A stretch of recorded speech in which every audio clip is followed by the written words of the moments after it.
Okay, oops, let me just grab my notes. First of all, thank you so much for the thoughts and feedback and comments. That was super helpful. So I wanted to just give a little overview of the day today and how we're gonna set up. Just logistics, we're gonna work in 1 hour chunks. So after about 1 hour, we're gonna take short bathroom breaks. So 5-minute bathroom break, stretch, what anyone needs, and then we'll come back and regroup. So that'll happen every hour, and then we'll keep our lunch hour as planned from 1 to 2, so we have the longer break then. That's the first thing. Second thing is, just to start, it was really interesting to see the different feedback and questions that came up. And I realized, which I should have thought of earlier, this will probably be things that some people already know, but it's one of those things that's, when you start working with game engines, it's a little tricky to wrap your head around. I wanted to talk about the difference between 2D, 2.5D, and 3D, and what we mean when we're talking about those and the different tools. There was a really great question that came up with what's the difference between Unreal, Unity, Isadora, Touch Designer. So there's all of these tools out there, and they're all great at different things. But if you're jumping into this space for the first time, it's like, they all mean nothing. So I'll just do a little light overview of those different tools and why we're showing you this tool in particular. And the other thing, I know a lot of you will be familiar with some of the stuff that Renaissance has done, but because we had a few different questions just about if I'm not going to learn how to be the person on this tool, what's the benefit of understanding it? So I can talk a little bit from the creative producer side about what it means and how, because I genuinely don't know how to do anything inside of Unreal Engine. The first time I tried to take a class, I couldn't get it to open on my computer because I don't know how to use a PC. And I just sat and I literally did nothing. But I work with teams all the time. I know how to speak the language. I know how to get things done in there. And I know the capabilities of the engine. So it's become a really big asset. So I'll talk a little bit about how that kind of comes into play and how, eventually that stuff just gets absorbed. Then what we're going to do is Alex has sort of 7 different things that we could touch on today. And he's going to tell you what they are, and then we can just do a little voting system, and whichever the 4 to 5 things that are highest ranking, that's what we're going to kind of go with, just because we won't have time to cover all of it, and it would be great to kind of focus on a few different things. And then lastly, and I'm throwing a lot of stuff, but we will come back to it. Lastly, because some people want to be more hands-on, some people just want to observe, we thought that there could be ways for people to kind of group up a little bit. So if you're more interested in button mashing and doing all the things and putting things in there, then maybe somebody who's I don't want to touch the computer can pair with you or be with you and kind of watch what's going on. And if somebody's more I'm interested in being a creative director and kind of helping build a creative vision, maybe those people can also kind of find each other and people who want to button mash. So just thinking about the seating arrangement and how we can kind of work together a little bit. And I have created little just sort of observation areas. So if you're I don't want to stare at the screen, I don't want to stare at the buttons, I don't want to be stressed out about the machine, feel free to hang out at a couch area and just observe and watch, because we are recording this. It will come back to you. You can work at your own pace. And of course, there are so many things online you can also take advantage of. So if this is the right time for you to just observe, that is totally fine too. So that's the kind of overview for today. Right, okay, so the first thing, the 2D, 2.5D, and 3D. So 2D, I think we understand what this is. It's we're watching something in 2D here, even though we might be watching things that are actually 3D, like real humans, or we might be watching an animated film, which is 3D, but we're watching it on a 2D screen. Old school Disney animations, this is a great example of 2D, hand-sketched things created on a 2D surface and then projected onto a 2D or watched or observed in a 2D way. When we get into 3D, what we're talking about is creating something inside a world, inside a platform where you could, if you were physically in it, move around. So as theater makers, or showmakers, interdisciplinary artists, we are always working in a 3D way because we are placing objects in space, including bodies. We are moving around, we are lighting things, we're doing all of that stuff, and we are working in a 3D space. When we use video game engines, like Unreal Engine, this is what Alex created this morning. Speaking of 3D assets. So when we work in video game engines, the way I like to think about it is that I'm working in the same way I would be working in a physical space. I'm able to place things in different areas. I'm able to walk through or move around or see different angles of that space as if I was a camera person or I was, filming something. You have that freedom of moving around in that space. When we talk about 2.5D, and the reason I brought that up with Alex, and he was like, how would you describe that? I'm like, that's a very good question. Hi, friends. Welcome. Join us. Okay. Yeah, okay. So when we talk about 2.5D, what we're talking about is taking a 2D asset, and the easiest way to understand this is if you were to draw a picture on a piece of paper, and then you took that picture and you put it inside of that 3D world. So I took my picture of my cat, and I took my picture of my dog, and I took a picture of a tree I drew, and I put it over there, but I can still have that agency of moving through the space or having the depth of objects in that space. So when we draw something on a 2D surface, pencil on paper, you can create a perspective that looks like it's 3D, but you couldn't actually move into that space and go down the street. We can see the perspective of it, but you wouldn't be able to walk down it or take a camera down it unless you drew or created other 2D assets to create that animation. If we were in a 3D space, then we would create that street, we would create that perspective in an actual movable, walkable space. So you could actually move through it, you could take a camera down it, you could do all of those things. Does that difference between 2D and 3D kind of make sense? Vaguely? Yeah, and Debbie, to that point too, so the animatic example I briefly showed yesterday, so this is also kind of a 2.5D sort of thing. Yes. Where these are PNG files, they're flat images that are placed into the 3D environment as the previs gets blocked out for what the final 3D version will be. So they're in Photoshop and tools like that to just sketch things out in a flat way, and then they place it into the 3D environment as these images that are just flat, but in the 3D world. Yeah. So the reason I wanted to talk about that is because there was a question about the different tools that we use in theater spaces or in tech spaces. And so Unity and Unreal are both game engines, and they are 3D tools. So that means they are designed for you to work in a spatialized way. So they're designed for you to think in the same way that you would think about setting up a theater show, or like theater in the round, or a 360 film. They're set up for you to think in that way. And one of the things, they both do similar things. They do different things better, worse, etc. So if you're working with people who are like, I prefer working in Unity, usually people who want to do like coding, like really like intense interactive stuff, game building, that kind of stuff happens in Unity a lot more.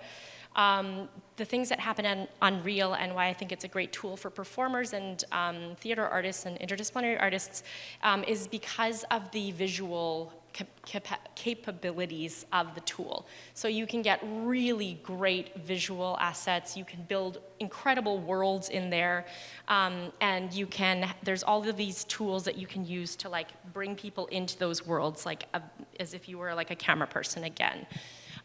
So they do slightly different things, but Unreal, and the other thing that's great about Unreal is the blueprint system that Alex covered a little bit yesterday. So you don't actually have to be a coder. You don't actually have to understand all of those different languages. I know nothing about them, but I know that I can type, if this happens, then I want this, or if this is how I want the light to do this. Like, so it's one of those things that you can easily, even if you're not going to learn it, you can easily talk to your designers and your developers on how to make something. The other tools that were asked about was Touch Designer and Isadora. So again, Touch Designer has 3D capabilities, but it's not predominantly designed to be a 3D tool. So if you're thinking of things like projection mapping or stuff that's like interactive on a 2D screen, and you want to use like cool visuals, and there's still lots of 3D capabilities, but that's not its primary design function. The visuals, the interactions, the projection mapping, doing like, fancy interactive visuals is what Touch Designer is. I mean, Touch Designer is many things, but this is like what you will see all over Instagram. This is what you'll see people like really digging into with Touch Designer. And again, it does 3D, it does it great, but it's meant to kind of be more something that you would put on a 2D screen or surface. I will leave it at that, so it doesn't get. There's so many things you can do with it, but the ways that are like, just to give a top surface level. Isadora, not a tool that I'm super familiar with, but similar in that it's used a lot for projection mapping. It's used a lot for queuing. It's used a lot to like build things that you would project in theater. Probably you all, like there's probably a ton of people in here that have extensive experience with Isadora. I do not. But again, the difference being that you can do 3D things in there, but it is not designed to be a 3D tool. So depending on what kind of thing you're building, so if you need to build an extensive environment or like a beautiful world, or you need to be able to move through a world or a set or something in a virtual way or a digital way, then that's where something like Unreal Engine comes in, where we start using those 3D tools. If you want to mocap and put avatars in something, if you want to do crazy interactions, you could use Touch Designers for that too, but if you want to do it in a very 3D way, then you would use Unreal Engine for that. So I'm just gonna, and are there any questions about that? And I probably can't answer them, but that was my best effort at explaining things. Absolutely. That's why I kind of stopped myself, because so like a lot of the things that they do. So like a lot of the things that we do at Renaissance is we'll build things in a 3D environment, because everything we do we think of in a 3D way.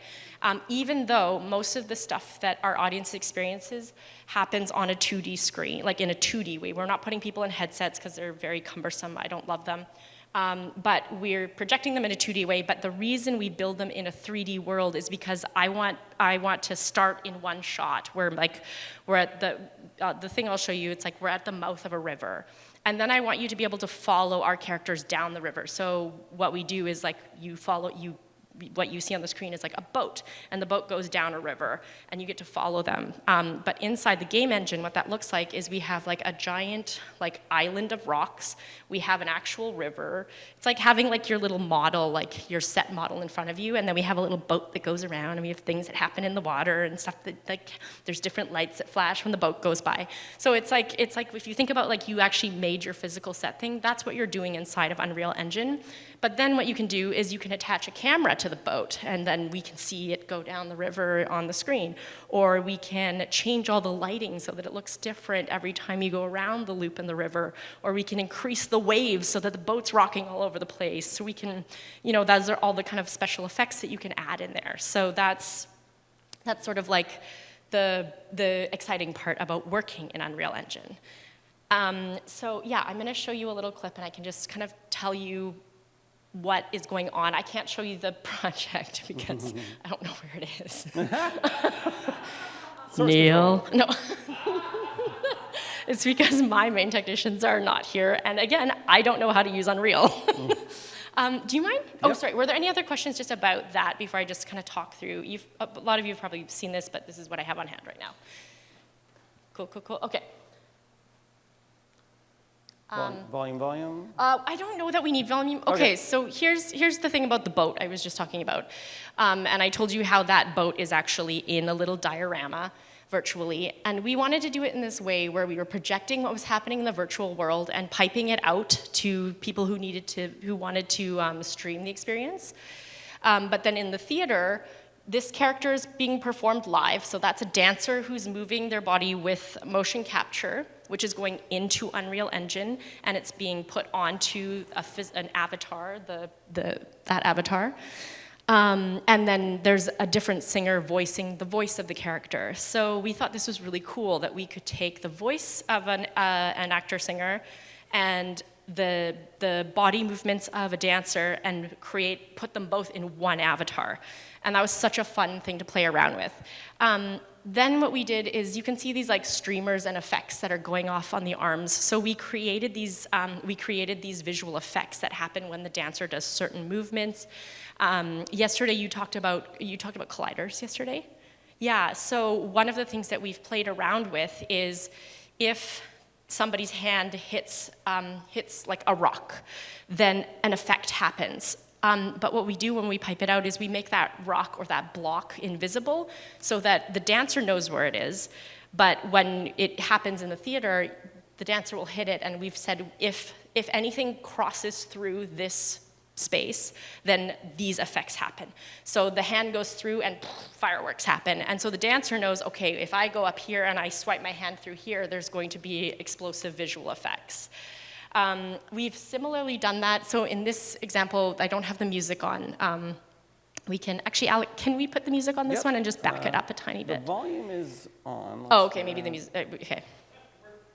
Now we've got Ghost Stream. I don't know what Ghost Stream is. Sorry, let's turn that down a little bit. So we just back it up. A little bit. More than that? Just a little bit more. Just because we had questions about musical interaction. And if you can turn it down just a tiny bit. So what happens in this next one, we've also done examples where we've built we've put blocks all around the dancers and attached music to them. So any musical effect here is actually being controlled by the dancers. So as they move, they can reach forward. And anytime you see sparkles happening up there, they're colliding with something inside Unreal Engine, and it's triggering sound and music. And then the singers are going off of what the dancers are doing. So the dancers are actually creating the orchestration, and then the singers are improvising on top of it. So that's just an example of something else you can do in Unreal. So instead of like, I can't walk through this because it's a rock and I'm just using it for visual things, we're creating things that you can collide with so that different effects happen, like music, interactions, visual effects, stuff like that. Yeah, and then again, you saw this kind of set there. The other thing that we use it for is those different camera angles. So we usually have like 5 to 6 camera angles set up. So as people are performing live and the motion capture's happening, I can be sitting at a table and being like, okay, go camera 2, and that's a different angle, or it's a close crop of the avatars, or it's a big overview. It's the same as like running a live stream. But those cameras are virtual cameras that live, again, inside of our little diorama where we've hung all the things and put our boats and all of that stuff.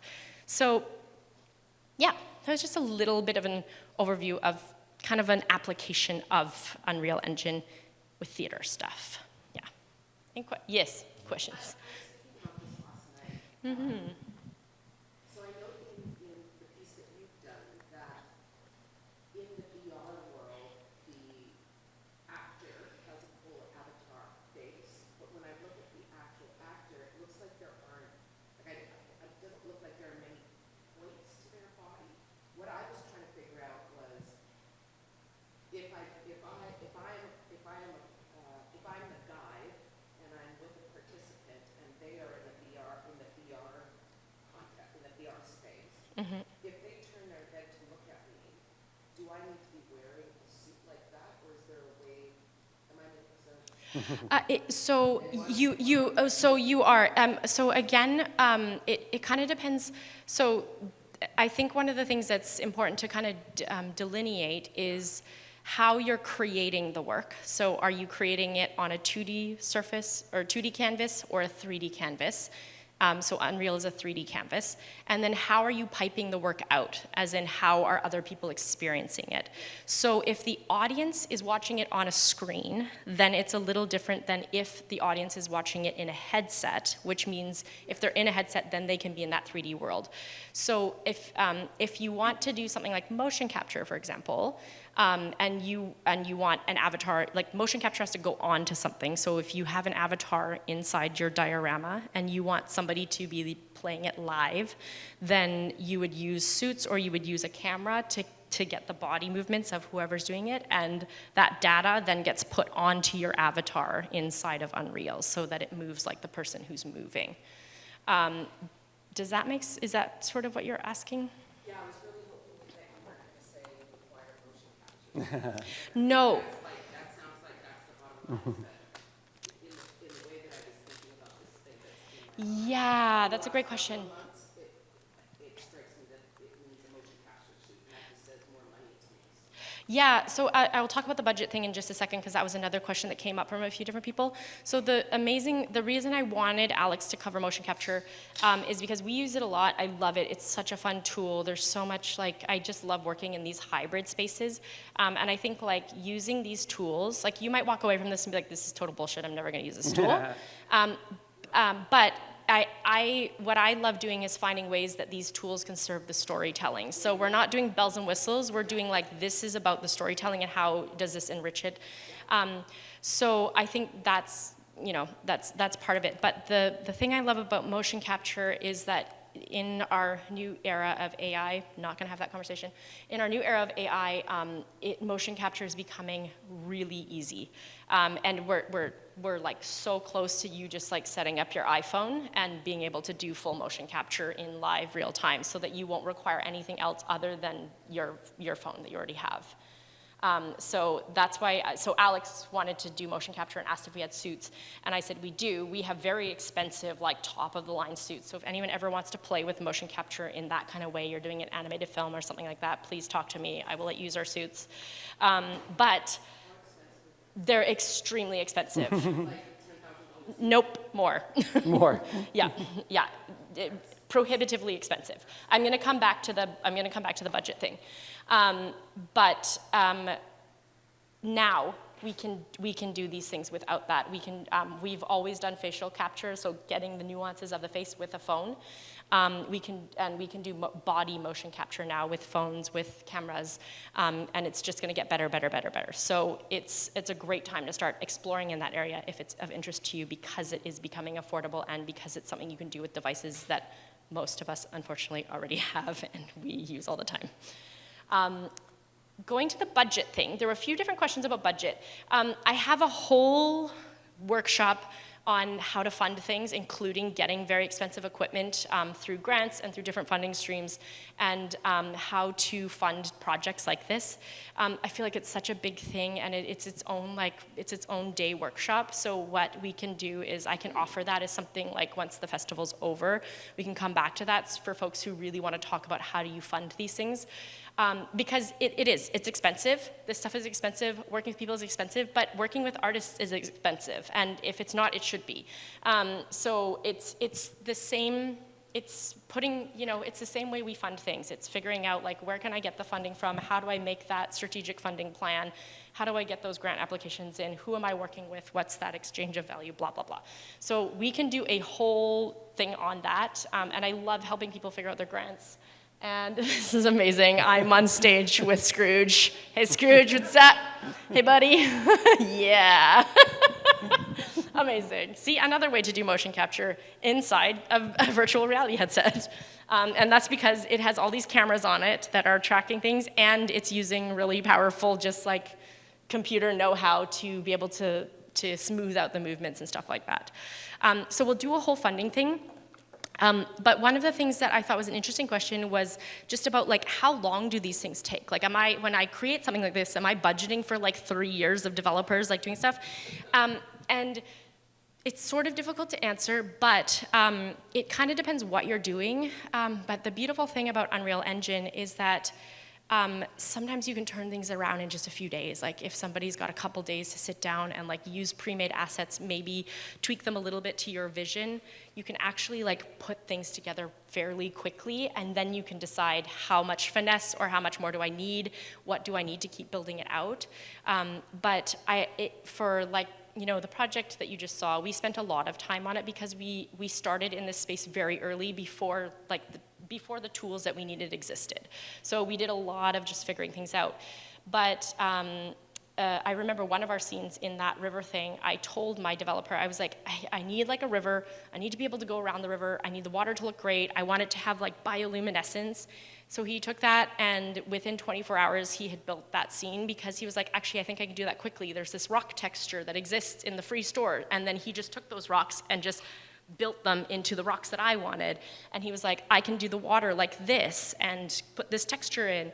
So there are ways to actually work fairly quickly, and that's why I think it's a beautiful tool, because even if it's not perfect, you can quickly prototype something or get a version of what you're envisioning into some form that you can then play with and then decide as the storytelling or the development's going on, like, oh yeah, okay, this is the part we really need to finesse, or this is what we really need inside of here for the storytelling. So yeah. And again, I'll offer up like just a funding and like a kind of more producer focus, like this is how this works. And then the last thing that I will say before I hand over to Alex is the way, so again, no clue how to work Unreal Engine. I'm not allowed to touch the buttons, but I'm really not. The way I learned how these things work is just by being there with my artists who are like doing all the things, and I see how they're hanging the lights and moving the objects around and setting up the colliders and connecting it to the music, and how the motion capture is going in and how the data points are going and how to work with those things. So even if today you're just like, I know it's a lot of information that's coming at everyone, but it's the only way to really understand it is to see it in action and to try pushing the buttons and break everything like I do all the time. And just sort of see it in action and hear how developers talk about it. Like sometimes it's just like, I'll be with my teams and I'm like, what are you talking about? Like I have no idea what's coming out of your face right now. But then I see what they're talking about, and the more we kind of like have that back and forth, the more I start getting grounded in the tools and understanding how to run the teams, which I think is such a great asset, because if you're building a really rich or like a really intricate world, there's just so much possibility with the tool to then translate that into your projection mapped surfaces or your sets or your online experiences, all of that stuff. So yeah. Any last questions before I hand over to Alex for voting? And oh, we're still, yes, amazing. I love that, yeah, I'm part of a show now. Awesome. Okay, cool. Well, enjoy today. Alex, I'm handing over to you. Great, thank you. I don't need the mic. You don't need this, I will turn this off. Cool. So just to double down on some of the points already discussed, yes, when we talk about things like motion capture, there's every level of cost and budget for mocap. The way we do our Christmas Carol show and the way we use the stage presence tool is entirely using the motion capture capabilities of a VR headset. So this is what we call IK, which stands for inverse kinematics. The headset knows where my head is, it knows where the controllers are, and it can surmise other things about my body position based on that. If I were to crouch down, you see we even get like a pretty reasonable knee bend. If I were to sit in a chair, actually I'll try to do it this way too. I could come over or just spawn a new chair.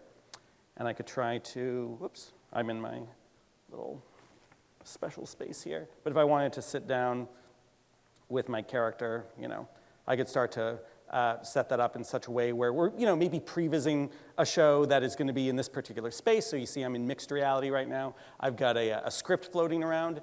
This is for an upcoming production we're doing in New York called The Harmf, based on a little-known Chekhov play. And I can bounce between different avatars as well. So whether I'm going to be a single actor who's going to be playing multiple characters, which is one reason to be in a digital world, is you, of course, can actually play a wide variety of characters as one performer, which is what Ari does.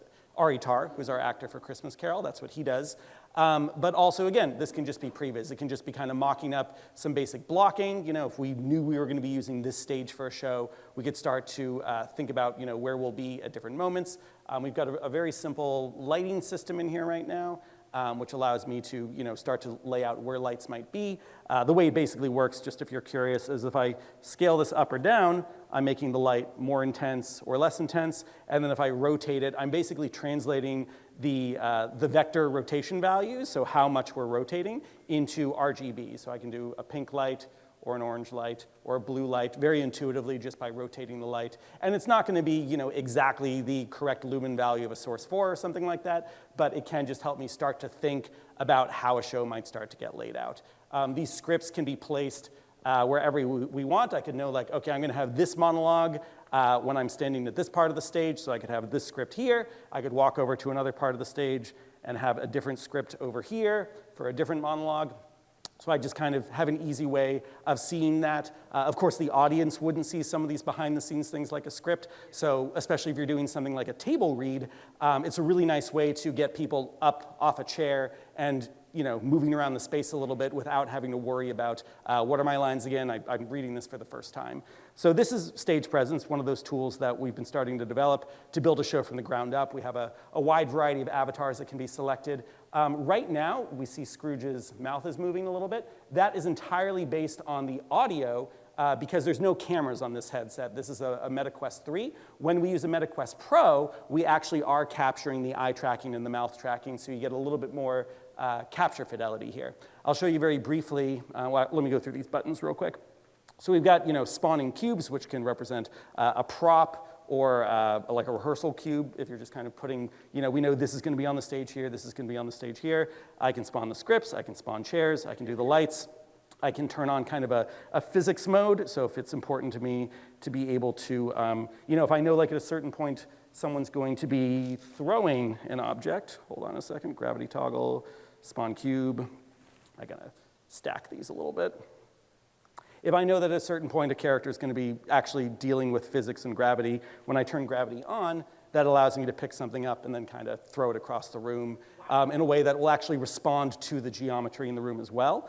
If I can clear my scene, if I've made too much of a mess and I need to start over, and then I can save and load the scene state, and this is exactly the way a video game would save and load as well. So if I've kind of mocked up what my set design is going to look like, and I want to make sure other people can see it, especially in a multiplayer setting, I can save and load that. Last thing here is we're in a mixed reality mode right now, but we can also go into this kind of void space virtual reality mode, which is also really useful, going back to that question about things like eye contact and all that. One of the great things about VR is it's very easy, of course, to make very direct eye contact with the audience members, because wherever you're looking, that's where the avatar is looking as well. So we have this first-person mode where if I actually want to make sure that I'm looking at the other actors or looking at the audience members, I'm embodying Scrooge right now, which is different from that third-person mode where I can kind of come out, and it's a little bit more like puppeteering. Like I'm kind of watching to see how my body translates to the actor, which especially for a very low fidelity mocap system like VR, it's not going to be one-to-one. So it's like, okay, I notice when I stretch my arm out all the way, there's still like a little bit of a bend in his arm, so I start to incorporate that into how I'm going to be performing as this character. Any questions about that before I jump into another app real quick? Yeah.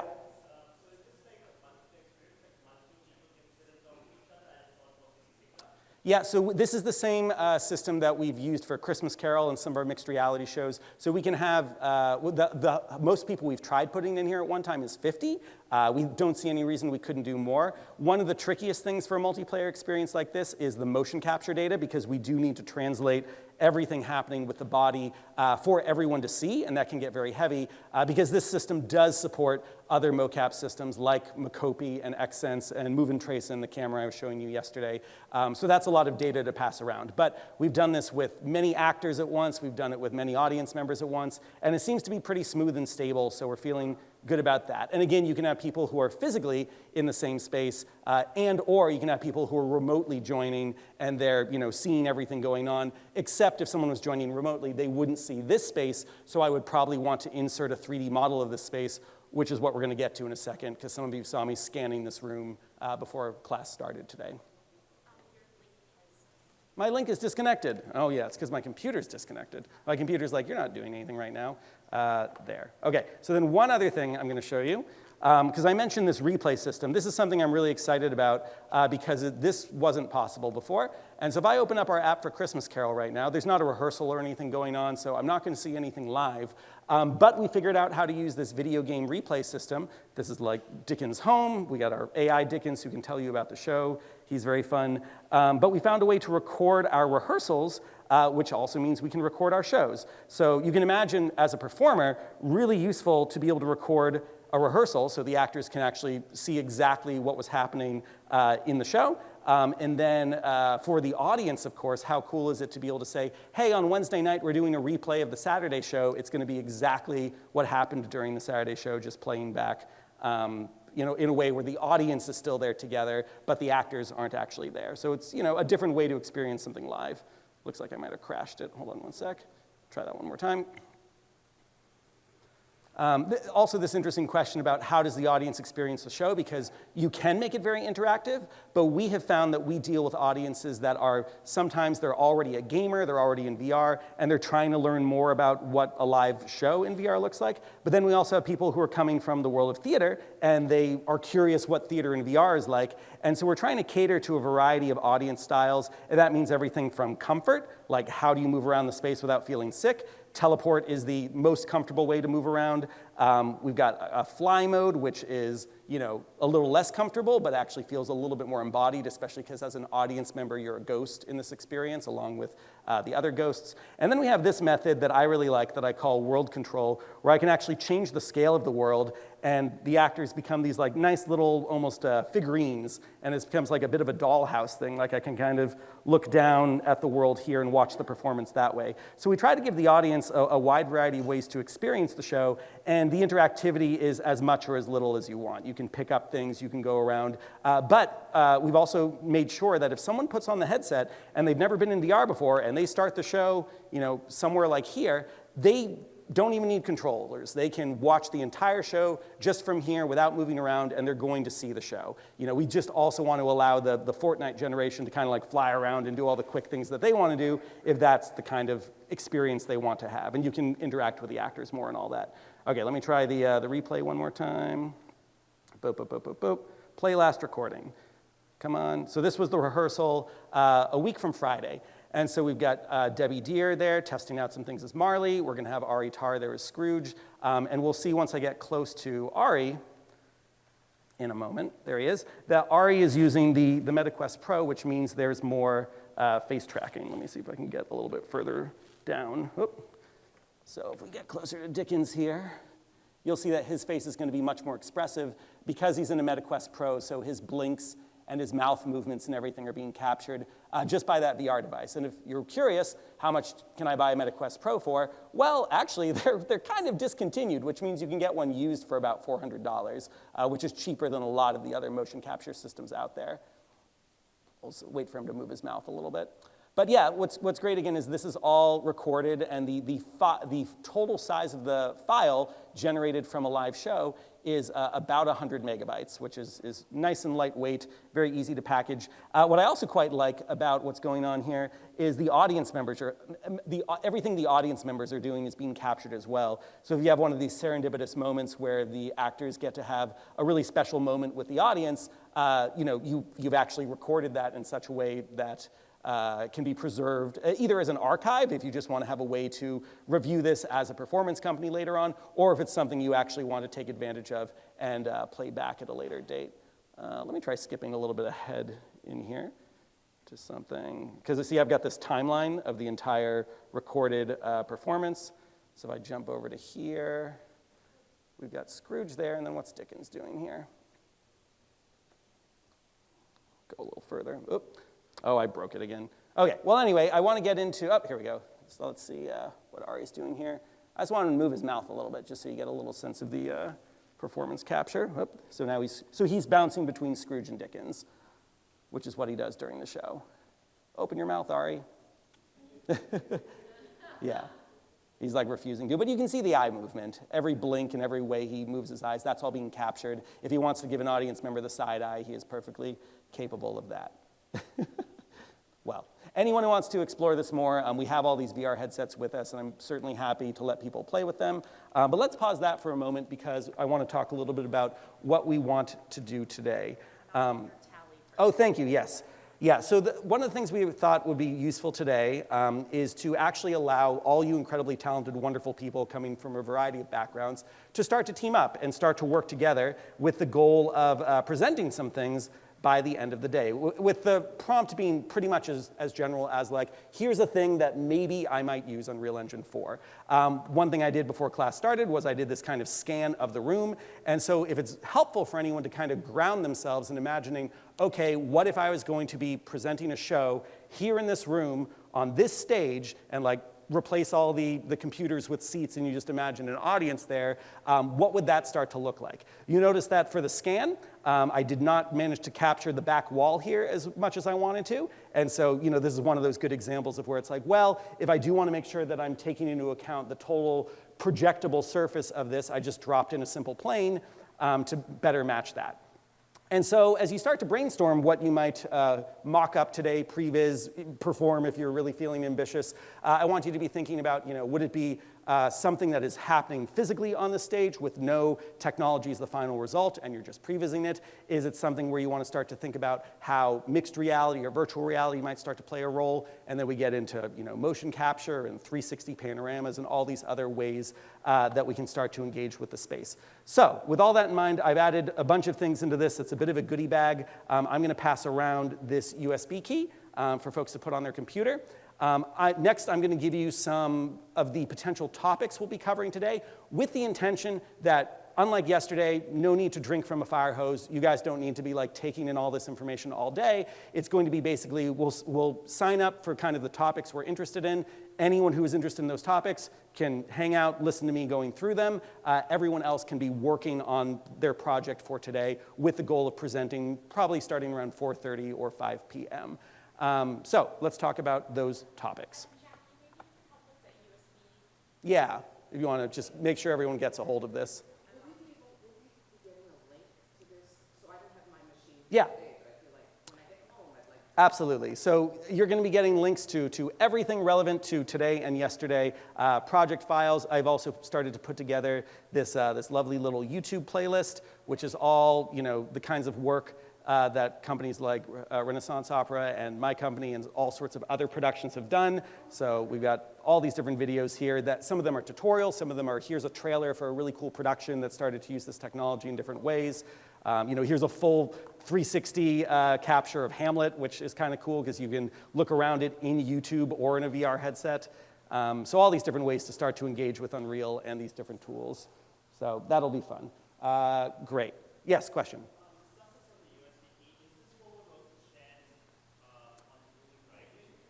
No, this is just a project file that it's everything we did in class yesterday, plus it's the scan of the space. I started to build a bit of a blueprint queuing system that we'll discuss in a little bit as well. So it's kind of just a toolbox of all, like a really good starting point for if you wanted to create something for today.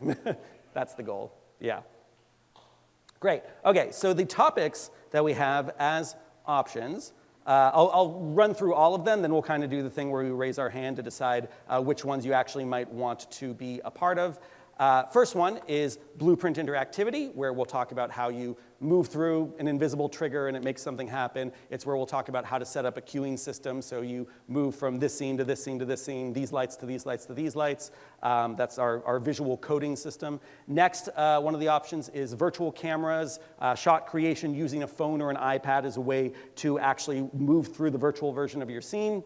No VR headset required, and start to capture a cinematic version of what you're doing. Could be exported as a film, could be just a way to show people what a rehearsal looked like. Third will be motion capture, everything under the sun. I'll go through a lot of the different tools out there, from free to various price points, and how we can actually start to build some motion capture today that we can use. Next is VR. Just in general, virtual reality, how do we get started? How do we use it either as a way to just understand the scale of our scene more, all the way up to like, what if this is actually going to be part of the performance? Next is render output, so actually exporting everything from Unreal Engine into an MP4 file, which includes panoramas, if anyone's interested in saying, okay, I want to take what I have in Unreal Engine and have it exist in a 360 capacity, which could be used for dome projection or YouTube 360, like what we have here. Just another way to make this available without anyone needing Unreal Engine and just having a video playback of that. Then we haven't really talked about it at all, but multiplayer in general is a topic. If anyone just wants to go through some of the steps for allowing multiple people to be inside the same Unreal Engine experience at the same time, we can talk about that. And last but not least, there was, of course, some requests yesterday to go a little bit more into the process of working with MetaHumans and especially creating a digital twin that is based on like a scan of someone, and that whole process of saying like, I want to make sure I have a MetaHuman that looks and feels like one of the actors of my show or something like that. So that is our 7th option. So. Okay, now we start the voting system. Top 5. able to cover. Yeah. So I'm just going to repeat them again slowly. Yeah. The first was blueprint interactivity, so creating interactions inside of Unreal. The other was, the second one is virtual cameras, so creating shots in Unreal, like using your phone or tablet to like be kind of like a cinematic director inside of Unreal. The third is motion capture. The fourth is virtual reality. The fifth is render output, and that means like translating what you've done in Unreal Engine to something like a video file that you could put on that kind of screen or a dome or something else. The sixth option is multiplayer, so having multiple people, avatars, things inside of Unreal Engine. And the last is creating metahumans that represent your actors or your peoples.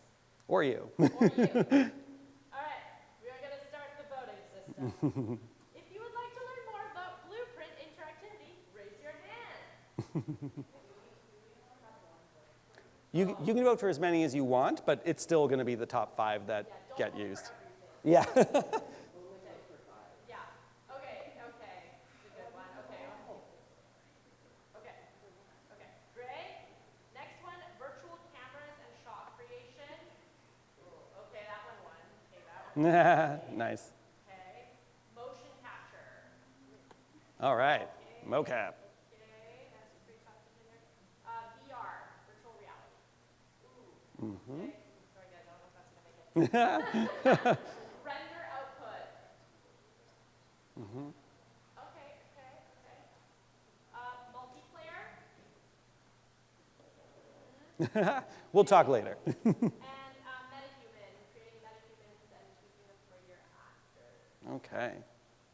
Okay, so I think we're going to cover, let me see here, blueprint interactivity, virtual cameras and shot creation, motion capture, render output, and MetaHuman. Let me mark those down, or just tell me the 2 that did not make the cut. The 2 that did not were VR and multiplayer. Okay. That doesn't mean you can't ask Alex questions Yes. about this. So, and because we've got the headsets and all of that, so people who are interested in VR and multiplayer, you can still explore those things today. Before I turn over to Alex, the other thing I wanted to ask is, can you give me a hands up if you're one of those people who wants to be hands-on and button mashing? Okay, just look around at the button mashers. So can you put your hand really high? It's okay if you're like, I don't know for sure, but like people who definitely want to like be poking around the engine. Yeah, if you feel comfortable like helping to create a thing to show later physically with your hands while maybe some other folks are serving more in a director, creative director, producer kind of role, that's what we want. Yeah. Okay, so those people, you can see who they are, just so you know who like. Hands up again? Hands up again? Yeah, not sure is fine too, yeah. Even if you're not sure, just put your wiggly hands up. You can do this. Yeah, love the wiggly hands. Yeah, wiggly hands. Big fan of wiggly hands. So you can see those people. So if you're somebody who's like, I don't feel like touching the buttons, you can hang out with some of those people and just kind of like be watching and taking in what they're doing. Okay? Awesome. Okay, I have to leave you all now. Cool. Have fun. I'll be checking in, and Jackie's actually going to help us stay on time. Yeah. It's almost time for a break. Almost time for a break. It might be a good time to have a break. Just Sure. To get into things. But we're going to take that 5 minutes every hour. Yep. So yeah, let's use the time during this break to start to pair up, group up, et cetera, and also get that USB key around to try to give everyone this new file. Okay, Thanks, everyone. Fun. Button mashers. Button It's driving. And my partner. Clearly shameless. Like, come to make a party tomorrow?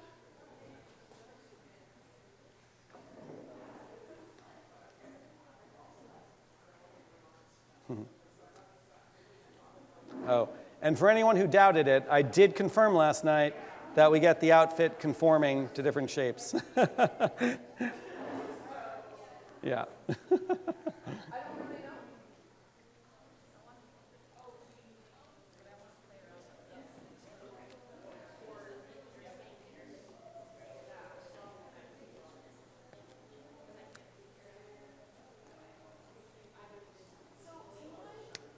Yep. I figured this out last night. Yeah.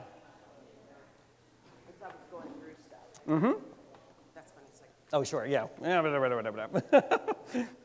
Yeah.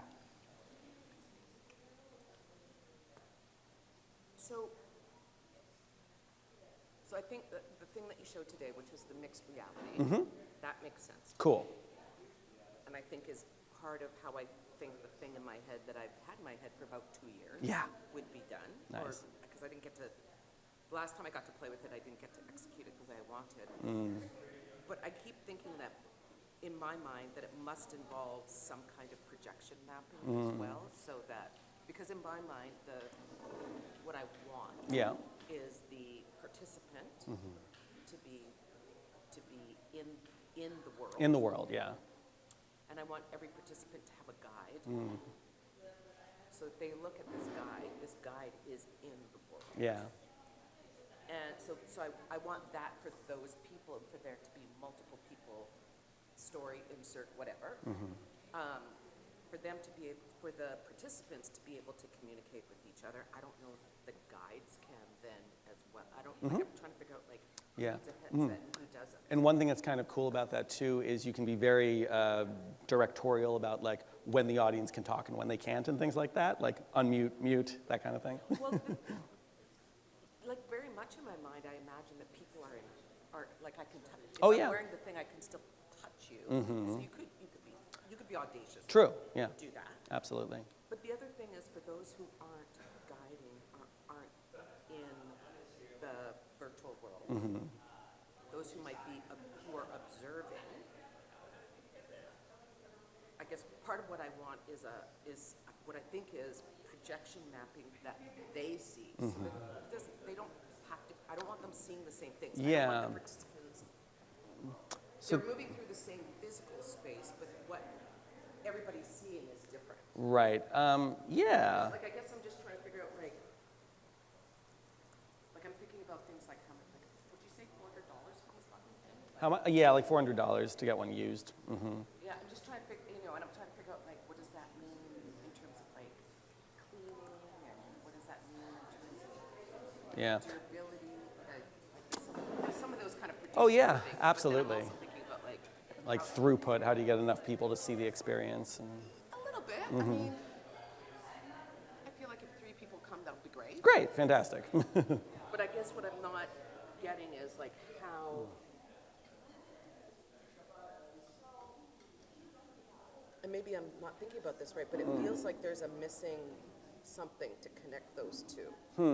Like it feels like, because we're not using Unreal to do projection mapping. But you can. You can also, I mean, you can use Unreal Engine directly for projection mapping, or you can have it talk to something like Touch Designer, and Unreal Engine is telling Touch Designer to do the projection mapping in a certain way. So if that's the, because it does seem to me, based on like the collision stuff, that if my participant in their goggles comes to this particular spot, which the rest of the audience could see as, I don't know, a pit of lava. Yeah. And it doesn't look like lava to them. Right.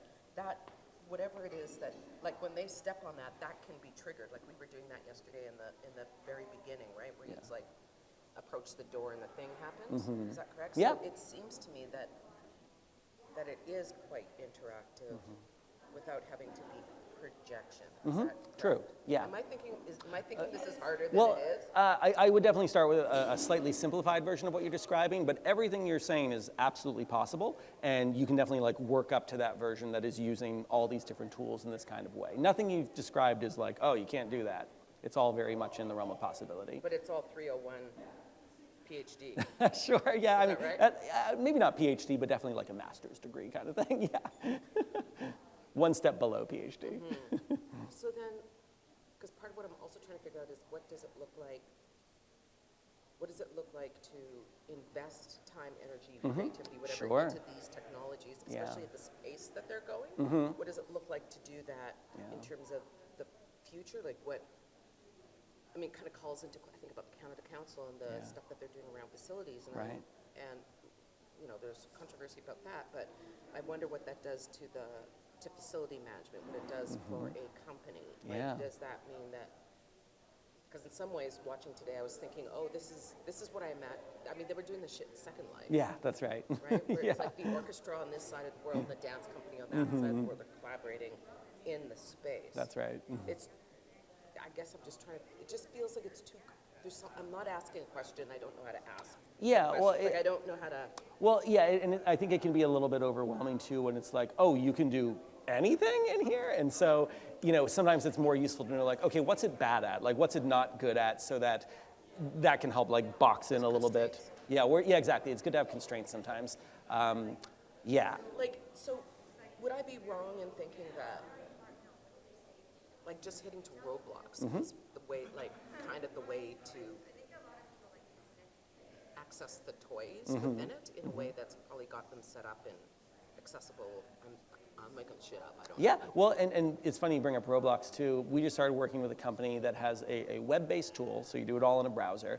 And once you're like, cool, I made a thing, it can export to Roblox. It can also export to Unreal Engine. So you could also start to think about how you phase this. Like the first version might be just a really simple mock-up in the web where you're just like using cubes and whatnot to say like, yeah, this cube represents a table, this cube represents a chair, a prop, etc. And then bring it over to Roblox, which is really good for quick multiplayer. If you want an easy way to get a lot of people into the same experience at the same time, that could be kind of the next phase, which is about sharing that space together. And Roblox supports VR as well. And then after that, you could carry those assets over to Unreal for like more custom interactivity and all that kind of stuff. One of the things I've been trying to figure out is how to mount a show and post it to Steam. Oh, sure, yeah. Right? Yeah, I'll show you a quick thing here. So on Steam, we had a really cool grant from Google a couple years ago to work with the Gateway Chamber Orchestra on a really complicated piece called La Pasión según San Marcos, forgive my pronunciation, by Osvaldo Golijov, this incredible Argentinian composer. And this piece isn't performed very often because it's incredibly complicated, but what we got from the grant was the ability to capture the show. And so we captured it with motion capture, we captured it with what we call volumetric capture, where you have like 3D point cloud data of what the performers are doing, and then we also captured it with 360 video and 180 video. And so this was never something that was being done live. This was more of an archival process, which we then were able to put on Steam as something that people can now experience on demand. But it still is meant to have the energy. Why did you choose Steam? Well, it was one of the ways to distribute it. It was a good way to reach a wide number of people, anyone who's a gamer, because we are always trying to introduce, gamers to the arts and things like that. So I'll just show you what it looks like on Steam. But yeah, Steam's a good distribution method. Obviously, for anything VR, the MetaQuest store and things like that, that's how you get the most people. Oops, signed in as wrong person.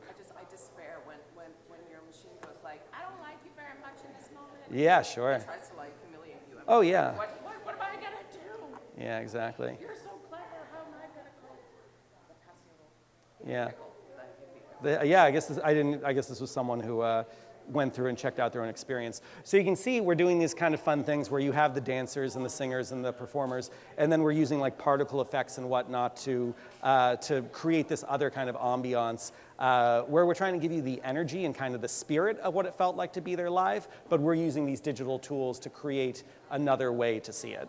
And so, do people have freedom within this? Yeah, you can move around. So the show goes on, and they can You move can. around and say, Yep, you can be in. interact?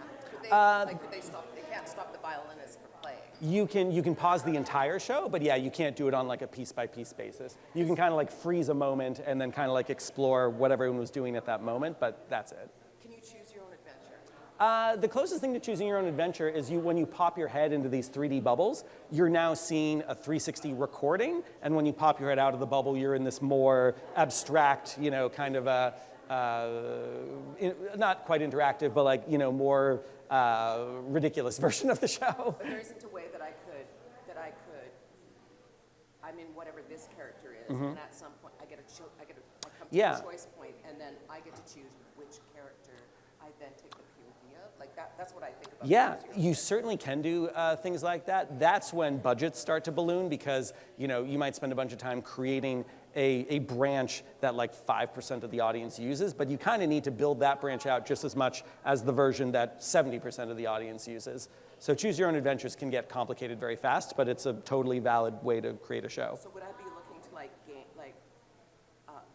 storytelling within games to sort of figure out that? Yeah, that would definitely be a good reference. I'll add to the YouTube playlist this really good talk from GDC a couple years ago from Sarah Thatcher, who's a Disney Imagineer, and she worked on the Star Wars Galactic Star Cruiser 2.5-day long immersive theater experience. And they really wanted there to be kind of a choose your own adventure experience there, but they're like, well, you know, we have all these moments when everyone kind of needs to be in the auditorium and experience the same thing. So rather than a branching narrative that goes like everyone starts from the same point and goes this way, they reversed it. So they have everyone kind of starting from I'm a smuggler, I'm a Jedi, et cetera, and it kind of funnels you down to everyone having the same climax at the end. Like when I've done immersive theater, it's the same thing. Yeah. I guess I'm just trying to figure out like where the things are. Thank you so much. Absolutely, yeah. Yeah, and I hope all these resources are going to be helpful as well. Thank you, because I was up last night. Oh, yeah. It's a lot to absorb in doing a some couple stuff on days. YouTube, and I'm like, Lisa, Yeah. thank you, I appreciate that. Thanks for wrestling with it all. I know it's a lot. Yeah,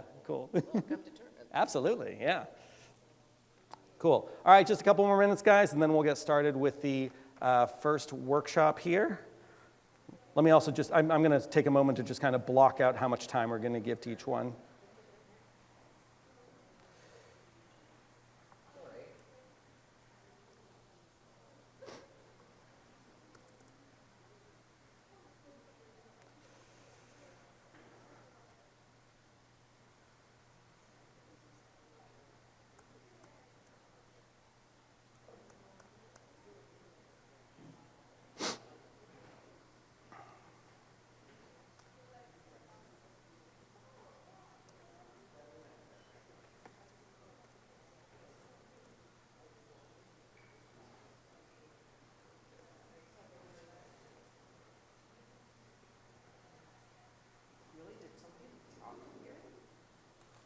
Oh yeah, no, help yourself. On the table, I've got some chocolate-covered espresso beans from the Capital One Lounge in New York City. They're very yummy. They're super tasty. Don't eat too many of them. They are very caffeinated. Well, it's a coffee bean. Yeah, exactly. Yeah, actually, I'm not sure if what's the difference between a coffee bean and an espresso bean? Are they different? Shows how much I know about coffee. They're the same? Okay. Oh, gotcha. Okay, thanks. Yeah. Yeah. People, do it. Do it. Thank you so much. Absolutely. Right there on that brown table. What's that? I'm having troubles like loading up the scene that you just gave us. Okay. The level up workshop. I'm seeing like these errors here. Missing I'm using a modules. Mac. Oh, you're on a Mac. We can just disable that plugin. Hold on, I'll come help you out. That's a plugin that we're using for motion capture, but it doesn't work with Mac, so we can just turn off that It's not plugin. even like letting me. Yeah. So all you gotta do is you're gonna open up. Let me just say. Yep, sure.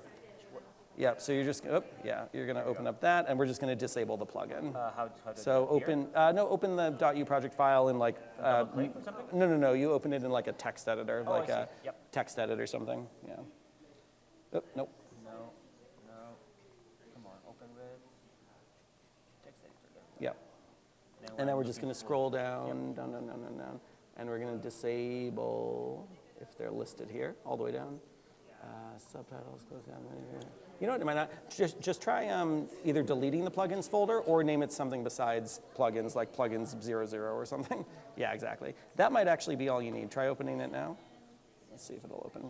So this one says MetaHuman. So yeah, we have to turn off that plugin. So it's in here somewhere. MetaHuman depth capture. Try searching for the word depth. Oh, it's right there. Yeah. So just change true to false. There you go. False, and that should do it. Save. Try now. Open. Open. It's thinking. Yeah. There we go. Great. Cool.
What's up?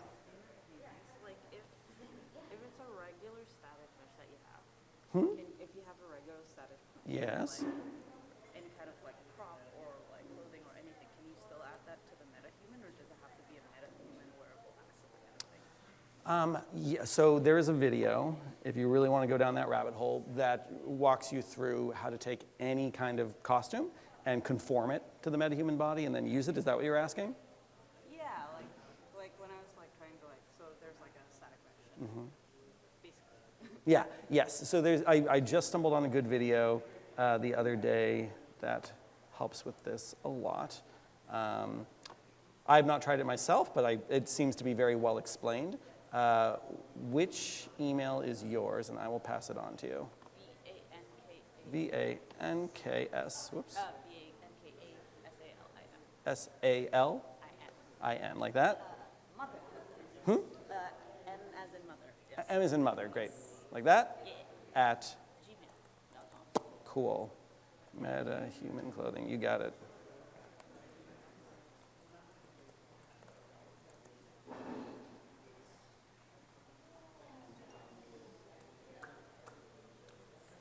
All right, 2 more minutes, guys, and we're going to do blueprint interactivity first. And if you're not interested in blueprint interactivity, feel free to keep working on your own, and feel free to ignore me, by all means.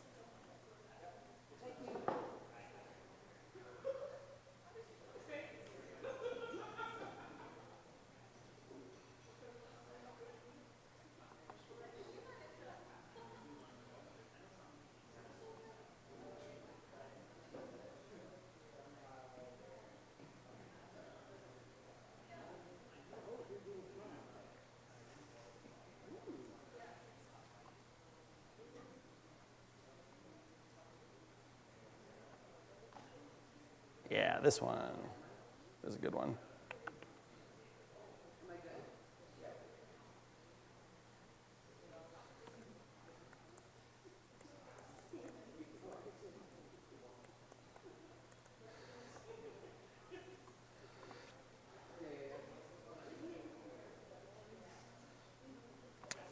Okay, in order to follow along with our blueprint interactivity, you're going to want to open up in the new project file. It should be the one that opens up automatically. Oh, actually, you know what? I think I put it in a different one. Hold on 1 second. Qtest. I think I made a map called Qtest. And you can find that by clicking on Content, filtering by levels. I'll also tell you exactly where it is. It's in the folder called Class. So we're going to walk through how to build a simple Q experience.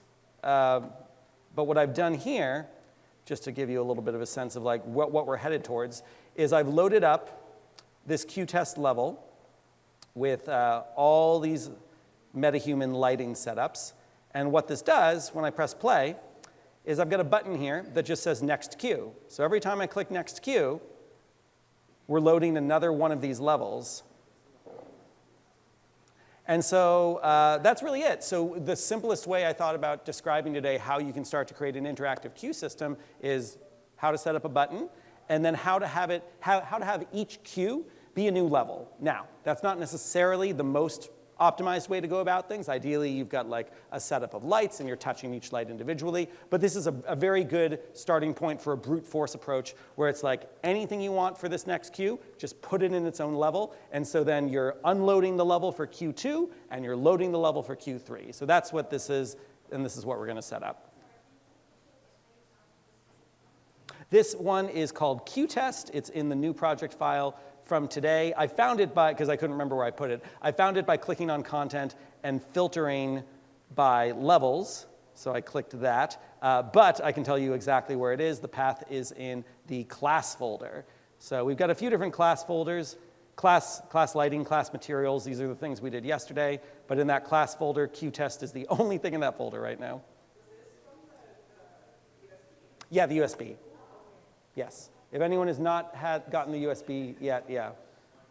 Yeah, but we're gonna walk, if you don't have the USB yet, we'll walk through building this from scratch. So you can also just open up any old level. I'll do that, in fact. We'll start from an empty level. But I'll give you a little bit of a preview of what the blueprint looks like, just so you know the level of complexity we're working toward. hopefully it's not quite as bad as you would expect. So here's the whole blueprint. Oh, not that, sorry. that's how we tell the blueprint to load and be a UI, a user interface on the screen. But the whole blueprint is this interface, and then the whole coding graph is this. And most of the nodes here are actually a way to make sure that if you reach the end of your queues, that it loops back to the beginning. If we did a version of this that did not worry about reaching the end of your queues and looping back to the beginning, it would look much, much simpler, basically something like that. So we remove about 4 nodes there. And that's the entire system. It's 1, 2, 3, 4, 5, 6, 7, 8, 9, 10 pieces of code. Yes? Yeah, please. Terminology? Yeah, great question. So first of all, we see this is a widget blueprint. You see this language down here. So a widget blueprint is specifically a blueprint that has a graphic side to it. In this case, a button. We're going to have a button. If we had a slider, if we had a drop down, if we had text input, all of that is a widget blueprint. A blueprint, again, is the visual scripting language of Unreal Engine. It is what we call a node-based visual scripting system. Each of these little boxes I'm dragging around, each of these is called a node.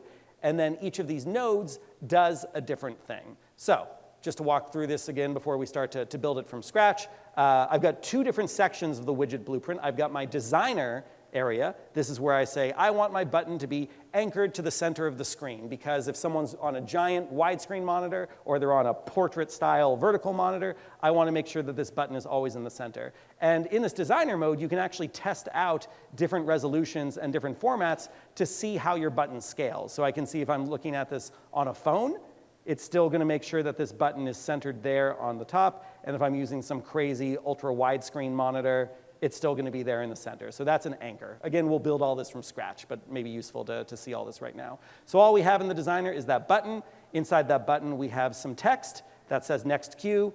This second piece of text that says next queue is a little bit different, because this one is actually going to display the number of the queue we're on. So we have a little link here that says that this should be linked to our queue index, which we'll see in a moment. So in the graph, we have this button that says on clicked. So it basically says, when someone clicks this button for next queue, I want this logic to implement. I now want to go left to right. The white lines represent kind of the stream of how the data flows. So the first thing we're going to do is unload the current level. And so what we're doing here, again, I will walk through all this in a step-by-step basis. The first thing we do is we get an array. An array is a collection of assets. I had an array first described to me as like a set of drawers. And so each drawer has a thing in it, and we have a collection of drawers. This has 5 drawers right now, so it has 5 different levels that are in my collection of level drawers. Arrays always start at 0, so even though it only goes up to index 4, which is right behind my head, index 4 tells you that there's actually 5, because 0 also counts. So 0, 1, 2, 3, 4. It takes a little bit of mental getting used to there. And so what I've done is I've put down these levels that I want to have for each queue. The way we'll build this from scratch is we'll just call each level Q0, Q1, Q2, Q3, Q4 to make it really, really clear.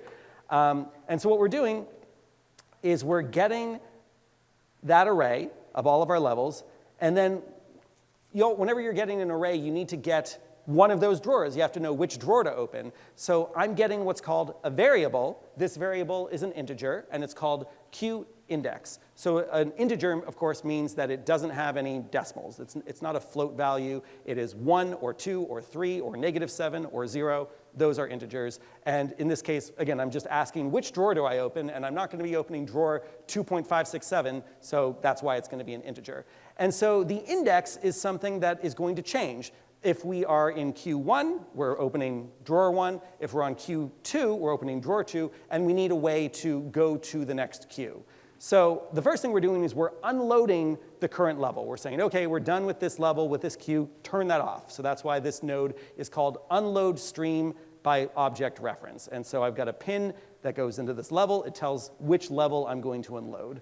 The next thing I do is I say, okay, we've unloaded this queue. Now I want to say what the current Q is. I'm not loading it yet. What I'm doing with this plus plus is I'm incrementing the Q index. If the Q index is 0, now we're going to 1. If it's at 1, we're going to 2, et cetera, et cetera, et cetera. So now that the Q index has changed, this logic here is exactly the same as what we had over here, but what's happened first, the Q index has changed. So now, if it was 1, now it's 2. If it was 3, now it's 4. And then instead of unloading a level, we're now loading a new level. So we unloaded Q3, now we're loading Q4. And that's the entire logic of everything we're building here. So we'll create this from scratch. And the one thing I'll show you before we dive too deep into that is like an even more basic version of blueprints, just to really show you like what's the simplest thing you could call a blueprint. So the way we'll do that is I'll open up an empty level. So I'm going to go File, New Level, Basic. By the way, I guess I meant to ask this yesterday, but do you guys feel okay about the size of fonts and everything, or do you like when I kind of crank up the size of the font a little bit? Bigger or okay? This is fine? Okay, great. Good to know. Thanks. Okay, cool. So then we'll have more screen real estate. So I'm in a new level. I'm going to start by saving this level inside my class folder. You can create a class folder if you don't have one. You can right-click on Content and say New Folder. Yeah?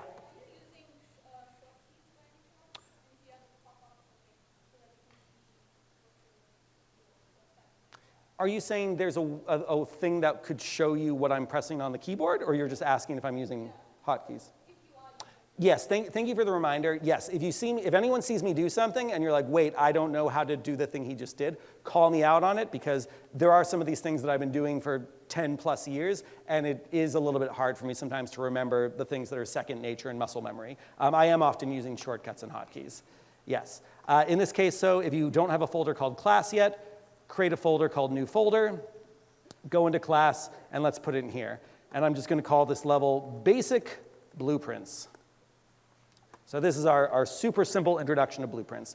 So the most simple thing you can do with a blueprint, in my humble opinion, is turn something on and off. And actually, when I first started coding, I taught myself how to use Unity in 2012. Unity uses C#. The most powerful thing I learned regarding coding at all was how to turn things off and on. And we're doing that with levels, of course, here. But I remember when I was designing theaters, and it was like, oh, if I know how to turn things off and on, I can put different sets on stage. I can go between an orchestra and a production of Henry V.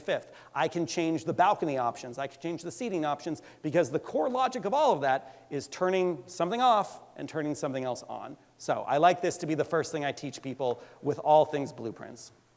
So we're in our empty level, nothing in here except our standard lights.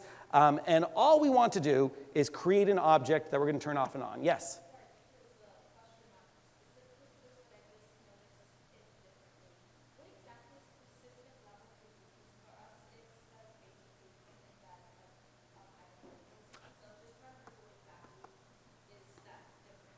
Great. And just to be clear, are you saying you see the outliner and not the levels window, or you just want to understand?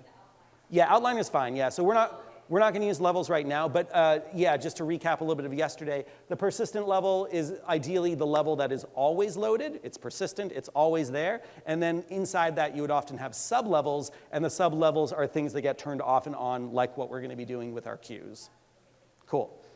Yeah, so typically in a persistent level, you would only have the things in there that are always going to be on. So for example, in the DigiBC lounge level, like I would probably have this in the persistent level, because if I'm creating a bunch of queues for a show that's going to take place in this space, probably something consistently throughout all those queues is that this space exists. Again, unless we're doing something crazy in the digital world where it all fades away and you don't see it, maybe we turn it off, but anything that is always going to be there would live in that persistent level.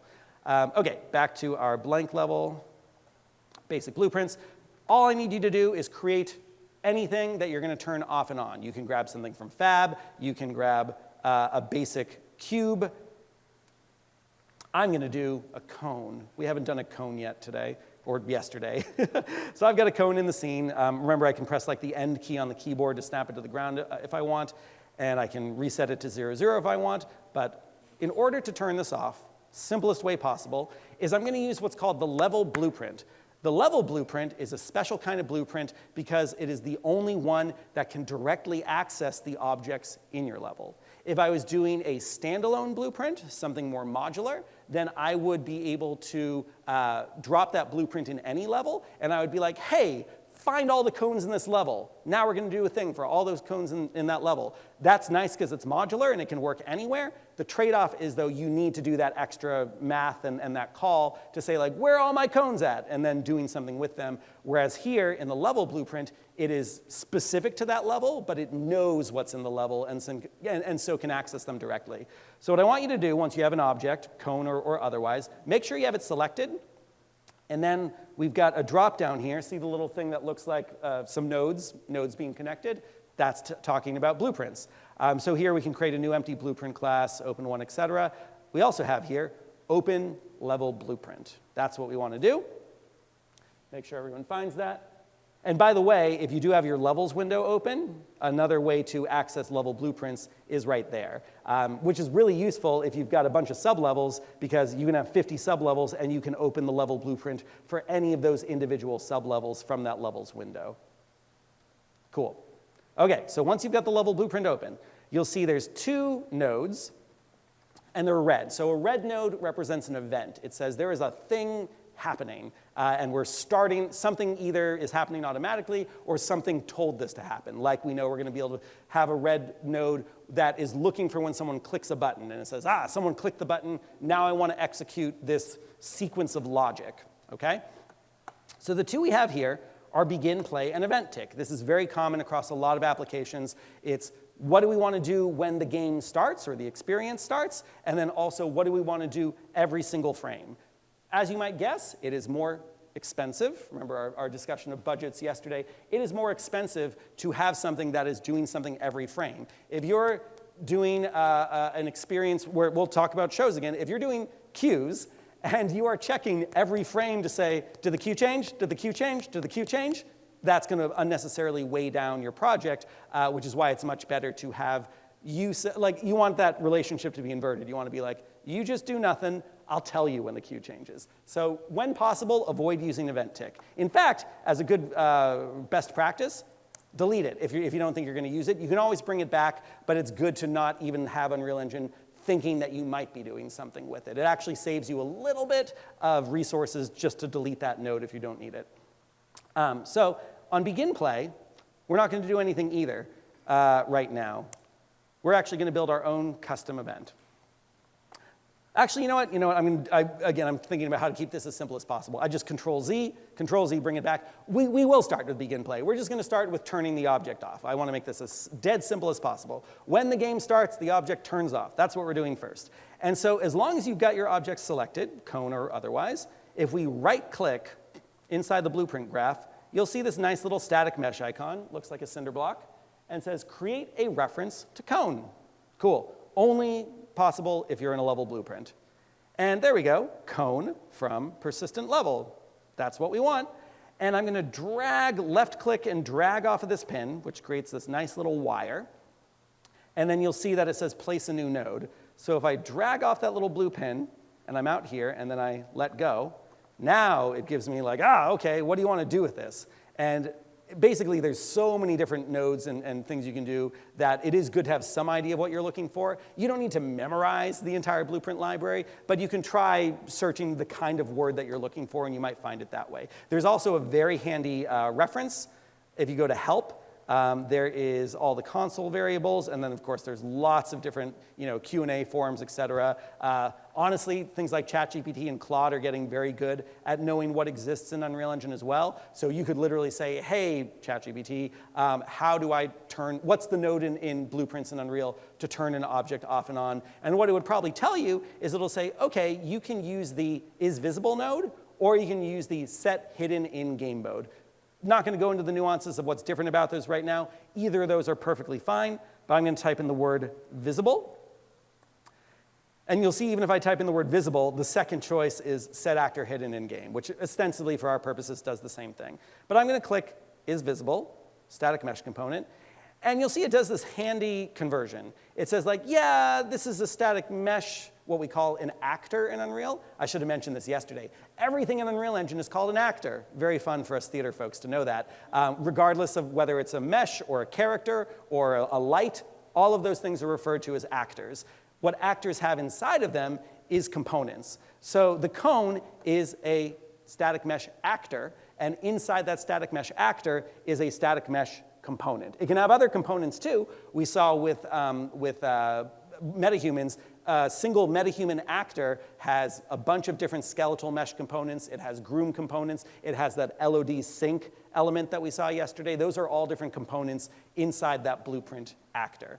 So it automatically says, okay, if you want to deal with this being visible or not visible, we need to access that component. We're finding that particular component. And that's useful because there might be a bunch of different static meshes inside our one object here. So we want to make sure we get the right one. Cone, getting the static mesh component, and we've got this thing that says is visible. So I already made a mistake. Although, yeah, I made a mistake because this is asking, this is just a question. It's saying, is it visible? This actually won't allow us to change the visibility. This will just give us that information. The little red value here, a red pin is a Boolean. A blue pin is an actor or a component. Both of those will be blue. But a red pin is just a Boolean. It's going to be true or false. So all this will do, if I drag off of here, is I could do like what's called like a print string.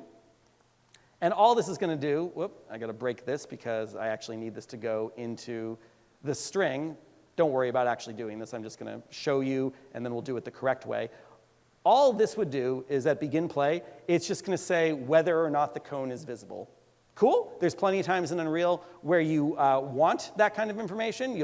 It's useful to get something in the log that is telling you information about what's going on. Print strings are a really useful node for that. But this doesn't fulfill our goal of turning off the cube. So it's not is visible we want. I'm going to delete these. Drag, select with the left mouse, and then hit delete on my keyboard. I want to set the visibility. So instead of typing invisible, I'm going to do set. A lot of things in Unreal Engine, in blueprints, you're getting something or you're setting something. You are asking, what is the value of this? Or you're saying, I want to change the value of this. Get, asking, set, changing. So set, remember before all I did was type in the word visibility. Now that I've started to type in the word set visibility, now it's giving me the right node. There we are. OK, so after begin play, I am going to set the visibility of what target? The static mesh component on my cone. And then there's two questions here. There's two Booleans that I have the ability to set. One is saying, what do you want the visibility to be? Off or on? Off or on? We want to turn it off, so we just leave it at the default value. And then the second question is propagate to children. We talked about this with materials yesterday. A lot of things in Unreal Engine have these parent-child relationships. This is saying if this mesh has a bunch of child meshes inside of it, attached to it, et cetera, do you also want to operate on those as well? So if we had a cone, and then there's a sphere, and then there's a cube, and they all use the cone as its parent, do you want all those other things to turn off too, or do you want to just leave them as they are? We don't have anything else right now, so that doesn't matter. So we'll just leave everything at the default. So we have 1, 2, 3, 4 nodes. Make sure you get all of them. And coming off begin play, we're saying set visibility to false. Last step, important, we have this compile button up here. This is where the back-end code stuff happens. You're compiling the code. If it's a yellow question mark, that means it hasn't been compiled yet. Compiling is different from saving. There's also a drop-down here that says, do you want to save when you compile? I often still like to do it as two different steps. Because what's nice is if I did something wrong, if I compile my code and it becomes green, green means no errors, it's fine. You might still find that it's not behaving the way you expect it to, so you still might not want to save. Compiling is still just local to the current session you're in.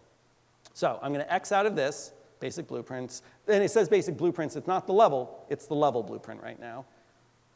So right now, when I go ahead and press play, shortcut for play is Alt-P.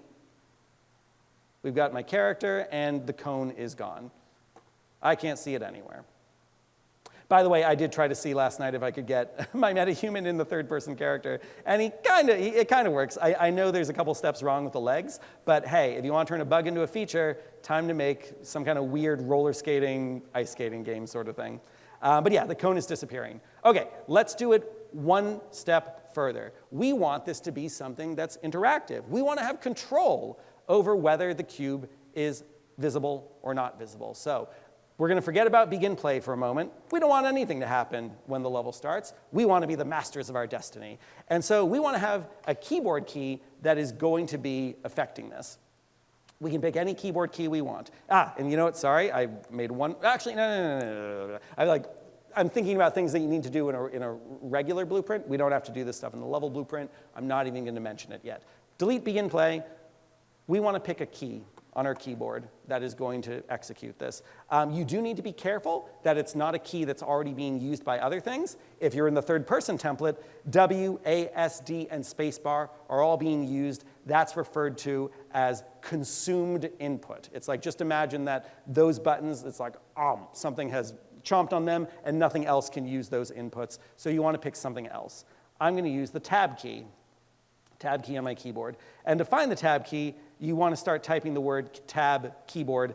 This gets hard when you are doing something like the letter H. Because if I just type the letter H, of course, it's going to show me everything that has the letter H in it. So yeah, once you start typing the word keyboard, it'll more likely show you the right thing. But I'll use tab. I like tab because it's a nice big button. Or actually, you want to be fancy? Do whatever you want, but I'm going to do caps lock. You know what's cool about caps lock? Is it actually has a light. We have like a visual feedback on the keyboard of whether something is on or off, right? Okay, so when someone hits caps locks, you have two different options here. You can say, do you want this to be when you press it? Or do you want it to be when you release it? Or do you want to just do one of those things? So I could make it so that while I'm holding down the caps lock key, the cone is on, and when I release it, it's off. I find that oftentimes for someone managing a show, that's a little bit too much pressure to like make sure that they don't release their finger from the keyboard. So I'm just going to deal with pressed. And I'm just going to say every time you press the caps lock key, it will flip-flop. That's actually the node we're going to use. It'll flip-flop between this is off, this is on, this is off, this is on. So coming off of pressed, we won't do anything with released. I'm going to type the word flip-flop. One of my favorite nodes, I still use it all the time, and basically all it's doing is every time this node gets activated, it's going to bounce back and forth between A and B. Now, don't do this part because I'm going to show you a worse way to do this, then we'll show the better way. Now, what I can do is I can say, when it's A, we're going to turn this on. Again, I'll tell you how to like copy and paste everything here. We can say when it's A, we turn it on. When it's B, it turns off. This is fine. This would work. But there's actually a better way to do this, especially with flip-flop, because we have this nice little red pin that says is A. And you notice we have all these red pins here, is A. So we can actually simplify this logic. And we can literally have A and B both coming into a single set visibility node, because that question of is it A or not can dictate whether or not we are turning this on or off. And that's it. This is the simplest version of this logic, most efficient. I'll do compile and save all. And what's kind of cool is we've got this thing here that says no debug objects selected. If we click this, Basic Blueprints 1, which is, it says 1 because it's looking for like how many instances of this exist. Only one exists, but if there were multiple somehow, then we'd see a few options. So if you do this for debug, what's kind of cool is if you keep this logic kind of open right here, just off to the side when you press play, notice how this has a big yellow simulating button? It's looking to see what's about to happen. It's waiting with bated breath. And so as I start to move around in here, doing my ice skating, fantastic, and then I press the tab key. Uh-oh. Why is it? Oh, it's not the tab key. It's caps locks. There we go. Caps lock. There we go. There's our cone. It's on and off. On and off. And what I love about blueprints, you can't do this with C# or other coding. You can actually see the logic executing. You can follow the flow of it, which is so helpful when you're debugging. If you follow the flow and you're like, why isn't my thing working? And you see that the logic actually stops before it gets to the thing you're trying to do, that is so helpful because you're like, there's something wrong with this particular node. Here's where the kink is in my hose from this data flow, and then you can just troubleshoot that particular node to try to solve it. Clear as mud? Anyone have any questions here? Yes?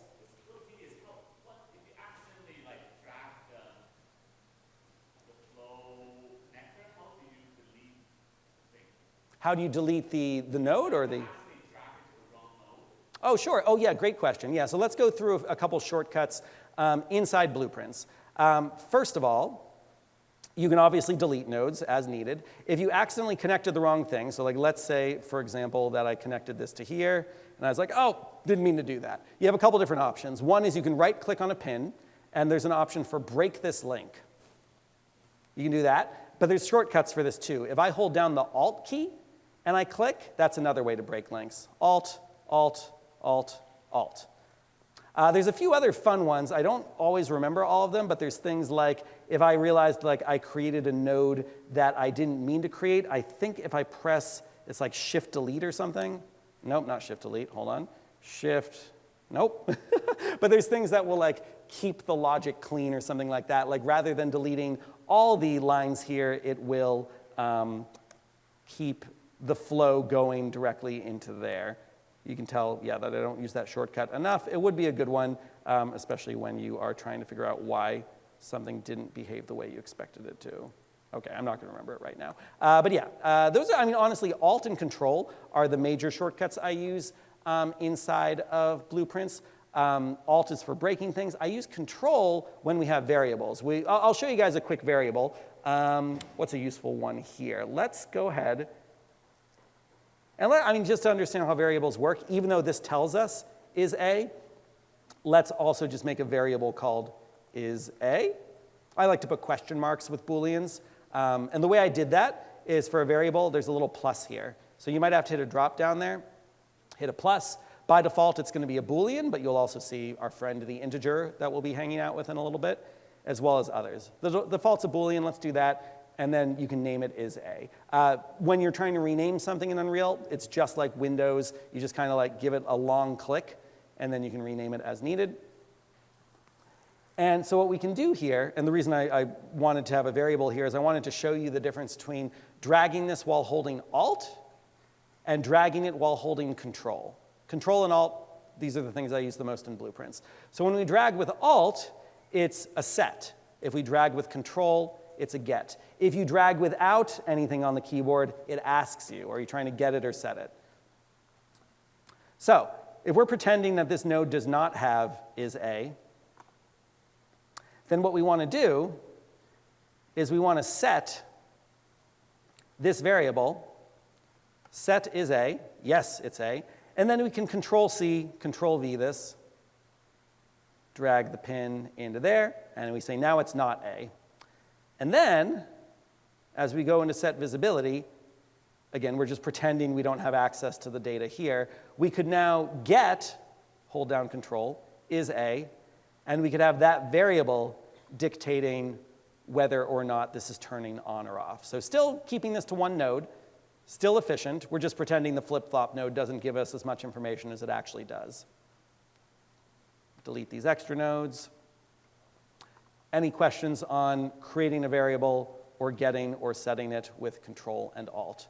Don't forget to make that connection there. Yep, you can hold down Alt and click on the pin that you want to delete from. Or you can right-click and click Break this link. Absolutely. And we'll just confirm that this works. And I'll just hit play. And I press the caps lock, caps lock, caps lock, caps lock, and it's still working. Okay, good. Ready to start building a queuing system? All right. So we'll start out with the simplest version of this that we can, which is to create a few different levels that are going to be called Q0, Q1, Q2, Q3. We do as many as you want. Put whatever you want in it. We're just going to test it. And in fact, just to go a little bit more advanced here, I'm going to use my DigiBC level. So I'm going to pretend that I, too, like you, am going to be thinking about a show in here. By the way, you might be asking why I've got Scrooge in here. This asset came in at the wrong scale. And I was like, I know it's the wrong scale, but I'm not quite sure at a glance how to make it the correct scale. So putting a human inside the experience is a really good way to do that. Typically, it's going to be off by a factor of 10. So when I brought this asset, by the way, this scan took me about 15 minutes this morning before you all came in. This app is called Polycam. It used to be free. Now you can do like a 7-day trial, but then it does cost money. Too bad, but I was definitely taking advantage of the free version. I was doing like 400 scans a year. Yeah, so what I did was I had my Scrooge there as a MetaHuman because I know the height of a human in this space. And then I clicked on the asset itself, and I just went up to 10. 10 didn't look quite right. Then I went up to 100, and 100 did look correct. So that's cool. And then I mentioned, of course, that because I wanted to get the size of the screen correct and the screen did not scan, I just dropped a plane in here. Okay, so this is going to be our persistent level. In theory, all these things are going to want to be here the whole time. I could delete Scrooge if I wanted to. The DigiBC Lounge should open automatically with the new USB project, but I should remind myself what folder it's in case anyone loses track of it. It is in... It lives in Game Maps DigiBC Lounge. So it is just here in that Maps folder, right alongside all those MetaHuman lighting sublevels. So right now, if you pull up levels, we got nothing over here. If you don't see the levels tab, it is under Window, Levels, right there. So that can come up here. And we're just going to want to create a bunch of sublevels for our different queues. So the easiest way to do this is just create some empty levels using this dropdown right here. So we're going to do create new, empty level, and we're going to call it, I'm going to put in a sublevel folder under, I guess we're in class. I should have put DigiBC in class as well. That's OK. New folder, I'm going to call it DigiBC sublevels. Oops.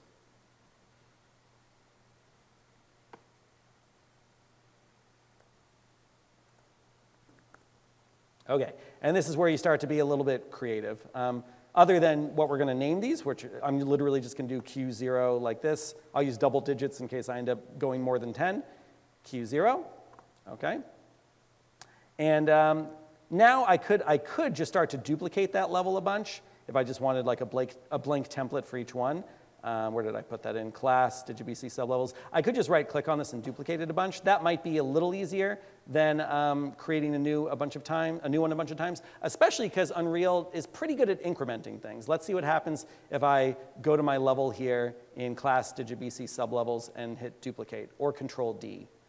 Ah, look at that. It called it Q1 automatically. I can go duplicate again, and we'll go up to 5, which remember is actually 4. 1, 2, 3, 4, 5. And the little asterisk says these aren't saved yet. So I'm going to go ahead and do a save all. And these are all empty levels. They're not doing anything yet. But I'll grab these 4 and drag them into here. 0, 1, 2, 3, 4. Do notice right now the blue tells us that we are currently affecting Q4. So be careful if you're like, oh, I want to make sure that I put the podium on stage. Like you'd want to do that in the persistent level. Yes, Adonis. So what I did was I went to levels here, and I did create new. This is exactly the same as going file, new level, except it automatically adds it here as a sublevel, which honestly wouldn't have saved me much time, because since I ended up duplicating it a bunch anyway, I still could have just grabbed all of them and moved them in here. I chose what? Nope, I did new level and I did empty level with nothing in it. Because if we do basic, we're going to replicate 50 suns and 50 floors and all that kind of stuff. Yeah, absolutely. So let's start out with Q0. And what we're going to put in Q0, I'm just going to press Enter on the keyboard. And again, be as creative with this as you want. I'm going to do the very basic version, where in Q0, we are going to have a cube on the stage. Hooray, very exciting. The first piece of set design for our magical show. The cube is 1 meter by 1 meter by 1 meter. Fantastic. And that's it. So I can test that this is in that sublevel by hitting that eyeball, turning it on and off. Now I'm going to press enter to go to Q1. And in Q1, I don't know, maybe I'll be a little bit more fancy. And by the way, I should mention this too. If you're like, oh, actually, you know, that cube's going to be in Q1 and Q2 and Q3. Like, I could Control C, and I could also paste it into Q1 as well. So then even when Q0 is off, it's still going to be in Q1. Now, the only tricky thing about that is it's two separate versions of the cube. So if we're like, oh, actually, this cube's going to be a different size, or it's going to have a different material, now we've got multiple instances of it, so we'd have to make that change multiple times. This is where you start to realize why it's useful to have a more robust queue system that can like track one object across multiple queues and that kind of thing. But we're doing like the very simple version of this today. But yeah, just for the cube, why not? I'll have the cube appear in Q0 and Q1. Also in Q1, I'm going to have a red light appear. Remember, I can also just hold down the L key. Maybe I'll do that. Hold down the L key. It says, actor will be placed outside the bounds of the level. This happens sometimes if Unreal can't find like a mesh to latch onto. We probably don't have collision on this mesh right now. If you remember yesterday, we have that use complex collision as simple method, which if anyone's like, I really want to make sure this has collision, I can go over that again. But it's okay. Right now it's telling me that the light is outside the bounds of the level, but it's lying. It's right here. I don't know why it said that. If it was really far away, I would probably reset it. And actually, you know, I did just notice, though, that this is farther away from things than I was expecting, but that's okay. You do want to be careful with your transforms of float values becoming too big. There's what are called floating point errors in Unreal Engine. And you really don't have to worry about it till you're at like 1,000,000 centimeters and that kind of stuff. And then you get into something called world partition, which is how you do like digital twins of cities and all that. But basically, just try to avoid, as a rule of thumb, any numbers here being bigger than 10,000, basically. Yes? Feel free to answer this later if this interrupts. Absolutely. I'm just kind of curious in terms of like heaviness or expensiveness. Yeah. If you anticipate that you're going to have a ton of queues, like, is it more streamlined to do it through blueprinting or through these sublevels? Well, you kind of use them in tandem. Yeah, like the blueprint method that is most efficient would be just blueprints, but then the blueprint becomes much more complicated. So if you want to talk about like expensiveness, the complex blueprint method that has like 100 nodes, that's the most efficient, but it's much more complicated to set up. Okay. Yeah.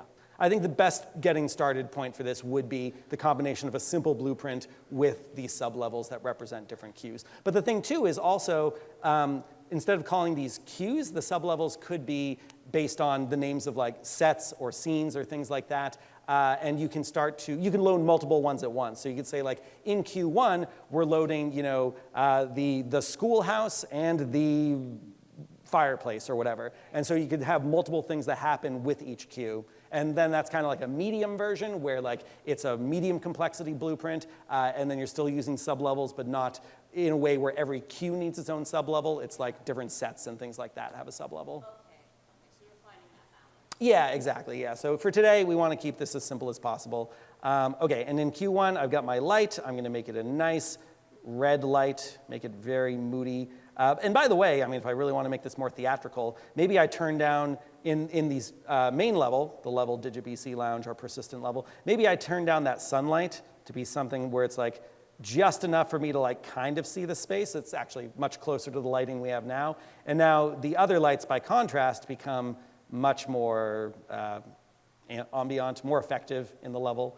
Do a quick save all. And again, as I kind of do each of these levels, you just kind of want to see what happens when you turn them on and off. So we see our cube is in Q1 and Q0. Our light is just in Q1. Now for Q2, which is actually Q3, remember, let's go ahead and add in a plane. I was trying to think if I want to drop like a movie into the scene, because we could actually just have like a movie playing. I don't think we have an MP4 handy right now, but movies are very easy to use in Unreal. You can literally bring like an MP4 file into your project. Let me just see if I've got like a quick MP4 file on the desktop, because this is kind of handy. MP4. Maybe, maybe not. Yeah, what's up?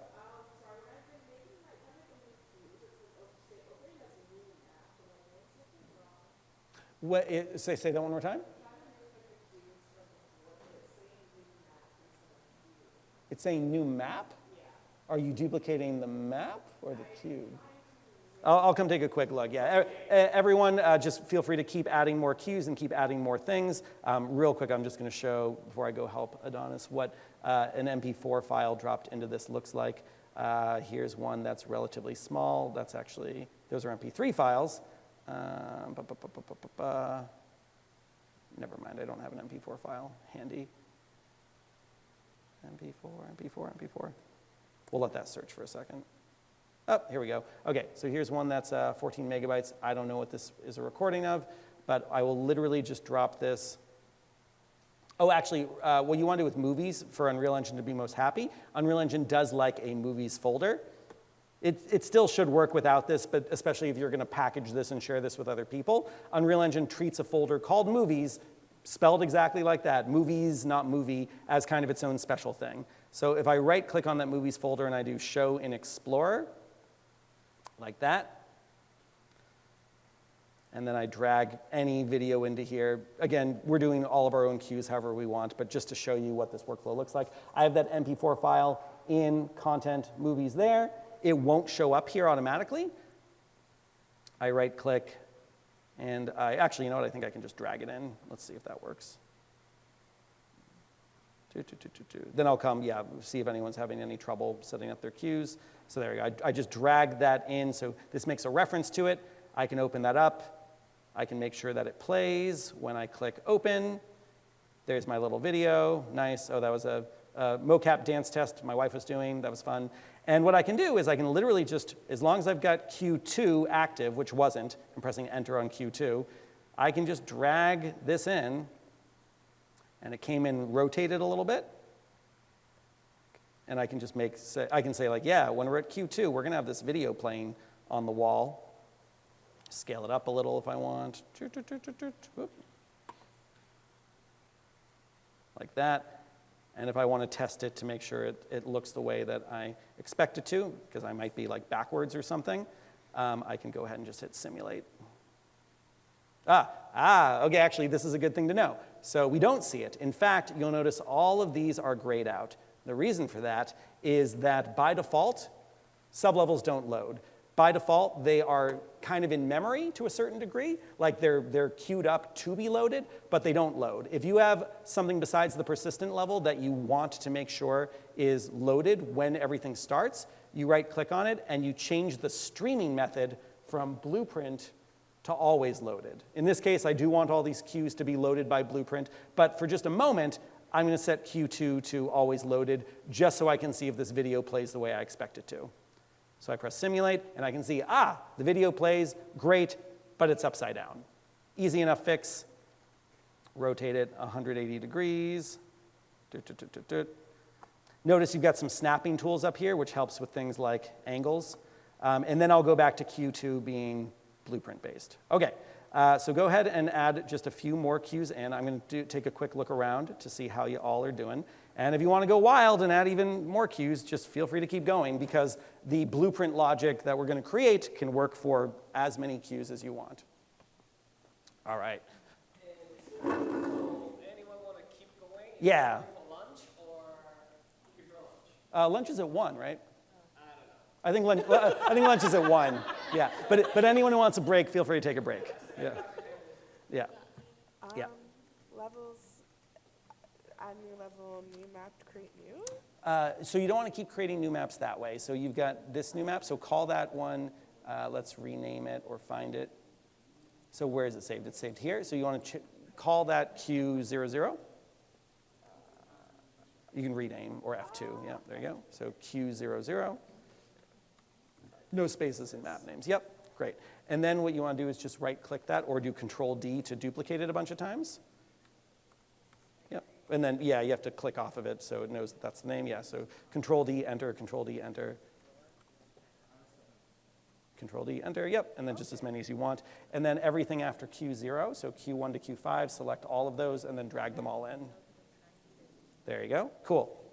And now you can start to set each of them up. Just make sure that you are intentionally activating each queue you want to work on. You do that by pressing the Enter key Okay. for And each I can queue. just add Yep, exactly, whatever you want in each one. And then if you want to confirm that it's in the sublevel, hit the little eyeball to turn it on and off. Okay. Cool. Thank you. Absolutely. Anyone else having trouble setting up the queue system? All good, all good, all good? Okay. All right, next step will be constructing our button to be able to cycle through them. Yikes. Let me add a couple quick things in here for other queues. I'll drop another light in here for Q3, and then for Q4, I'm going to have, oh, you know what? I did the wrong thing. I know I did the wrong thing because this light is there even though all of these are off. So where does that light even live? I'm not sure. If I go to Outliner, where are you from, light? That's weird. It's existing in some nether realm. Let me just delete it. So yeah, I've got Q2, that's my video. Q3, I need to press enter to activate that level. Put the light in there. Great, now it lives in Q3. I can see that by turning it on and off. And then for Q4, for the big finale, we're going with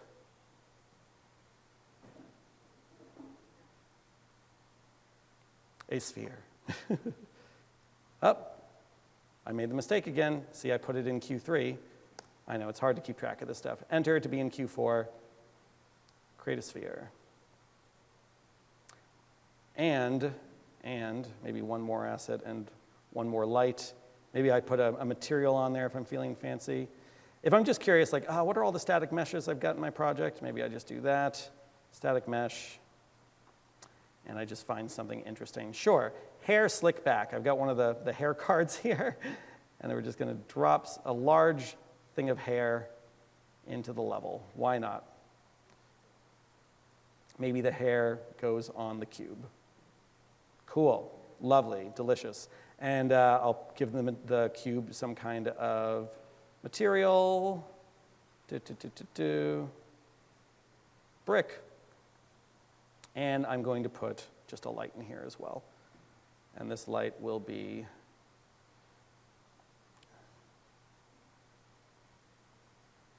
blue with an intensity of 1,000.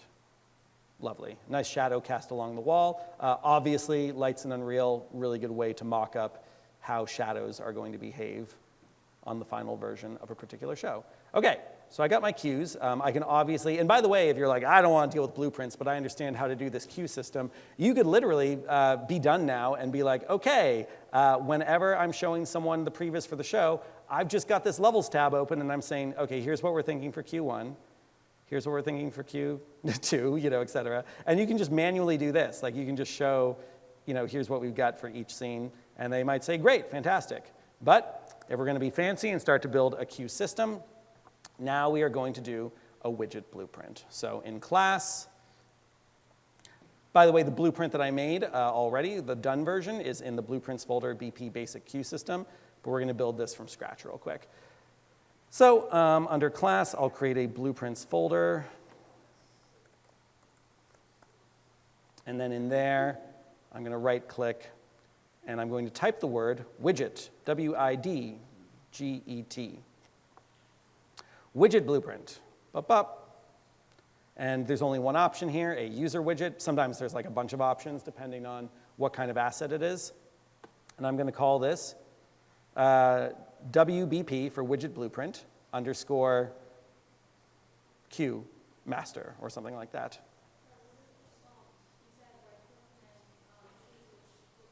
Yeah, you're going to right click and in the little search bar up there, you'll type the word widget. And there should be, there are a few different widgets. Editor utility widgets, by the way, are like the thing that we're about to build, except they can actually work in the editor. You don't even have to be in play mode, so that's kind of cool. But we're doing a widget blueprint right there. Yep. Widget blueprint. And then we'll open it up. And we're presented in this, we're in designer mode to start with this big blank canvas. And there actually is not a canvas yet, so I do usually like to start by finding in the palette in the upper left a canvas. Canvas panel, drop it down here in the hierarchy below, and now we've got this nice dotted thing that shows us like different resolutions. Again, really useful for when you're testing how this might look on different displays. It snaps to these, but you can also try something more dynamic as well. So we have our widget, or we have our canvas, but right now nothing actually exists inside of it. And what we want to build is a button.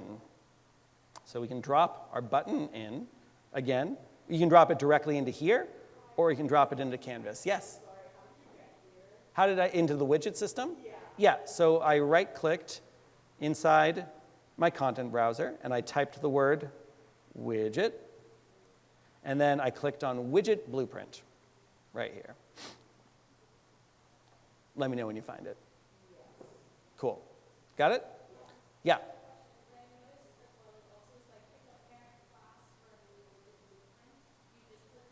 User widget, yeah. Yep, it's the only choice. Yeah. Some other blueprints have like a lot of other subclasses and subchoices. In that case, there's only one. Okay, and then inside there, we are doing canvas from the palette in the upper left to create our little dotted thing. You drag the canvas down into the hierarchy in the bottom left. And then I'll delete the button. We'll do the same thing again with button. Button, B-U-T-T-O-N. And you can drag it into here, or we can drag it directly into here. And you know, we can anchor the button however we want. I like to have it kind of center top. So I'm going to drag it about here. And then the anchor for it by default is over here in the upper left. So I'm just going to grab the middle of that anchor and try to snap it. It's going to snap to the middle there. And so now, when I'm resizing this, we see that the button kind of maintains its relationship with whatever the center top of our screen is. Pretty cool. And then inside that button, and by the way, it's usually good to name things before you lose track, so I'm going to call this btn underscore q or something like that. You can change it in the details in the upper right. And then inside of that button, I'm going to put some text. So we type text in the palette, text or rich text, that's fine. Rich text just has more formatting options. And I'm going to drag text directly into button Q down in the bottom left in the hierarchy. And we see that the text block is a little bit big. We can make the text block smaller. In my case, I'm just going to make the button bigger and then kind of drag it roughly back toward the center. And so in there, I'm going to change there's a bunch of options. When you've double-clicked on the text block, you can change the color and opacity, you can change the font, you can get all super fancy with it. I'm just going to make the color for it black, or I don't know, maybe a dark blue or something like that if I want to be a little more colorful. Just by clicking on color and opacity. You only will see that if you are specifically clicking on the text block. And then the text, I'm just going to have it say Q. All right? And we're going to say what Q we're on. So I'm going to hit Q colon space. And then because we're going to have the Q number over here to the right of it, you see we've got some alignment over here.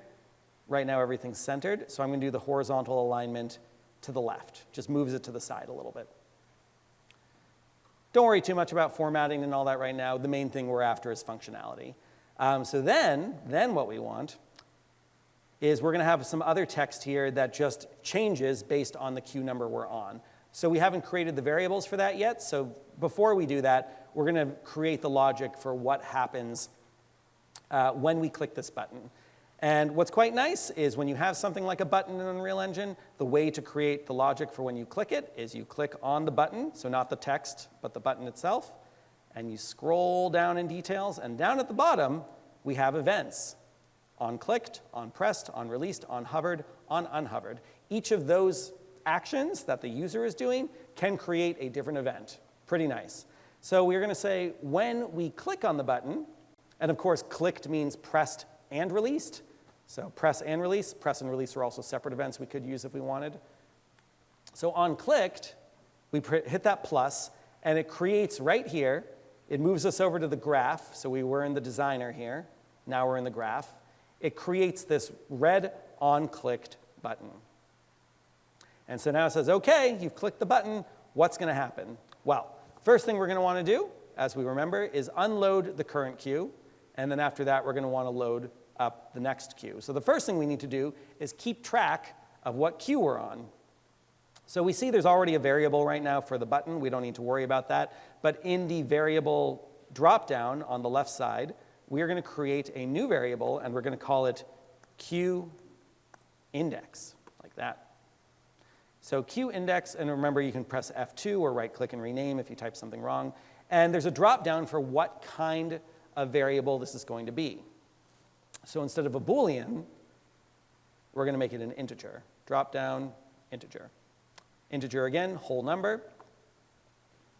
And so we are going to, first of all, I guess I should mention too that once you compile the blueprint, hit compile, you'll see it asks you what the starting value is of QIndex. If you didn't want to deal with the array stuff of 0, 1, 2, 3, 4, 5, et cetera, you could just start the QIndex at 1 and kind of like go from there. I've just kind of programmed my brain to think of 0 as 1 and deal with the way arrays work, but that's up to you. So we can hold down Control and drag QIndex out to get the queue we're currently on. We're not doing anything to change that queue yet, but we know at the beginning we're on queue 0. And eventually, yes, we're going to want to unload the level of whatever queue we're on. So we're going to right-click, instead of dragging off of here right now, which will present us with too many node options, we're just going to right-click in the empty space and search for the word unload stream level by object reference. By name, you have to actually type in exactly the name of the level, and if you do it wrong, then it gets mad. That can be useful, though, because this is a string value, and don't try to follow along with this real quick, but I'll just mention that we could promote this to a variable, it can be a name, and then we could more easily increment what this variable is because we know that each level is going to be called Q00, Q01, Q02. There is a version of that that's a little bit beyond the complexity of what we're doing today, but would actually make our blueprint logic even simpler than what we're going to do. Instead, we're going to make sure that we are absolutely loading and unloading the levels we think we're doing. So I'm searching again for unload stream level by object reference. And what this does is this gives me a drop-down of exactly the levels that we have access to. But it's going to change every time we hit the button. So we can't explicitly say, oh, yeah, it's going to be Q0 or anything like that. There's other instances where you might be more explicit about these things. But we actually want to have an index tell us which level to get. And so what we need to do is we need our array. The array is going to be where we store all of our levels. So what's kind of cool is anytime you see a pin and you're like, I don't know what a world soft object reference is, but I see that that's what this wants when I'm hovering over here, I can right-click on this pin, and I can say promote to variable. I can say whatever you think this should be, I know I need a variable that is that. So level. But because this is going to be an array of these, I'm going to call this something like Q level array. Okay? Because by default, though, this is only going to be one thing. It's looking for what does this variable equal. We don't actually want to do that directly. We can break this link, hold down Alt, click it, et cetera. And we actually want to turn this from what's called a single variable into an array. And we can do that by clicking on the dropdown. Or I'm sorry, actually not clicking on the dropdown. We do that by actually going over to the details panel when we're clicking on the variable.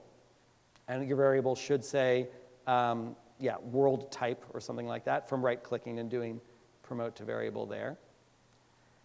And over here, we've got this little drop-down, and we go from the pill, which says single, to the next one, which says array. I'm in the upper right there in the details after selecting my array, after selecting my variable. And then it says, whoa, hold on, this is going to change stuff. And that's OK, because we're not actually doing anything with it yet. So we can say change variable type.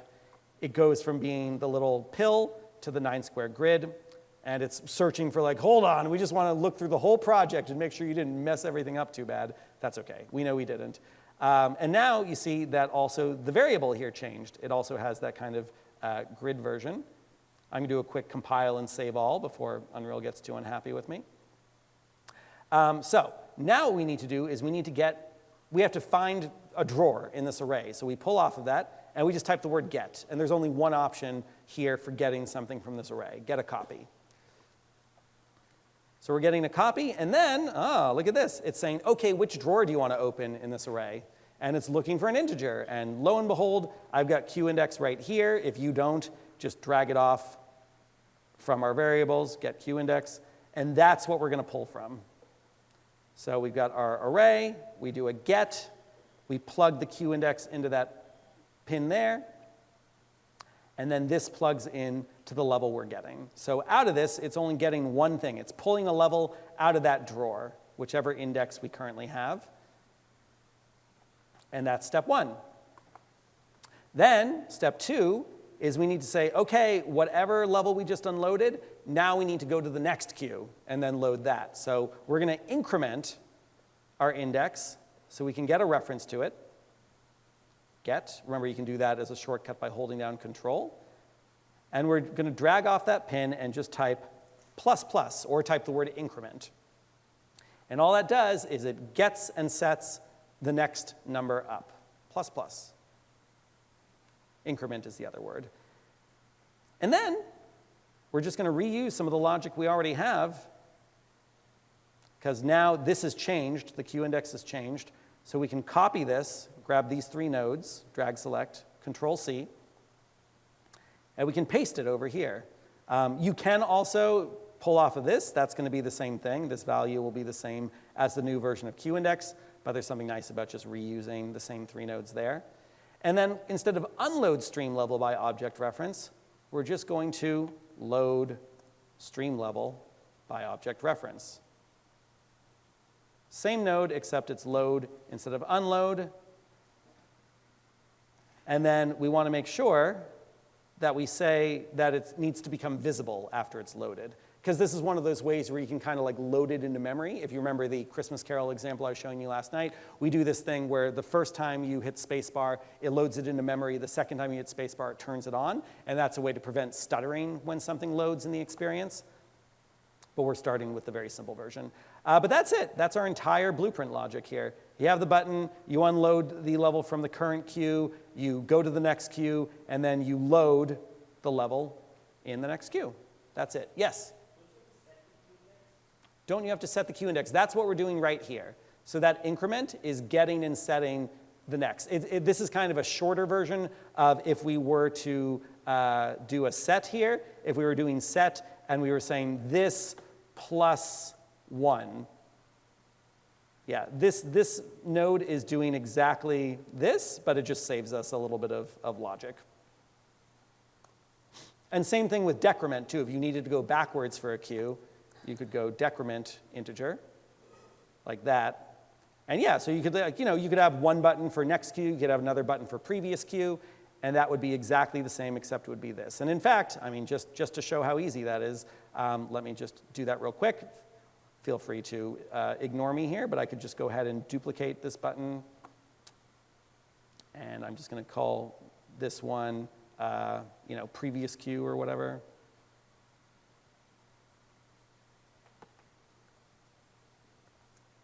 And in both cases, it'll still show the current queue, but it's just kind of a way to have the button do something a little bit different.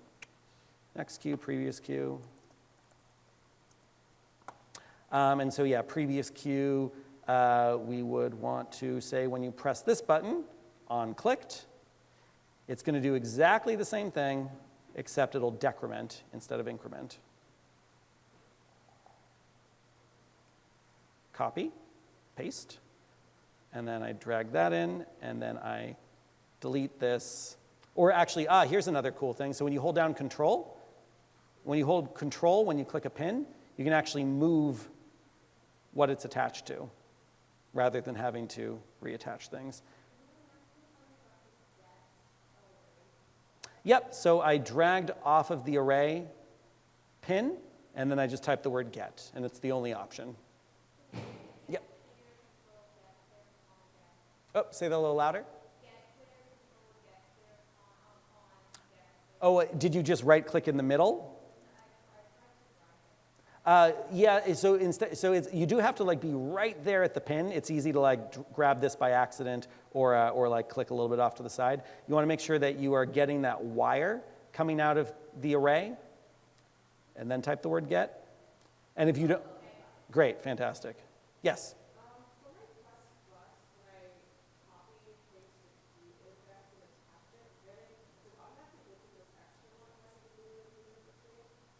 Let me come take a look. Yeah, I'll leave this logic up on screen for a moment so anyone still catching up can catch up here. Don't worry about doing the decrement if you don't want to.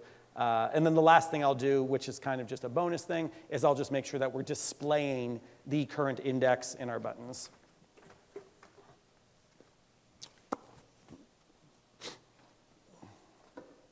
Yeah. Just like here, it's doing this. Oh, that's because it's doing a float increment instead. That's the green one. The green one is a float instead of an integer. So drag off of QIndex, off the pin, yep, and then just do plus plus. And then that's it, increment integer. So that's the one you want, so you can delete those two. Okay, thank you. Yep, that's an easy mistake to make. And then also for this on Q. Oh, not that one, the arrow one, yeah. That's called an event delegate. That's a little more advanced. Yep, so then you get that. And then drag into there. Oh, except you did unload twice. We want the second one to be a load, not an unload. Oh, let's click it. Yeah, just delete it. Yeah, there you go. And then just right click and do load stream level by object reference. Yeah. And just a reminder, everything we're building today, I'll give you all the updated version of the project, so all of this will be available to look at later. And then make sure you do make visible after load also. Yep, you can plug that in. You're doing the right thing. Yep. Uh-oh, don't crash. Thinking. There we go. You got it. Cool, compile that. Great. Anyone else need an eye? Okay. Oh, yep, here we go. So did you like just copy and then paste it at the bottom? Because I see the difference is this one is a negative. That's right, yep. Okay. So I copy and pasted and just swapped the plus plus with a minus minus. Okay, sounds good. This will look. Does that look right? Yeah. Let's see. Array, get, index, blah, blah, blah, blah, blah, plus, plus, plus. That looks perfect. Okay, A plus. great. Hey, yeah. I do not completely understand like the logic of the program. So Sure. when I duplicated this, why is this node still here? Because this is all the logic for everything happening in there. So it's not just for the one button. Objects though. But it's all inside the same blueprint. So it's like if you've got, yeah, okay, it's all part of the same logic chain. Yeah. Okay, But that looks good. Cool. Nice color choice. All right. And then so last thing we need, actually, sorry, there's two more steps. Before we go back over to the designer area, one thing I kind of brushed past was we have our array here, but we haven't put anything in our array yet. So we've got our Q level array, and over here it's empty right now. So we need to do the plus here to add our levels in, right?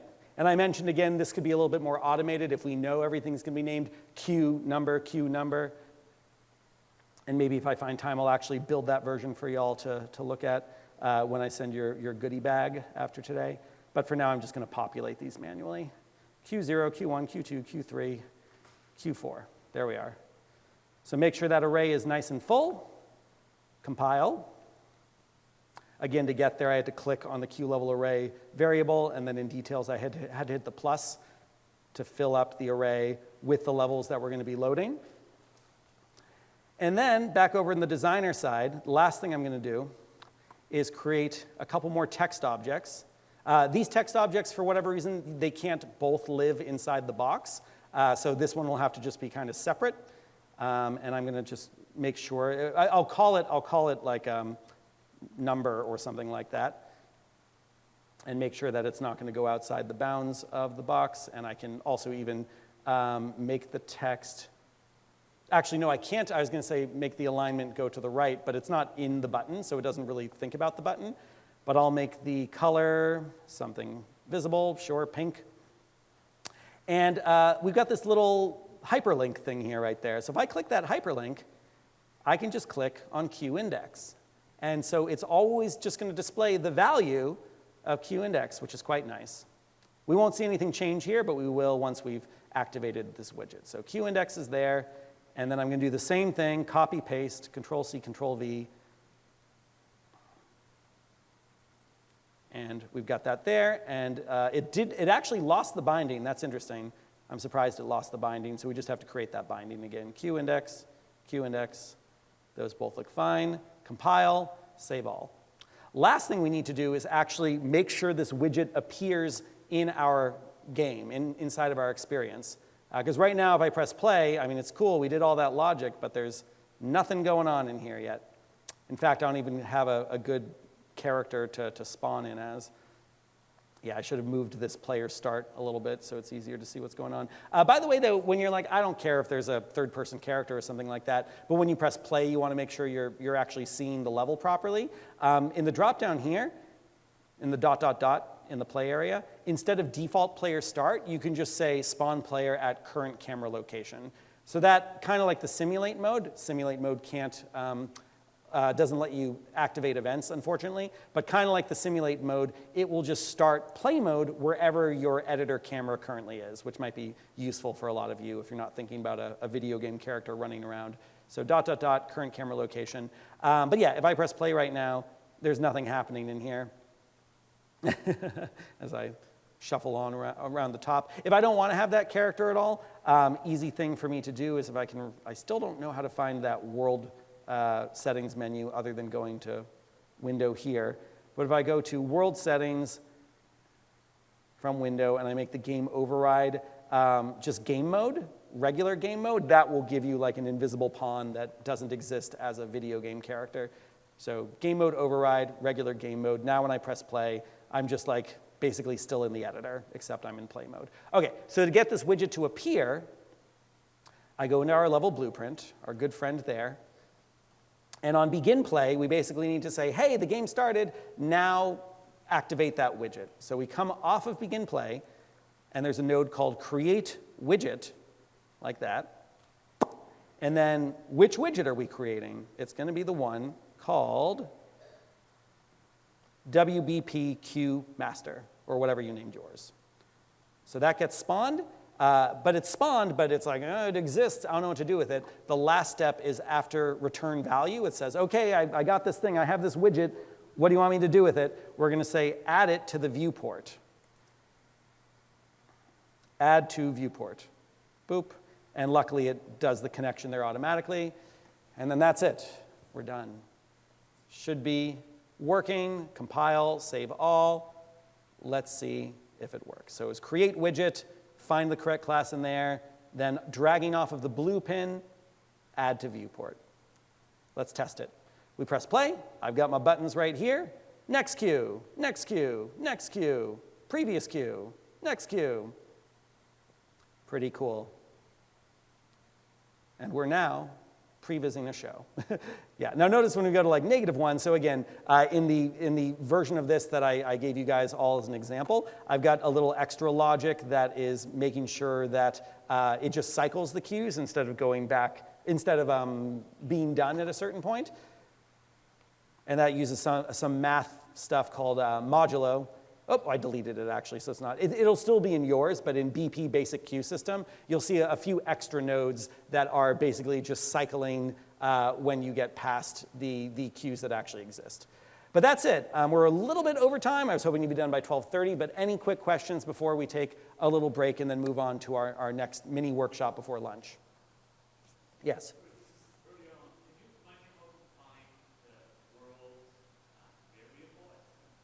The world settings? Mm-hmm. So we've got our blueprint here, over here. So so over here for the world array here. So what I did is the wonderful thing about all these pins we have in Unreal is anytime you see a pin, Boolean, integer, whatever, if you're like, I don't know what this thing is, you can right-click it and then say promote to variable. So that creates a variable, but by default, it assumes that it's a single thing. It's like you just want to load whatever level this one variable is. And you can see here, as is, I could just like pick a level. It's like, I want to load my dance showcase, whatever. That's fine, or unload in this case. So then the next step to actually make sure that this has an array is you go to the little pill to the right of the variable type, and you change it to array right there. And then once you've done that, change variable type, then we have the ability to, we have to compile. Things don't actually get thought of as different unless they've compiled. We got that. And now over here, we can go plus, plus, plus, plus, plus, plus, plus, plus, and start to add in our various levels that we want to load. Q0, Q1, Q2. Make sense? Absolutely. Okay, one more, Adonis, yes? Error. Can't connect pins. Okay. Sounds like maybe the variable type is a little different from what it wants to see. All right, so here, unload stream by object reference. It's because you're trying to load in the entire array instead of the result of the drawer that you're opening. You're throwing an entire cabinet at it instead of a single drawer. Yeah, yeah. Oh, you can hold down the Alt key and click. There you go, yep, and then just drag that one in. There you go, that's it. Awesome. Yeah. Thank you so much. Like when you bring in, what does this X mean? Good question. So if anyone has a light in their scene with a red X in it, that is just Unreal saying, hey, you have too many stationary lights inside your scene. Don't worry about that for today. All that it does is it converts it to a movable light, but what you could also do is just click on movable to make the red X go away. There you go. Yep. Ooh. Yeah. I missed the last step of Yep. like dropping the canvas into like the Yep, sure. So open up your level blueprint. this one here. The level blueprint. So get out of this, yep, and then do the blueprint drop down to the right. Sorry, this Yeah, one here. that one, yep, and then open level blueprint, one down. Yep. And then from there on begin play, you're gonna do create widget. Like Yep, come off there, exactly, create widget. Yep. And then we're gonna find the widget you made in the class, yep. which is Probably Q something. Q master, I believe. There you go, yep, you got it. And then coming off of the blue pin, we're going to add it to the viewport. Yeah, you'll need to type more than view. Add to viewport down there. Yep, there you go. That's it? That should be it. Yeah, let's compile and just make And sure. one last Oh, question. don't forget to compile also. Yeah, I'll do that Yep. in a second. So one last thing, I have not like activated this. I forgot how to do it. How to activate it? Yeah. Like to put one in each one? Enter Right now, key. I don't see like any Right. changes. Yep. And when I start the thing, I don't see them like at all. They're not. Right, because none of them load by default. They won't load until you've, I mean, what you can do is you could tell Q0 to be loaded by default. So you can right click on Q0 and then do change streaming method to always loaded. Oh, okay. Yeah, and it says always, but it will still unload once you tell it to unload. Okay. Yeah, so try hitting play real quick. Let's just see if it works. Yeah, there you go. Cool. It's working. All right. Fantastic. Okay, we are out of time for that.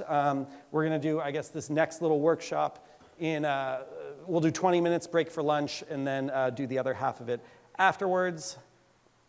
And again, if you fell behind a little bit, don't worry, you will get access to the recording for everything we're doing, as well as these assets afterwards as well. Okay, next thing I am going to try to do.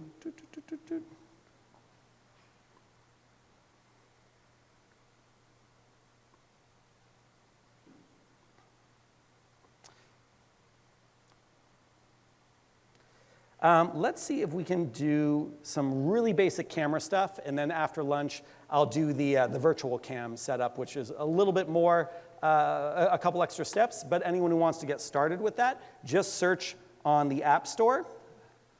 You're going to want to find an app. And yeah, sorry, the next workshop we're doing is the one about using your phone as a camera, setting up shots, doing more things with cameras in the sequencer. So that's what we're doing next. Feel free to ignore me if that does not interest you. We are going to find the app in the App Store called, I think it's called VCam or Virtual Cam. VCam. Yeah, it's called Unreal VCam. And you know what? I mean, I was like, we'll do this after lunch, but it actually should be pretty quick to set up. I can show you exactly what I'm doing on my phone. So sorry, guys. I thought OBS was running. It was not. Let's try to get that going ASAP. Start recording. We still have Nico's video from up top. OK, so I'm going to go ahead and add a new virtual cam into my scene. If I don't see that, I'll try VCam. VCam. There we go. VCam actor. So that's under the plus here. VCam actor. And it's going to give you a little bit of a tutorial. This tutorial is actually meant to be done on your phone, so don't worry about it on there yet. And let me show you exactly what I'm doing on my phone. So A, power, mirror. You don't need to open this. This is just an easy way for me to show you what's going on with my phone.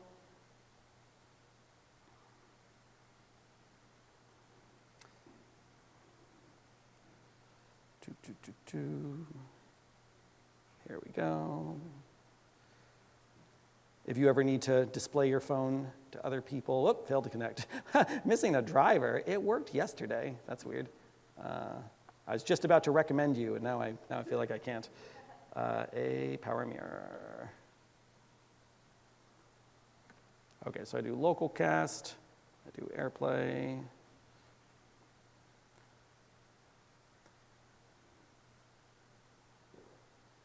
It still says it's missing the driver, but my phone thinks it can do it. Let's see what happens.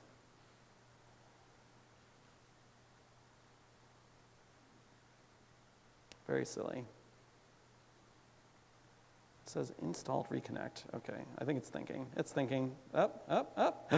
There we go. Okay, so there's my phone. Welcome to my phone. So if I open up Unreal VCam, it's asking me, hey, where's Unreal Engine running right now? Obviously, in this case, it's important that Unreal is on the same network as Unreal's on the same network as your phone or iPad or tablet. This should work with all of them just fine.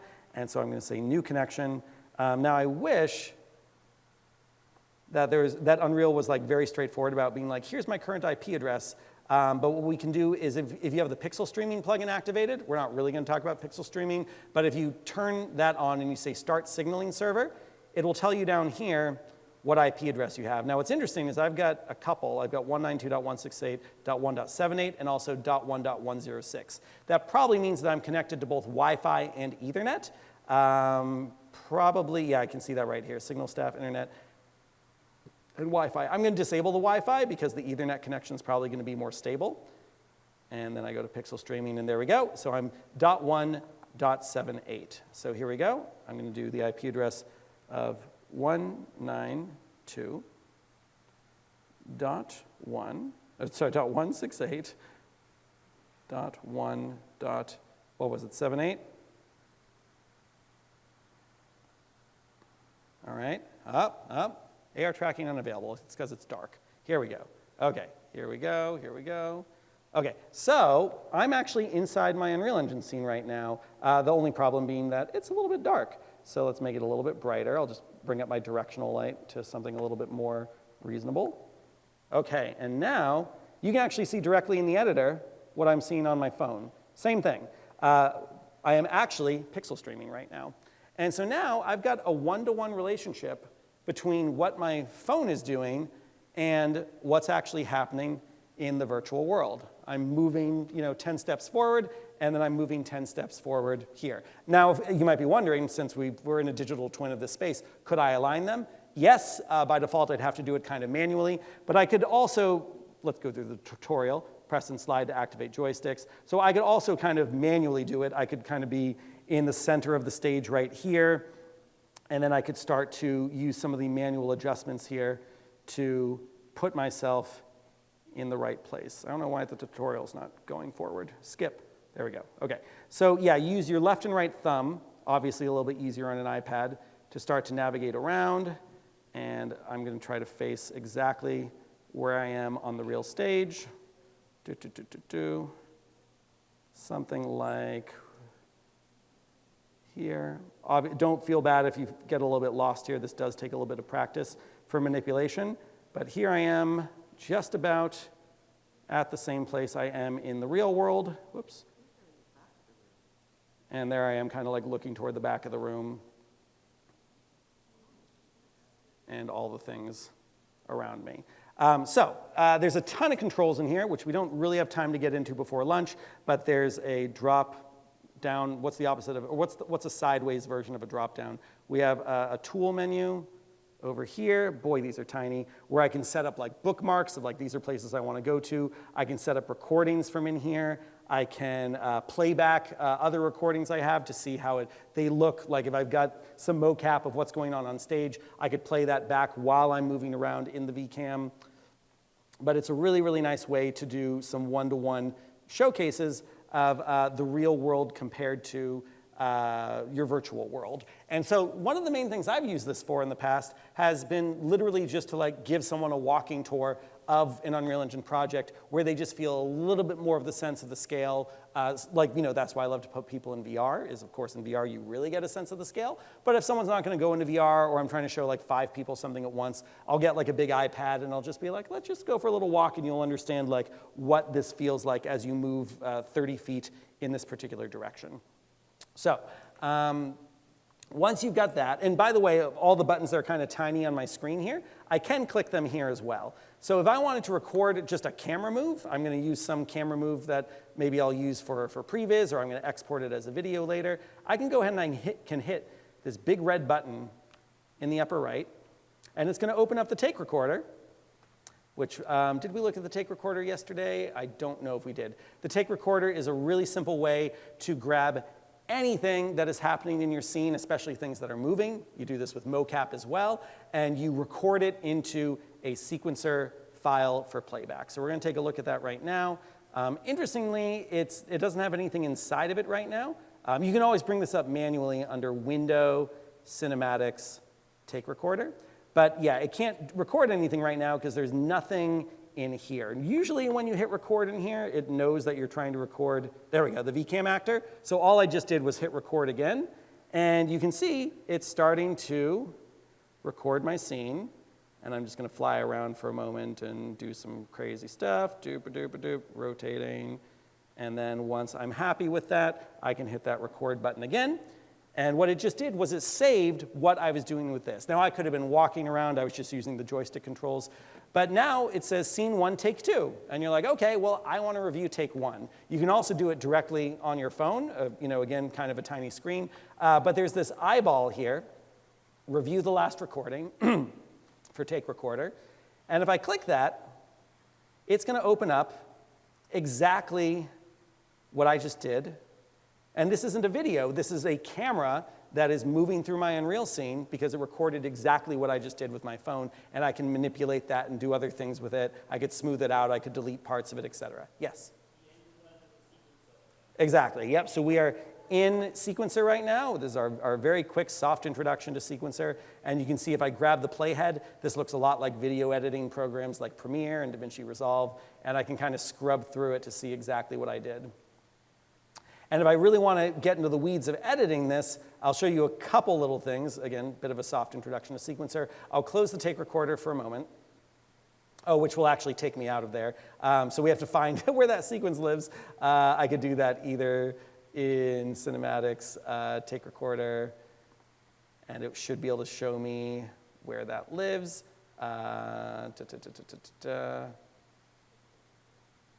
It's in the settings somewhere too. There we go, game cinematics takes.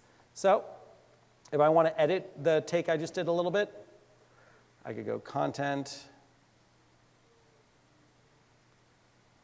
Oh, they actually created a game folder. That's interesting. So content, games, a little bit redundant because you might recall from yesterday, Unreal Engine treats game and content often interchangeably. But we've got an audio folder and a cinematics folder. The audio thing is going to be cool. I'll show you that when we talk a little bit more about MetaHumans. Real quick, just because like, I want to make sure that this gets mentioned. There's a sequence here. If I open it up. And this is entirely generated from audio. You can drop a WAV file into Unreal. You can do this live.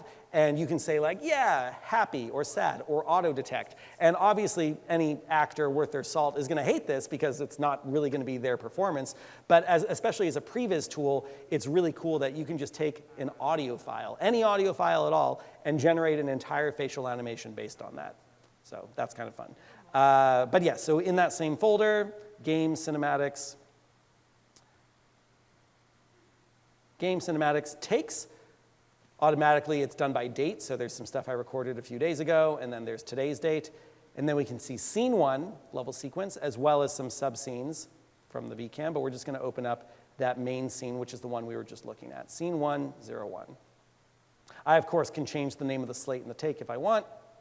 I just left it at the defaults. So you double click on that, minimize your content drawer, and then here in Sequencer, right now nothing's playing back. It's because you actually need to tell Sequencer that you want to see what's happening in here. So there's a little lock viewport to camera cuts. Shortcut is Shift-C, and I click that, and now it's back to scrubbing through here. So if we want to modify part of this for any reason, first thing we have to do is we have to unlock it. There's a padlock in the upper right. Every time you record something with a take recorder, whether it's a camera or mocap animation or anything else, it assumes that it's a perfect take and you don't want to ever change it. Usually not true, and you need to unlock it. I'm sure there's also a setting you could find that says, like, leave these unlocked by default.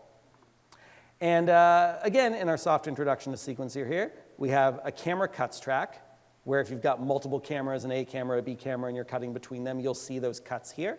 Then we have our actors. Remember, everything in Unreal is an actor. And the only thing we were recording during this was our VCam.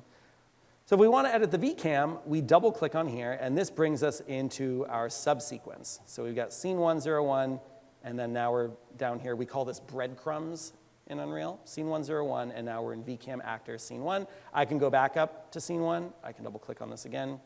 And if I had anything up here at the parent sequencer, like audio, for example, that would still play back when I'm in the child. So that's important to know. And so we can see what I just recorded using the take recorder is the VCam actor, which has a camera component. And I was recording the focal length for some reason. I don't know if I actually changed the focal length at all. I did. I'm not sure what I did to change the focal length, but we can see that number changing here. And every red dot is sometime when I recorded, or I told it to be different somehow. Not actually sure how I did that. So focal length is being changed. Nothing happened with the transform here for the camera component, but there is another track for the transform for the actor, and that is tracking how I was moving the camera as I was recording it. So as I mentioned, I could clean this up a little bit. So I could go to this part and I'm like, oh, you know what? I wanted at this moment to be like a little more centered on here. So I could start to zoom in by dragging these handles. Also, Control-Alt mouse wheel will zoom in. That's a lot like, again, how you do it with video editing software. And I could delete a few of the keyframes around here, like that. And I could say, like, okay, right around here, I want to be like a little closer and tight on this. We're pretending this is something important. And the easiest way to do that is I can click this to pilot my camera. Different from when we were up one level above, where it's more about like a read-only version where you're just looking at the camera cuts. Now we're actually controlling the camera. And with this locked, I can move this around, but I need to make sure I'm recording it. So to record this, when you're modifying things directly in the sequencer, automatically, there's a little button here that says create a key when channels or properties change. Only automatically adds a key when there's already a track and at least one key. We see there's already keys in here. It's also actually kind of interesting that it doesn't say the rotation changed, because I'm pretty sure I was moving around the rotation a lot. Not sure what's up there. But yeah, so we'll just do a quick keyframe. Yes? Two questions, because I know we're going to get into the virtual cameras Yep. afterwards. But in terms of control around camera movement and quality, do you find that it's more intuitive and you have more control when you're using like your phone or iPad camera versus a camera inside Unreal Engine? Good question. It depends on if I'm trying to capture something live or something that is already set up. So like I'll often use like the Xbox controller to kind of fly around. When we do our live cinematography of Christmas Carol, we use the Xbox controller and we use VCam The other time is like, I don't actually love to use the joysticks with VCam. I find them a little bit cumbersome. So I often will use the VCam if A, I can like mount the iPad or something on something that's a little more stable, and B, if I can actually match one-to-one my physical environment with what I'm recording. And it doesn't need to be like I'm literally in the physical space, but if I know that I need to be able to move 20 feet by 20 feet, ideally I can physically move 20 feet by 20 feet. Yeah, like if you're recording a live performer Yeah. and you want to be kind of synced up together, Exactly. it sounds like this is the more. Yeah, and there was a lot of fun videos back in 2008 or something of like James Cameron on the set of Avatar where everyone's doing their crazy mocap stuff and he's moving around with this probably $100,000 device that's allowing him to see the previs of what is going to happen in the mocap with the movie. And now all these years later, like our phones and our tablets can do that, which is pretty cool. Yeah, we got a couple minutes left here, and then after lunch we will dive more into sequencer and how to set up cameras and whatnot. I'll show you how to do it with, in fact, I'll show you some of the camera options that Unreal gives you. There's like, let's just fly around and do things that way. There's let's set up this shot and this shot and this shot and kind of like lerp between them in a different way. I'll show you how to do like a panning shot. And then we actually have some fun tools like a rig rail and a crane. And if you are someone who comes from any kind of film background where you like working with that real equipment, this is a close enough simulacrum to it where you're like, yeah, I know how to conceptualize a crane shot and I want to do the same thing here. You can. Okay, last thing I'm doing here is I'm just like, okay, right around here, I want to get a little closer to this. I can't actually modify what's happening here right now because my VCam is actually still active. So the way you get out of this part isn't quite as intuitive as I'd like, is to stop controlling the VCam actor, you actually need to click on it here. So not the electric one. The electric one tells us that it's the one in sequence here. We want to click the other one, and we need to uncheck enabled. I know this is kind of annoying, enabled. And now we're finally treating this as like a regular camera. So yeah, not the one with the lightning bolt, which tells us it lives in sequencer, but this one above it in our outliner, uncheck enabled. And now, if I start to move around, if I'm locked into this camera, and I start to look around, watch what happens when I let go. Oh, I was gonna say, when I let go, it should create a keyframe. I guess I didn't actually click this. Yeah, create a key when channels or properties change. So I look around, and then there we go. Now it creates a keyframe. Cool. So the other thing, too, is if you don't want to automatically create keyframes, you can leave that off. I'll delete the keyframes I just made automatically. And I could like line up my shot exactly how I want, something nice and tight. Looks kind of like a duck. And then I could manually create the keyframe over here. There's this little plus for add a new key at the current time. The shortcut is enter. So I could do that much more manually. Although that's interesting. I don't know why it got closer than I was expecting. So I'll try that again. Plus. Nope. Every time I hit plus, it's getting closer. That's weird behavior. I'm not sure what is causing that. But in this case, I would say weird. I don't know why Unreal Engine's doing that. But it seemed to be OK when I had auto keyframe on. So I will just do the auto keyframe version. Worth noting that when I do the auto keyframe version, it's adding in a rotation key as well. So I guess for some reason that's somehow part of it. I'm not going to pretend to know. Oh, there are rotation keyframes. There they all are. I just couldn't see them. Yeah, so for whatever reason, rotation becomes important to that as well. Otherwise, you get too close. I'm not sure why. And so you can see that I've taken, a little moment from the shot that I recorded live, and I've done like a little bit of cleanup. Here's another little thing you can do. If you're like, I kind of like my camera shot, it's just a little too shaky, I want to smooth it out a bit. One thing you can do is select a bunch of keyframes, and there is a nice little filter. Where are you, filter? Maybe I have to right-click on it. I feel like this is another button that got moved. Yeah, we should be able to just basically say like, yeah, basically this, but like let's soften it, dampen it, remove some of the keys that we don't think we need. Selection. There it is. They really made that hard to find now. OK, so you select your keys that you want to smooth out. First, let's look at the raw version. So we got like a so like especially that little moment. So if we want to smooth something like that out, let's actually kind of hone in on that. Maybe that one moment is something where we're like, yeah, I wish that was a little bit smoother. I'm just going to grab like the keyframes around that. And so then I'm going to click this little graph, show the animation keys in a curve editor. And yes, you can go ahead and actually change things this way. But what I'm going to do, and I don't think I need to select it again here, but I'll do it just in case. Drag select the keys around here. I'm going to go to the hamburger chart, as some people call it, and then go to filter, bottom here. And then I've got a bunch of different options. I will do a simplify. And the tolerance, the bigger that number is, the more it will reduce the keyframes. So I'm going to do something high just to demonstrate it, of 0.5. And I'm going to say apply.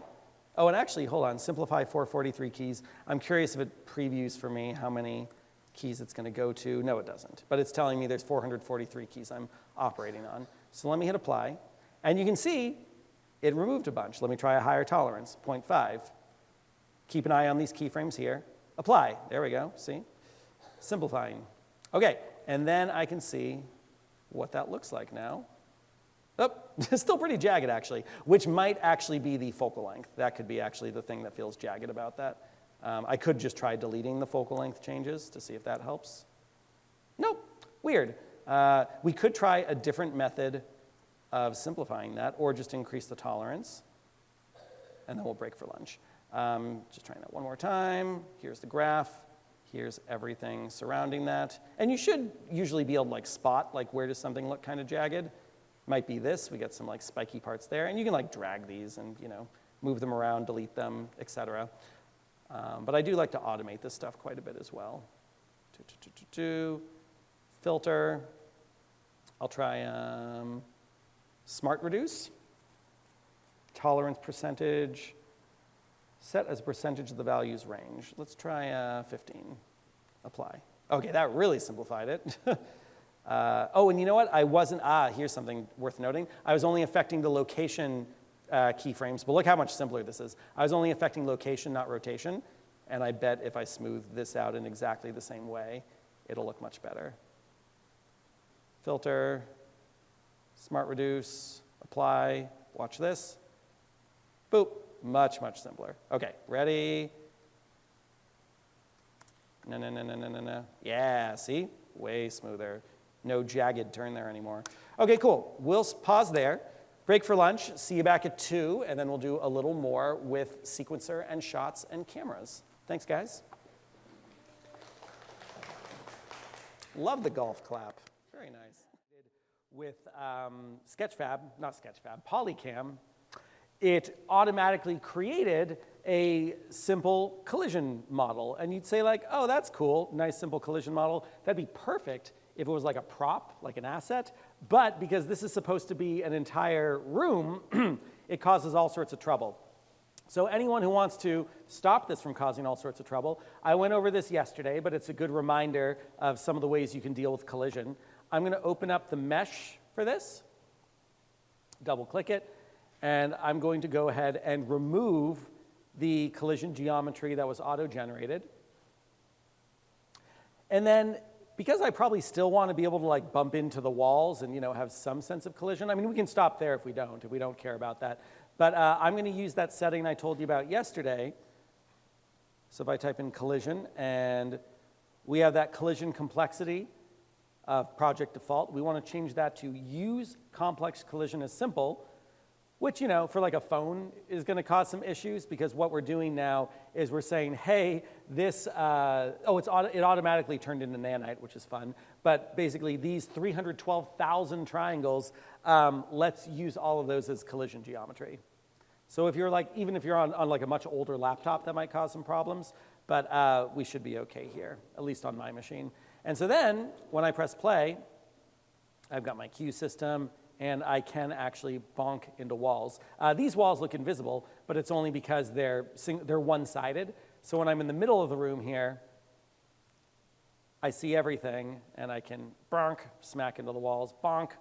But from out here, you see through the walls. This is actually a way I like normals to exist, or materials to exist, where you can actually kind of see through as you move around. So I think that's quite handy. And then if you're flying around and you're like, oh, wait, but now how do I click on my Q buttons? You see the upper left? Shift F1 for mouse cursor. So Shift F1, I get my cursor back, and now I can cycle through my cues. And then go back to in there, whatever I want. Pardon me. And one more tip before we go back to cameras. Because we're not talking about VR today in any meaningful capacity, I did at least want to encourage anyone who has access to a VR headset to use it for previs, to use it as a really simple way to understand the scale of everything. So without importing any VR assets or anything like that at all, as long as you are in an Unreal Engine project that has the, oh my God, how do I grab this window?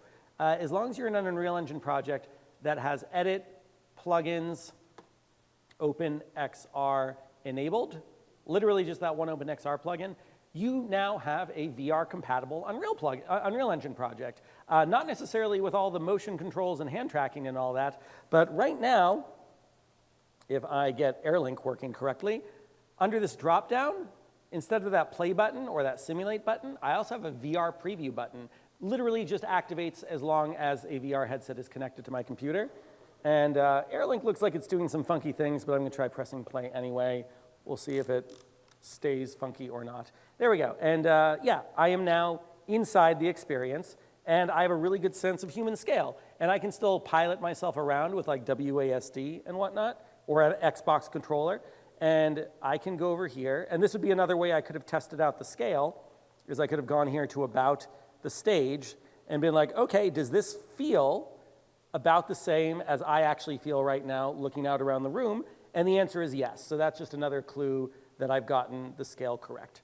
And that's it. Like that's a really simple starter way I like to tell people that VR can be great. And you know, again, if I want to walk around, kind of like what we were doing with the VCam already, really, really useful way to just get a sense of what it feels like to be in the space. With theaters, of course, we love putting actors in a digital twin of the actual space they'll be performing in, so they just get some sense of what that moment will be like when they're looking out toward a third row balcony and that sort of thing. And that's it. That's all we're going to say about VR for now.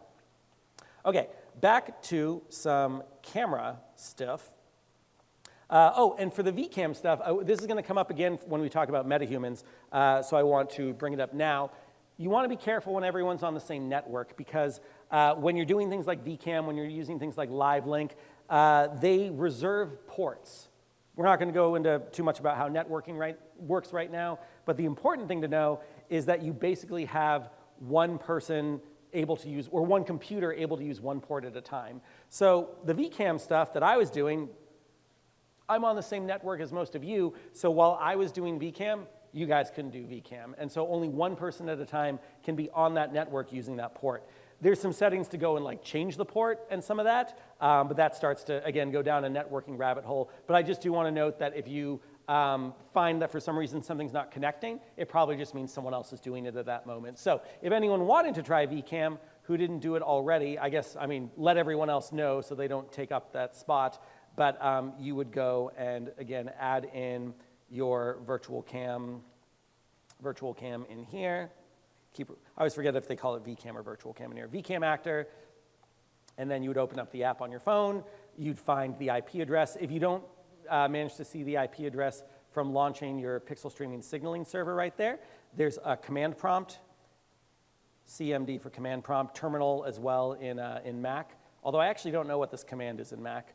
But you can type ipconfig, and that will tell you what your local IP address is. And you might be wondering also, oh, Alex, can I do something like a VCam on a computer that's on a different network? Yes, but ports need to be opened. So this is where you'd speak to someone who understands routers and networks as well. Because you know, if I try to find out what my public IP address is right now, if I type in what's my IP, there we go. So that's my public IP, but everyone who's on that network, on this network, has that as the public IP. So if I wanted to let someone remote, maybe back in New York, control virtual cam on my computer here, they could type in this IP address, but I would need to make sure that the right port is open going directly to this computer, not to any of yours. When we do our Christmas Carol show, our cinematographer, Jackie Roman, She does stuff with a VCam remotely from somewhere else. She remotes into my home office computer, and we just make sure that that connection is all set up. And she can walk around her New York apartment, you know, pretending that she's on stage with our actors who are in different parts of the world. And it looks really good. Yeah.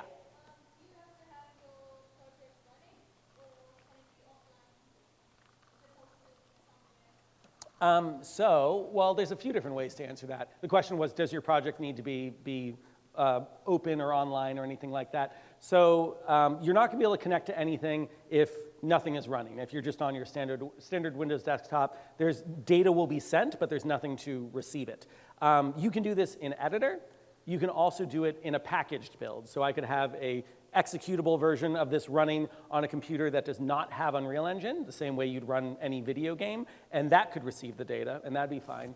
But also, more and more, you know, we see a little bit of the pixel streaming stuff going on here.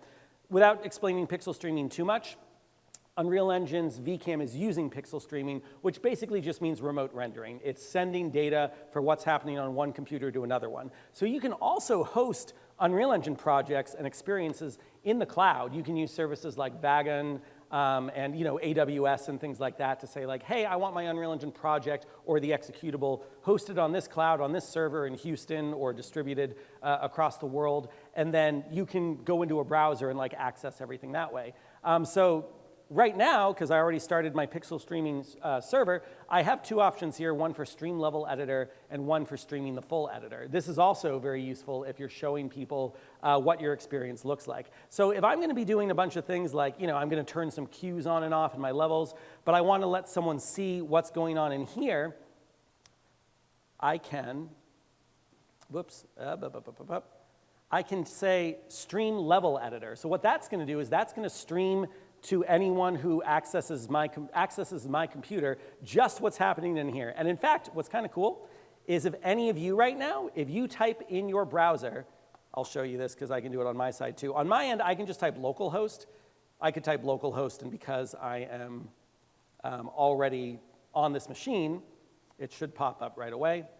Click to start, and we'll see this is what's happening in my browser. And right now I can control it from the browser. If I just wanted this to be like a view-only thing, I could disable the mouse here under input.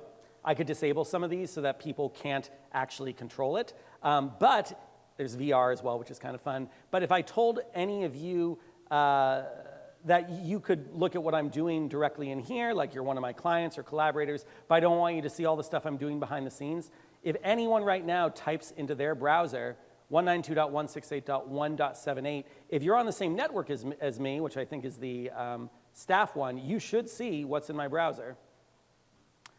And I'll test that too. Actually, you know what? I'll do it from my phone just to test it that way because I think I'm on the same network here. So yeah, you can host things from the cloud. You can host things from your local computer. You can access things from all sorts of different ways. But all I'm typing into my phone right now is 192.168.1.78. There you go, and someone's controlling my computer. Ooh, look, Mom, no hands. And I can also take a look at it here. If multiple people are logged in at the same time, you do end up with some like input fighting and that kind of stuff. But there we go. So I've got it running on my phone too, just by typing in that IP address. And I believe, yeah, even look at that. Now I've got touch controls. So now we might talk a little bit before we go too much further down the sequencer rabbit hole about the ways that you make Unreal Engine really accessible to non-technical people. Because, hey, I can hand anyone my phone who knows how to use a touch screen, and they could start to pilot around my scene just using one finger. Pretty cool. So then I mentioned briefly yesterday, like, okay, what if I wanted to give someone the ability to change some lighting? Because, yeah, I might, as a technical person, I could be over here in Unreal, and I could be turning some light cues on and off, and you guys wouldn't see it happening, you know, if you're in the browser version, but I'm doing it all here. This works in play mode also, so I could be in play mode, regular play mode, not VR play mode. And I could be cycling through these cues, right? And notice that you don't actually see these buttons in the pixel streamed version, right? And the person here could be like, oh, I want to see that video better, so they could start to like navigate over to that and all that.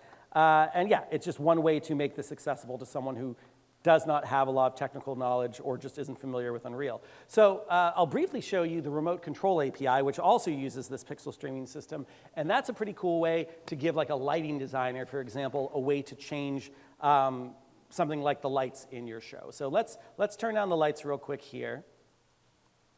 Directional light will go down to, I think we had it at 0.5 before. 0.5, enter, right? And so, I'm not a lighting designer, so maybe I just quickly mocked up something for like Q, whichever Q I've got an interesting light in. Q4, there we go. So I've done this as like a starting point. I want to hand this off to an actual lighting designer and let them actually paint this a little bit more, but I don't want to show them, I don't want to teach them like how to do all these adjustments in Unreal Engine. So what I can do, but actually before I go too far down this rabbit hole, I'm going to make sure the right port is open. Actually, we'll just try to create it. It's fine, because even if it's not working for some reason, it's still good to know this. So let's see, I'll go into my class folder, and I'm going to right-click, and there is a fun thing under Remote Control called Remote Control Preset. So I'm going to just call this Remote Control Preset, RCP, and underscore, I'm going to say like Light Console or something like that. And there's a ton of things we can do with this, but I'll show you the basics in like a little 5-minute flyby of it. So from here, there's a ton of stuff I can do in here. I'm not going to touch any of this. This is where you start to set variables where you say like, if the Q number is this and the index is this, then turn this off and turn this on. And this starts to be kind of its own little like blueprint interaction queue system if you really go down this rabbit hole with the properties window and the controller window. I'm just going to click this web app here. Click the web app once you've got a control, and this is going to open up what's called a conductor. Cool. And look at that. We've got a thing running, again, for me on localhost, and again, for you, if you put in my IP address, we'll do this in a second, but you'd be able to also access this on my machine. We've got build your own UI, color correction, playlist, snapshot, and sequencer. As you might guess, sequencer creates a way to play back videos. Snapshot actually is kind of a save game state. Playlist is if you want to do this, and this, and this, and this. But color correction, that sounds useful, and build your own UI. I'm going to do build your own UI just to show you the bare bones version of what we can start to create in here. And right now I'm in control mode. I want to hit this toggle here to go into design mode. Now the problem is I haven't told Unreal Engine yet which things I want to open up to being controllable in this other mode. So to keep it really simple at first, I'm going to do it with my light. So you'll notice that once I've got this remote control protocol system active, once I have that window open, I get a bunch of new little, I guess that's a remote, I guess that's like a beep, beep, beep, beep, beep, beep, beep, beep, kind of like Morse code remote control thing. Every single property and every single thing you see is controllable. And I'm in the directional light right now, but we can see I've got intensity and light color. Those are the main things I'm probably going to want to give to a lighting designer. Maybe the temperature, maybe we don't have it for directional light, but the attenuation radius or something like that. So watch this. Let's find the light that I've got for this particular Q, Q4. We'll find it real quick. Point light there. And I'm going to just hit this for intensity. Hit this for light color. Maybe, yeah, I mean, if it's a real lighting designer, maybe I want this to be in like candelas or something, and then maybe I'll do attenuation radius as well. So I've hit 3 things here: intensity, light color, attenuation radius. This is a specific light that I have in Q4. So now that I've done that, back over in my conductor here, I might need to do a little refresh to have this pop up. I'll go to design again. And then I should see under properties, look at that. Properties, intensity, light, color, attenuation, radius. We're going to do the dumbest, simplest version of this. We're going to drag each one of these into here. Okay? And so now what we've got, I can start to design this. I can make this, I can go into full web design mode and start to make this into something really pretty, and I have all sorts of different ways I can control this. But guess what, folks? This is already set up in a way now. We're already done, basically. I've already set up a way where if I go to my phone now, same place, and I'll make sure you can see this on my phone through a power mirror if it does work correctly. And multiple people can have this open. We can create tabs, one for each member of the crew or the production design team.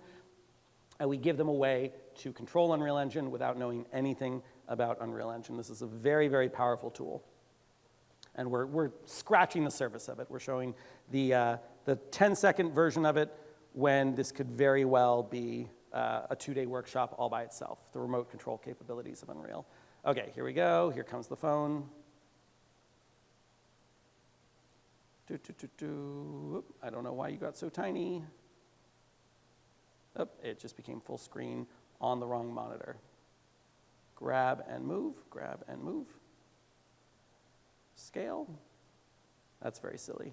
I want to put you over here. There's a fun little shortcut. Oh, there we go. I was going to say there's a shortcut called Shift Windows arrow key. And what that should do is it should snap whatever window you have open to another monitor. So that's just what I was about to do if I couldn't get this up here. Okay, so here's my phone. And I'm in design mode here, so I could keep modifying this if I want to. But over here, where I've got my little pixel streaming window, I've disconnected now.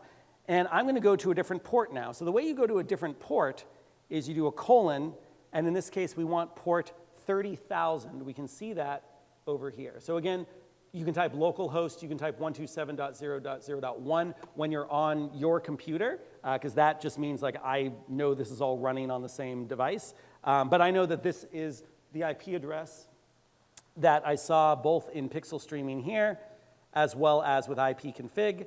And I can see in my browser, the port that is being used is 30,000. So 30, 1, 2, 3, press enter, and check this out. Ready?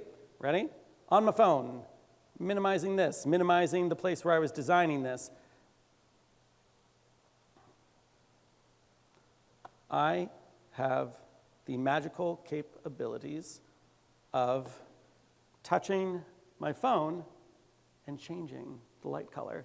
I don't have to know anything about Unreal Engine, just what color I want this to be. That's the light color. Over here, I've got the attenuation radius. You're not going to see too much happening there if I'm just dragging my finger, because it's a pretty subtle adjustment. You can change like the scalarness of how this moves. But the other big one, of course, will be intensity. So look at that. Brighter, darker, brighter, darker. One finger on a phone, and I'm putting my years of training as a lighting designer, which I definitely don't have, into how this starts to get adjusted. And let's turn on the persistent level again so we kind of see what this looks like in context. Here we are changing the light color. Here we are changing the intensity. Pretty cool, right? Can I get some nods? Some little, yeah, right. Cool. So anyone who wants to dive more down that rabbit hole, I actually do have an entire 2-hour course that like dives deep into this that I've taught a few times, never actually to theater artists, as a matter of fact, but I really love that tool, and someday maybe Epic Games will let me teach an entire Unreal Fest session about it. Okay, so we just did a cool flyby of a bunch of the cool things we can do remotely with Unreal. We have VCam, we have pixel streaming, we have the remote control API. I mentioned briefly yesterday, there's a lot of ways for other software to talk to Unreal Engine using things like TouchOSC and Touch Designer, OSC being a very common protocol to go from Unreal or from Unreal to something else or from something else to Unreal. Yeah, DMX, MIDI, OSC, all protocols that Unreal Engine understands very well. And if you're curious if Unreal Engine uses a particular protocol, try typing it in. MIDI, OSC, DMX. These are all things that come out of the box in Unreal Engine, and if you go to Fab, tons of other plugins that go deeper into all of this as well. Cool, fantastic. Great, good job, lighting designer. I like that color of red. Now let's look a little more at Sequencer and building up some different camera shots. So rather than working with the VCam that we already set up, let's start fresh. New Sequencer. We're going to try to make a couple shots. We're going to try to make a panning shot. We're going to try to make a camera rig shot, and a camera crane shot, just to do these a little bit quickly. If any of those kinds of shots don't interest you, that's fine. Hopefully you'll at least pick up on the ways that you can start to create cameras and showcase your project in different ways. So I'm going to, in the class folder here, and by the way, I'm just going to move class lighting and class materials into that class folder because we don't need so many different folders. Everything goes in that class folder. And by the way, when you move stuff in Unreal, we already talked yesterday about how you don't want to move things using the Windows Explorer. That causes Unreal Engine to lose its connection to everything. When you move something like this in Unreal, because a lot of times Unreal is used to dealing with very heavy assets, it doesn't actually move it, spoiler alert, because it might take too long. So what it does when you just drag things like that, like I just did those 2 class folders into class materials is still here. Yeah, and this kind of thing happens too, where you're like, wait, I moved that folder, why do I still see class materials? Because it's not actually moving. It's creating a shortcut. It's basically creating the thing that says like, yeah, when someone's looking for this in this folder, just actually go over here. That can start to cause some problems down the line in Unreal Engine. So when you have a moment, I kind of got in the habit of doing this before I close down a project, is you right-click every so often on Content, and you click Update Redirector References. Good thing to do whenever you're wrapping up for the day, because what that does is that goes through and that actually takes the time to move everything that is being moved around with shortcuts into a new location. And then you'll get this that says delete the unreferenced redirectors, basically shortcuts or aliases in Mac parlance, and then you're all good. You might still see this folder. If I try to delete it and it doesn't delete, it might mean that something is inside the folder that Unreal Engine doesn't see. In this case, it was fine. Like sometimes if you've got JPEGs or movies or something like that, you might at that point need to go into the Windows Explorer to see what's going on. Yes, Adonis? Fell into the void. Like when you press play, your guy fell into the void? Oh, I would go into your outliner and find an object, and then in here, press the F key to frame in on that object, and that should snap you back to where you want to be. Absolutely, yeah. Yeah, and we were talking briefly about like collision and whatnot. So yeah, it's always good to have some kind of collider in your scene, even if it's just like a big flat box or a plane to stop you from falling through the ground. Cool. Okay, let's make a couple camera shots, and then we'll look at how to export them as well. So in that class folder, I'm going to create a new folder, and we'll call this class sequencer. Sequencer, again, is Unreal Engine's timeline system. Anytime you need to linearly play back content, you're going to do it in there. And I can create an empty sequencer because we're thinking about camera shots right now and not just like animation in a more generic sense. There's a template here that I kind of like to work with. And if I hit the little, oh, what's that called? Is that called a slate? What's that? Great. Or a clapper, yeah, right. And so here we've got 2 options. We have add level sequence and add level sequence with shots. Add level sequence will be empty. This one creates kind of a nice little template. And so here it says, okay, what do you want the name of this to be? I'm going to call it like seq_camshots test. And then, yeah, it asks you like suffixes. Where do you want to put these? And then here's a question. How many shots do we want to do? I'm just going to do 3. So I'll type in 3. And none of this is like hard-coded. You can adjust this all. This is meant to be kind of like a getting started point. Sequence to duplicate. If you have a setup already where you're like, I know I've got this character and this light and that kind of stuff, sure, you can have kind of like a template sequence to use for all 3 shots. I think I'm going to leave these all as is. Default start time, 0 seconds. Default duration, 5 seconds. We can push and pull that as needed. And yeah, so I'm not going to adjust any of the defaults except I'm going to say 3 shots, and I'm going to just give it a name to remind myself what I'm doing here. Then we click Create Level Sequence with Shots, and here we go. We are in Sequencer, and what it does is it creates all the shots with an angle just from whatever camera you were currently at, or like whatever your editor was doing at that moment, but it's okay. We're going to change all that. So what it did was it created this shot track, and it has 3 cuts in it for shot 1, shot 2, shot 3. So again, what we're going to try to do is have a panning shot, a shot that's on a rig rail or a dolly, dolly track, and then one that's on a crane. But again, mess with these however you want.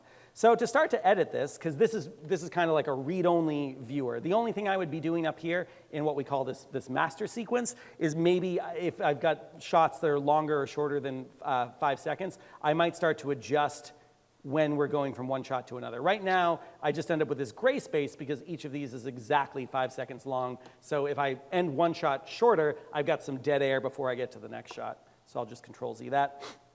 All right, let's start out with a panning shot. So I'm going to double click this, and that brings me down, remember we call this breadcrumbs, into shot 1, right here. And you can have additional shots and cuts, and you can have alternate takes. You can have a take and a B take, et cetera, et cetera. This is a very robust linear editing workflow. And here, we've got our Cine camera. And if you see a lightning bolt, by the way, a lightning bolt means that the thing that you see in your outliner or in the sequencer, that it only exists in that sequencer. It means that when you close that sequencer, as I'll do here, boop, it disappears. It's gone, like magic. A brief public service announcement about creating things in a sequencer versus in a level. We call these spawnables and possessables.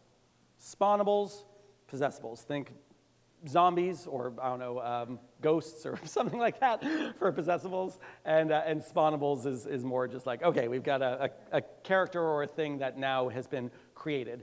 Possessables are when you're doing something to something that is already in your level. You might do this to something like the sun. If the sun is going to be in all your shots, you're never taking away the sun, you might want to do that as a possessable. You're editing the time of day or something from shot to shot to shot. In the Meerkat demo that we looked at yesterday, you might have seen briefly that as it went from shot to shot to shot, the sun jumps to all sorts of different places. Very unrealistic if you're watching it in VR, but the way the camera moves, it feels very good, and each shot is set up to be lit in just the right way. Spawnables are great because they are very specific to the one shot you need. If you've got a bunch of cameras, you probably don't need those cameras to exist outside of those shots. So those make sense to be spawnables. The great thing about spawnables is they can come with you from level to level to level. This is also a bit like what we talked about with level blueprints versus regular blueprints, right? So a level blueprint is kind of like possessables because it's like very specific to that one level and you're grabbing this thing from this level and doing a thing with it. And then spawnables, kind of like a more modular blueprint because you can bring it from level to level to level, but there's a little more work to make sure that it's all set up and working correctly. Yes? Sorry, so when Debbie was describing having like a campaign camera, Yep. would that be like a spawnable where like those cameras are the same through each level? Yeah. Yeah, I mean, so the question is about like, you know, when Debbie was showing like A cam, B cam for things like Orpheus and Eurydice live from the underworld, how might those be set up? They might be spawnables or possessables. They would probably be possessables if those cameras get actively used throughout the entire show, especially if they're trying to be similar to real cameras that exist in the real world. Then you might be actively doing things to those cameras throughout the entire show. But if this is like very much digital only land and you just want those cameras to be used for this one shot and then you don't care about them ever again, then you do it as spawnables. Yeah, and video games would be a good analogy for this as well. Like you're playing, I'm gonna say, The Last of Us or something like that, and you're controlling Joel or Ellie and you're moving through the world, and you have one camera, that is the player camera, and that's following them the entire time. Now, a cutscene might start where they might keep it very smooth, and that camera that exists in the world, exists in the game, now the game takes control of it, and it moves that camera from behind the back of the character and swoops it around, and now there's a zombie, an infected behind you, whatever. So that would be a possession. It's taking control of something and then doing something else to it as part of the cutscene. But then maybe there's an action scene, and it's jumping from camera to camera to camera to camera to camera. 90% of those cameras don't exist in the level, and they don't need to exist past that shot. So all these other cameras where there's a cut and a cut and a cut and a cut, so wide shot and close up, et cetera, those would all want to be spawnables because they don't need to exist once that cutscene is over or before that cutscene started. Does that make sense? Yeah.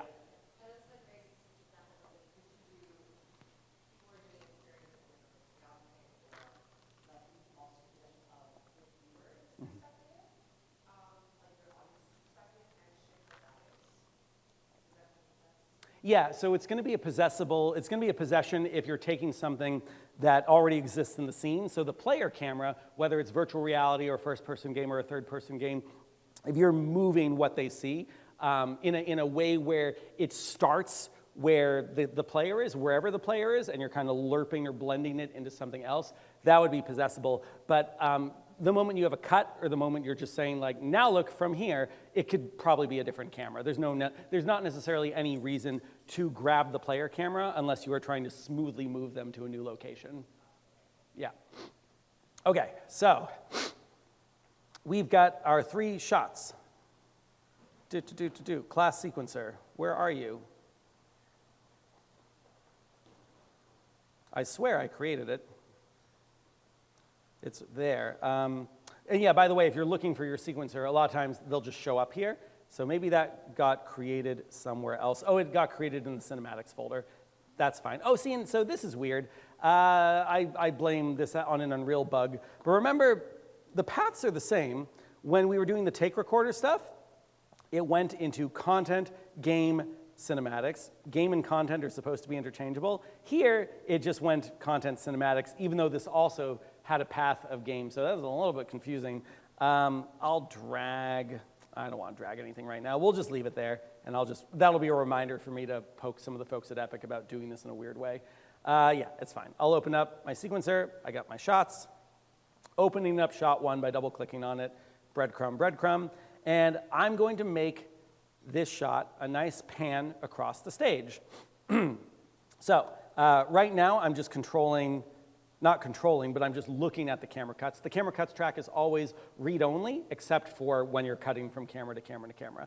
The actual camera I want to control right now would be my Cinecamera actor. And I could rename this and call it, shot 1 or something if I want to pay a little more attention to what's happening, especially if I've got multiple cameras in my scene.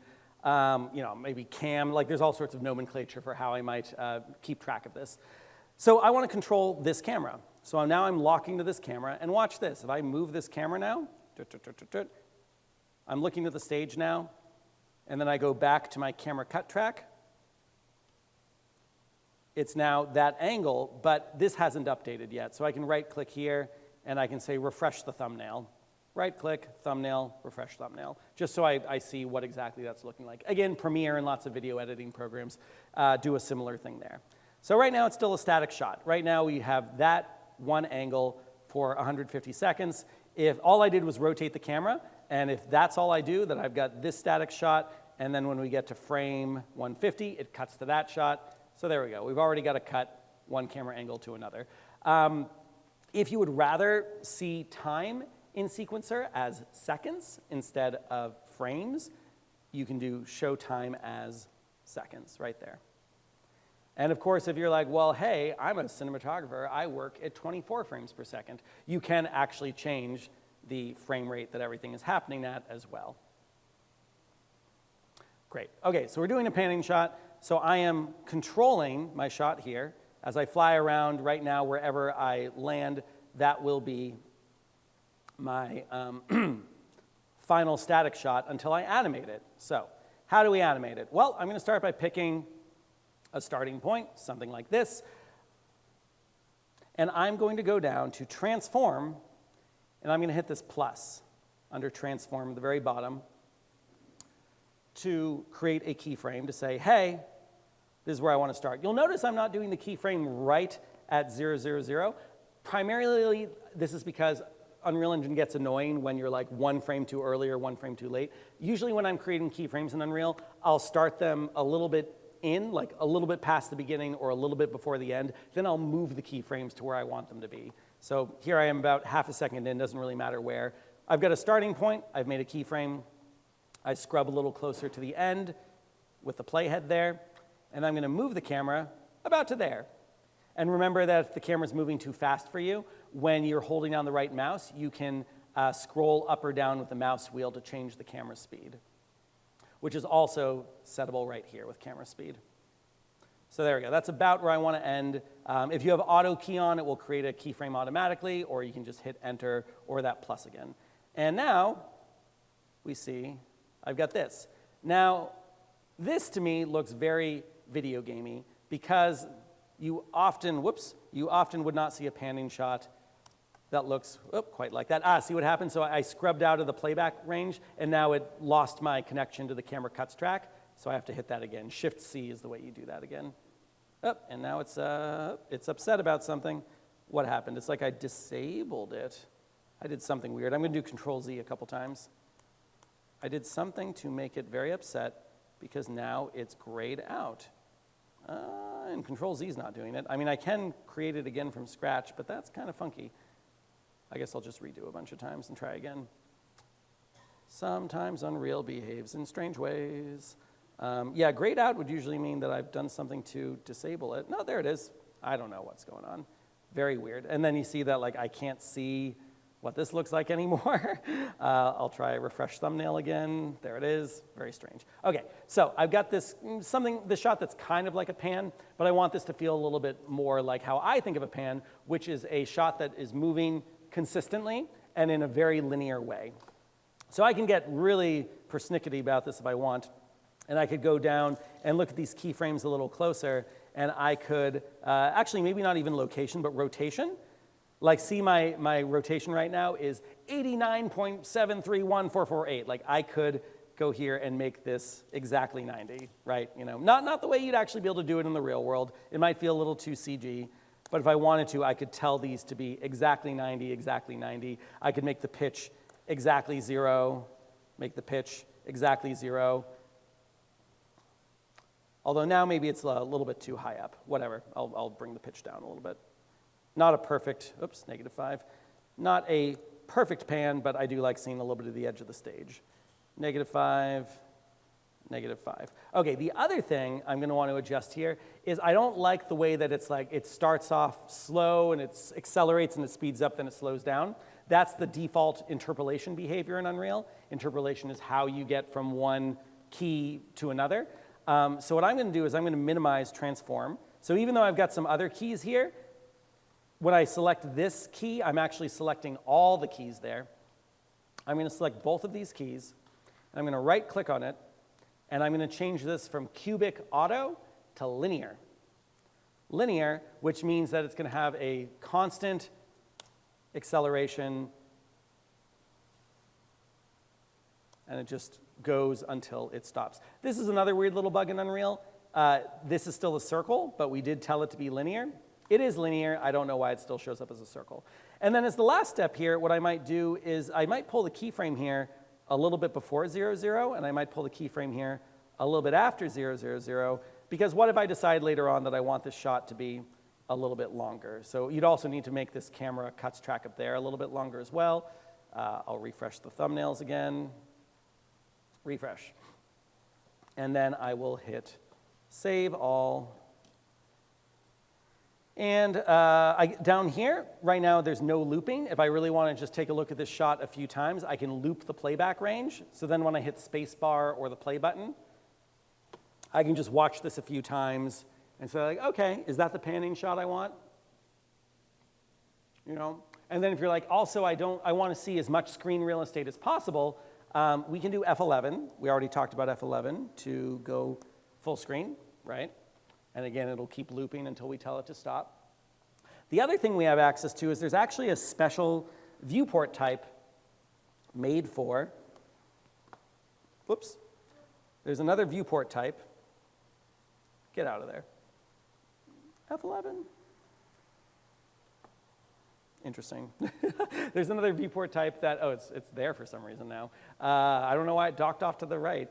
There's a special viewport type that is made specifically for working with sequencer. It's down here, default viewport, under perspective, or our view options. There's default viewport and cinematic viewport. So if I go to cinematic viewport, you see what's different is it actually gives me some of those playback tools right here. And here, because we said the timeline should be in seconds, I can see, this could also be saying it in frame as the frame number, but it's telling me how many seconds are passing as it goes through these, and I can pause and play and skip back. I can also step it frame by frame, frame, right? And just one of the ways we start to treat this as a video editor and a way to play back our scene. Okay, that is our pan. Any questions on that so far? All right, yeah, great. So I'm gonna try to, I'll redock the sequencer down here. So weird that it went up there. Unpin. Why can't I drag you out? I guess I'll just close it and then do it again. Or I could have undocked it. I just saw that undock option. Okay, so I'm going to double click our parent sequencer again. You're up there, yeah. Okay, undock, and now you're back down here. I don't know, and I'll try docking it back down there. Cool. So we have our first shot. Pan. All right, now we're going to go to a rig rail. So a rig rail is fun because, and by the way, you might be like, why in a CG world would you simulate equipment that exists in the real world to allow you to get shots that, you know, overcome gravity and all these things we don't have to deal with in the CG world? And the answer is that whether people know it or not, a person watching something made in CG can usually feel if it's a CG shot. And trying to make something behave the way that an actual crane or track would actually kind of puts their mind at ease a little bit to be more accurate with the way that that would actually work. There's a couple of the Spider-Man movies where, like, the way that the camera moves with Spider-Man, you just kind of know that there's no camera in the world that could actually do that. But then there was another Spider-Man movie where they actually, I remember seeing them set this up around New York, where they actually did have like a track or these lines that the camera could actually move around in the city, and you kind of felt that that was like a real camera actually moving between the skyscrapers of New York City. And then, of course, Spider-Man gets inserted as CG, but the fact that that plate being used was real camera shots that really helped. And there were, you know, CG cleanup and things like that. But yeah, for anyone who's like, why would I use a rig rail or a camera crane, that's kind of the answer. Okay, so I'm opening up number 2. Before I do anything in this shot, I do kind of need to set up the actual rail. So I can actually get out of sequencer for a second, back into my scene. And I am going to create. Look at this, how everything got docked all of a sudden. I think that's just what happens now when you go into the cinematic viewport. But sure, that's fine. I'm going to go back to the default viewport for a moment. And I'm going to go plus. Oh, and let's make sure we're in the right level for this. Oh, my God. And by the way, if you end up in this situation, too, and you're like, I don't like having to click these tabs for everything, you should be able to go to Window and viewports, not viewports, where are you? Down, down, down, down here. Load layout, default editor layout. Right, and that puts everything kind of back the way it was. So again, window, load layout, default editor layout. Okay, so let's make sure we're in the right level. Although honestly, it really doesn't matter that much because we are going to tell these actors to only exist in the sequencer. So yeah, persistent level is probably fine for the moment. Okay, and I am going to hit plus. I'm going to type in the word rig rail. And I've got Cinecamera rig rail, sure. Cinecamera rig rail, clicking that. And we'll see that we've got this track that gets created. Pretty cool, right? Now that's not actually going to show up in the shot, but it just helps us again kind of conceptualize this as something that a camera, or anything else for that matter, is going to travel along. I also use rig rails for walking. I will lay out a dolly track like this and then use that to guide. I'll put a character in like a looping walking animation, and they'll just follow along this track the same way, you know, a camera would, and it can look pretty good, especially for some kind of crowd sequence. So the way that we're going to lay out this track is we've got our camera rig rail, and we got our little Bezier curves. So I can grab this particular point, and I can move this, and right now it's linear. I could grab the middle and start to bend it a little bit. And you'll notice that there's some nice color coding to kind of let you know when, like, that's going to be kind of an extreme turn. Like, you're going to feel that in the camera. I like the color coding. It's a nice little thermal map. And then if you're clicking over here, so you're not clicking on one of the curve, what do we call this, handles.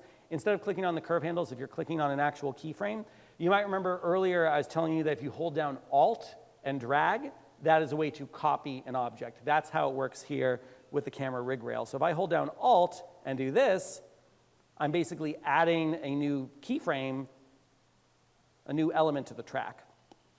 And right now I'm doing this all horizontally. I can also go up and down. And I'm just going to do some kind of little sweeping shot. Again, I am not a cinematographer, but I'll just make something that looks like it has some kind of intention to it. And then we're going to have one more decision to make about what we want the camera to do during this. Do we want the camera to be like a roller coaster that follows the track exactly? Or do we want the camera to look at a particular thing, and so its body is moving along the track, but its head, so to speak, is continuing to follow a particular target that it wants? And that's actually pretty straightforward, so I'll show you that.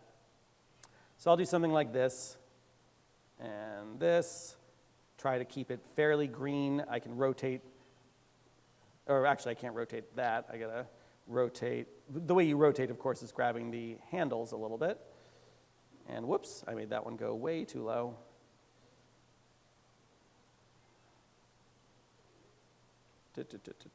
Okay, something like that. All right, I've got a little track, cool. And if we scroll, this is gonna be a little bit hard to see, but if we grab the parent object there in details, so not one of these spline components, but the top one, you'll see we've got position on rail. So this goes from 0 to 1.0. And if I type 0, we're at the start.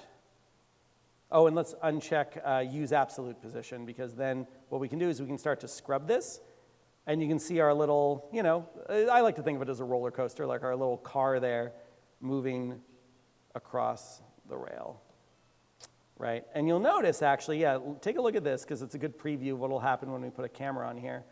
Right now, it stays straight. Notice how it's not rotating with the track. So if we did want it to rotate with the track, we've got an option that should be, oh, hold on, there's something else they changed the name of, use point rotation. Yeah, okay, they changed the name of that, but it's that one. So if you have use point rotation off, it's going to follow the track. If you have it on, it will just face whatever direction the camera's facing. So that's up to you. Okay, so now what we need to do is we need a camera that's actually going to follow this. We'll move all this to the sequencer when we're ready, but I'll show you how we just create this in the level first, because it's a little easier. Couple different ways we can create a camera. Plus camera. Hey, Ani, your volume's a little loud. You turn down your volume or go to the office, please? Thank you, thank you. So we can do a Cinecamera actor right here. Also in sequencer, if we did have our sequencer open, Unreal Engine knows that you probably plan on creating a lot of cameras from sequencer, so you got this option right here. What I often do is I will actually start by setting up the viewport about where I want my camera to be. So right around here, something like this. It's okay if the height isn't perfect. And then I will go to my drop down here, and then we have this nice option to say, create camera. And we're gonna do a Cinecamera actor. Camera actor was the old, very video gamey kind of camera that you had access to that doesn't behave the way a real camera does. The Cinecamera actor, of course, is something that actually has focal length and aperture and all these things that real cameras actually do, and plenty of presets for actual cameras that exist in the wild, including things like IMAX. You can make an IMAX film in Unreal, and it can look great. So I'm going to do Cinecamera actor. So see that? It just created this camera right here out of where my view was. But now what I want to do is I want to make this a child of the rig rail. Child of the rig rail. And what that's going to do, now that it's a child, and just in case I did that too fast, all I did was drag the camera on top of Cinecamera rig rail to make it become a child there. And so now we can see my camera there. And if I click on the rig rail and I start to change the current position along the rail, it's moving, but not in the way we'd expect. Now, the mistake I made was I forgot to make sure that this was at the start of the track when I put the camera there. So probably the easiest thing to do would be to leave that there, unparent it. So you can unparent by just dragging on top of the parent again, and now you're emancipated. Then I'll just move the camera rig rail position back to 0, because I was trying to set this up to be where I actually want the camera to be. And then I will put the camera actor back on top.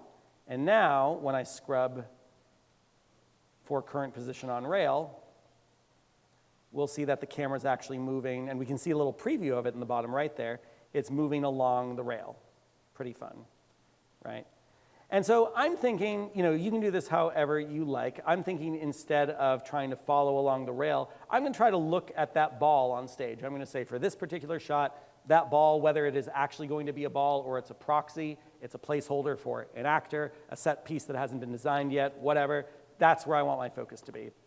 So inside my camera, Cinecamera actor number 3, as it's called right now, I can change this to, shot to rig rail or something like that, whatever. I have an option in here for look at tracking settings. It's the very first option under current camera settings. And I can enable look at tracking. And there's some cool things for debugging and all that. And then I can select an actor. Now this shows me everything in my scene, but like Photoshop and everything with color, I also have an eyedropper. So with that eyedropper, I can say the actor that I want to track, eyedropper, is this ball. And before I click it, if I'm just hovering, it says pick hair, slick back. So that's not the ball, that's the hair. So I need to go a little bit higher, pick the sphere, though they're basically in the same spot. So I click that. And so now what's going to happen, if I have this, enable look at tracking on, actor to track sphere, I can do a relative offset if I want to look a little higher or a little lower. If I was tracking a MetaHuman, for example, by default, you'd be looking at their feet, like you're very socially awkward. So you might do a relative offset there to bring it up higher so you're looking at their face. Yes? It's by default, it is looking at the pivot of the object. Yeah. So that's why, yeah, with most characters, the pivot will be at the feet. So you need to raise that a little bit higher. Okay. So now when we scrub along our rig rail, we should see that regardless of where the camera is, it's going to constantly be looking at that sphere. Nice and cinematic. Zoop, zoop. Right?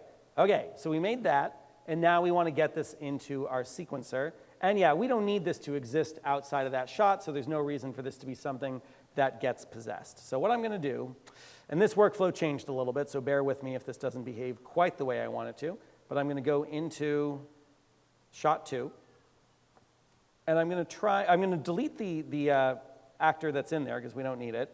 Delete Cinecamera actor, and it tells me, the camera cuts track is very upset. The object is missing. I have nothing to use. That's okay. We're going to grab both that rig rail and the shot. We're dragging both of these from the outliner into our sequencer in shot 2. Make sure you're in shot 2. And I've got both of these in here. And now I should see it moving, except I have to right-click on the camera cuts track, and I have to tell it to use shot 2 rig rail. Now it should, it's not moving because the final thing we're going to have to do is we have to animate where we are along the rail. So we've successfully linked it to the camera by right-clicking there and picking the right camera, but now we need to actually animate that motion within sequencer. The other thing we have to do is we have to convert these to possessable because they're spawnable right now. So right now, if you don't see the lightning bolt, then you're possessing something that's in the scene. This still exists in the scene. I want to right-click both of these and convert to spawnable actor, both of them. And then we should see some lightning bolts. Lightning bolts tell us it's spawnable. But something weird happened to the shot. This is normal, don't worry. I know, I'm a very good actor. You couldn't tell that I knew that was going to happen. What happens is that when these are spawnable, they no longer have the same relationship. The parent-child relationship that we had a moment ago, that gets broken when you bring it into sequencer, but we recreate it just in a slightly different way. So under shot 2 rig rail, let's first make sure that this looks the way we expect it to. Where's the camera right now? Oh, the camera moved somewhere. That's a little weird. We should be able to fix it though. First thing I want to do is I want to attach it to the rig rail. So what I'm going to do is I'm going to hit the plus here, and I'm going to go to attach, that first option. And then we can see in this sequence, it's like, do you want to do something that already exists in here? Yes. I want to attach it, not to itself, that'd be weird. You can't be your own parent. And then we want to attach it to the Cinecamera rig rail, like that. And it looks like nothing happened, which is weird. I don't know why these keep getting grayed out. Maybe because the shot isn't active right now. We ran into that before too. There we go. I don't know why coming out of it then coming back into it seemed to fix it. Let me try that one more time. Attach this sequence, Cinecamera rig rail. There it is. So there's the attach. And then it's going to be attached to that for as long as this track exists. So again, I'll kind of expand it a little before and a little after, just in case I decide to change the length of this shot. Again, I'll also give a little bit of breathing room to that up top as well. If you want to make this much longer, if this is going to be a 10-second shot, whatever the case may be, I can start to say, okay, 10 seconds there, for example, and then I could start to make all this longer as needed. But so yeah, for the heck of it, let's say that I'm going to make this go for 7 seconds because I'm not sure how long I want that shot to be at. So the only other thing we're missing right now, we've got the attachment figured out, is we need to change that position along the rail. So kind of like what we just saw with the remote control system, if I click on the rig rail, which has our nice lightning bolts right now, I should see a keyframe option down here. I don't. That's kind of strange. It should be right over here, unless I'm like scrolling in the wrong spot. But that's okay. I can pull it up here as well. I can hit the plus right here, and then that value is current position on rail, and we see that right here. So anything that I can keyframe will show up here, but oftentimes you'll also see that keyframe option over here. So current position on rail, it's right there. We're starting it at 0. Again, I'm doing the keyframe a little bit after, and I'm probably going to make this linear again. Linear. I could also make the default linear down here with this drop down. I could say, yeah, if I plan on having linear interpolation between shots more often than not, I can do that. And then I'll make the second value, wherever I go, to 1. So remember, you go from 0 to 1 to go from the start of the camera angle to the end. I'm not sure why it's freaking out a little bit there. Seems a little bit unhappy. Let's take a look at it from a third-person perspective. I'm going to drag this a little bit before, drag this over to 7. And this track, again, won't show up when you're actually rendering. There you go. It's fine. I don't know what's going on. So yeah, so then it keeps looping. Looping, looping, looping, and that should be okay. Okay. Now, if for some reason your camera got messed up or anything like that, probably what you're going to want to do is make sure you stay in your sequencer if these are only spawning in your sequencer right now, but you're probably going to want to get out of locking what you see, and you'd want to examine a little bit of what's happening over here. So if you suddenly found that your camera and the track here got detached or they're too far apart from each other, you could go to the camera. And these numbers here, if you've got a child with a parent, these numbers are not absolute world values. They are relative to the parent. So if this number is suddenly 500 or something like that, you're probably pretty far away from this track. So if I change this, for example, to 0, 0, 0, you'll see that I'm actually snapping that front of the camera right there to the rail, and I'm following exactly along with where that is. And I can scrub, and we can see that's a little bit of a lower shot. You know, if I want it to be just a little higher, I can kind of see in real time in that thumbnail what that looks like. Anytime you see a thumbnail for a camera and you're thinking, you know what, I actually do want to keep track of that shot, there's a little tiny pin here, it says pin preview, and what that does is that means that even when I don't have this camera selected, I can continue to monitor that shot. Unless, yeah, there it is. Yeah. So even though I don't have the camera selected, I can still see what that shot is doing. I guess it goes away once I get out of the playback range. Again, Unreal doesn't like it when you leave a playback range. Okay, final shot. You guys with me so far? Any questions on panning or creating a rig rail? Yeah, what's up? The closest thing is what we're about to look at, which is the crane. Those are kind of the two cinematic things that are trying to be like, look, it's like the real world, kind of. If you know, I don't know how many of us have actually operated a camera crane before, but they are there. And actually, so real quick before we do shot 3, just remember that because we built in a little bit of buffer for our shots here, we can start to move these a little bit to change the duration of the shots if we decide that we want them to be different lengths. Notice when it becomes gray, that's when it runs out of film. I thought we made shot 1 a little bit longer, maybe not. Oh, I know what it is. It's because we need to actually, within here, set the end. Right now, the end within the shot and the end within the cut track are both the same.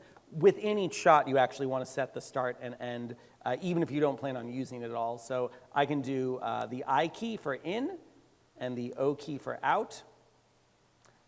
And, oh, actually, I'm sorry. I and O, don't worry about that. That's like for a temporary workspace. What we can actually do is drag the red and the green start and end points to make this the shot that we want. So then what we have is something that can be this long, but it is showing the actual length with the green and the red. The red is still further back because we actually did try dragging the shot out here. So if I wanted this shot to be, super short, I can do this kind of thing in the parent. Whoop, come on.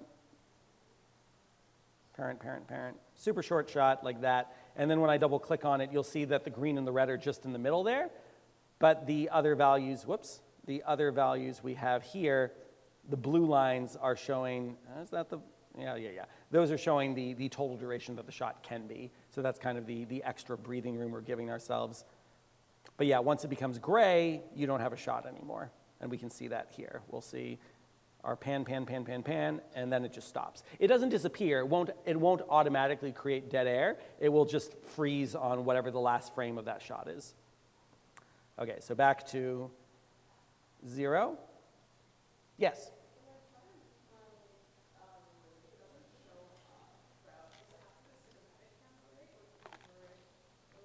I'm not sure. I mean, I always use the cinematic camera rig. I'm not sure what the other one does. You don't see the option for the cinematic camera rig? I mean, it should just be something that comes with Unreal. I don't think I've ever seen it not be available. Cine camera rig rail. If you just type the word rig, do these all show up? And you don't see the crane either?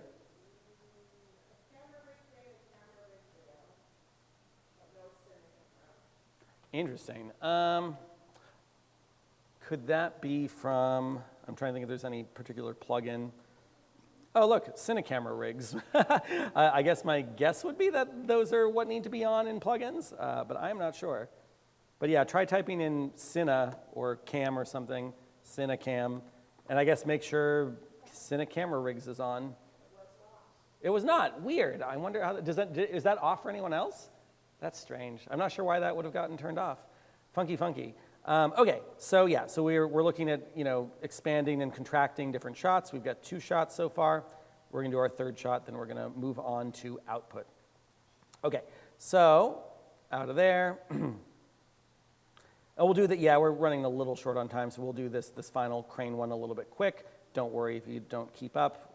We can always see it in the replay. Right now what we've got is we got our pan, pan, pan, pan, pan, pan, and then we go to our zoop. Oh, it's because I've got a little blend here. And there. I wish this part snapped better. It doesn't always snap very well. So yeah, I can mess with that more.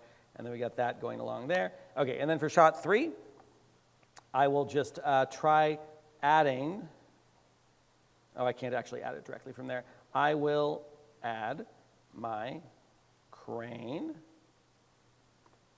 and I'm just going to drag it directly into here. And then just as we did before, I'm going to make the Cinecamera actor here a child attached to the crane. Although first, let me just position the crane somewhere reasonable in the middle of our space.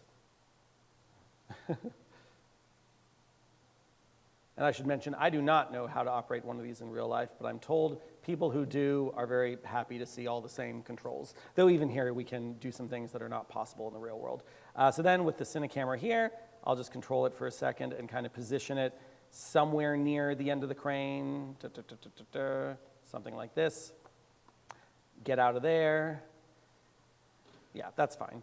And then what I can see is if I do plus on the Cinecamera actor, and I do attach, and I say this sequence, and I attach it to the crane, and then I make sure attach is true, whoops, true for the entire sequence, zip, zip. Now, when I start to move the crane, which I see some options here for pitch, yaw, and arm length. Those are the main ones I'll be touching. I should see that as I adjust these, that the camera should come with it, if I can see the camera. Where'd the camera go? It's over there for some reason now. I'm not sure why. Let's get it back to about the right spot. Something like this. Eject. Boop. The camera's there. And then as I move on the crane here, the camera should be coming with it. Where'd the camera go? Cine camera actor. It is there. It's just blending in with everything. Yeah, so what I do now is I would tell all three of these to be keyframed. Again, it's weird that we don't see the keyframe options here. It should be showing up there, but we can do it just by clicking here and doing crane, arm length, crane, yaw, whoops, crane, pitch. There we go. And I could just start off, and I want to see what the camera looks like as I start to adjust these. So I start out with the arm length being like here, and the pitch being like here, and the yaw being like here, something like that.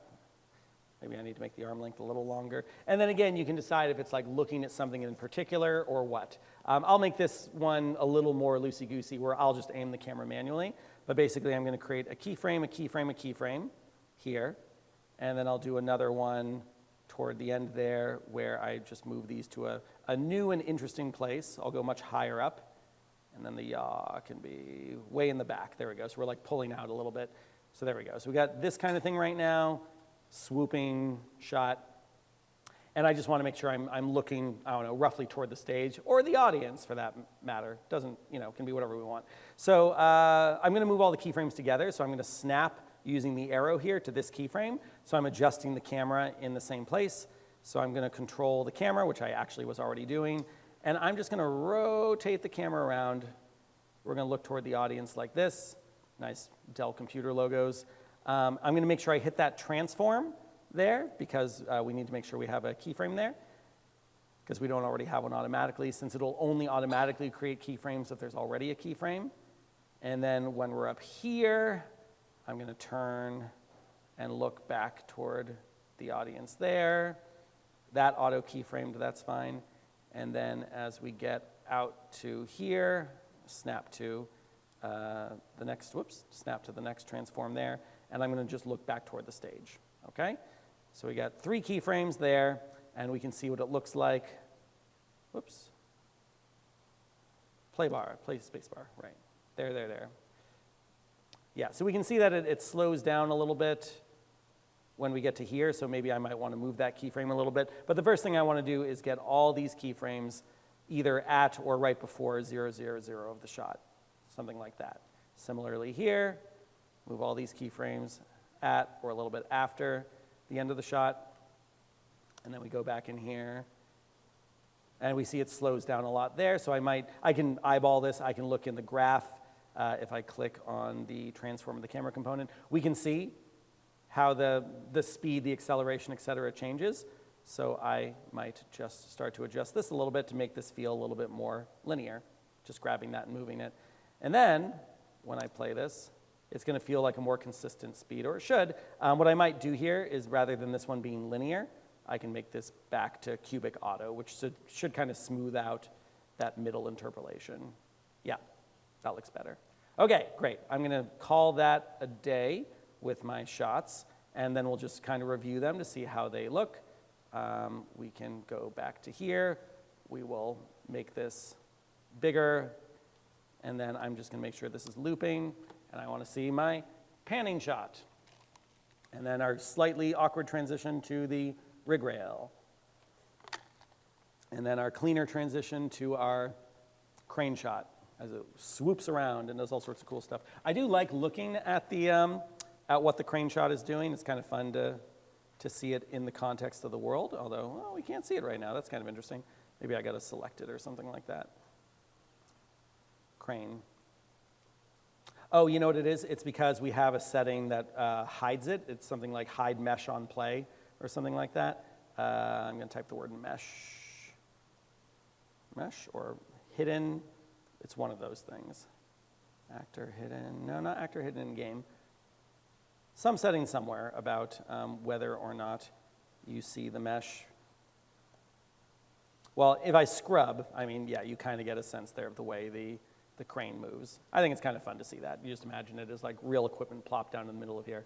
Okay, let's do a 5-minute break, because we've gone a little bit over an hour. And then I'm going to show you output, which will be the movie render queue for anyone who wants to play with it a little bit. Right there, movie render queue. Okay, see you in 5. Thanks, yeah. Golf clap, yeah.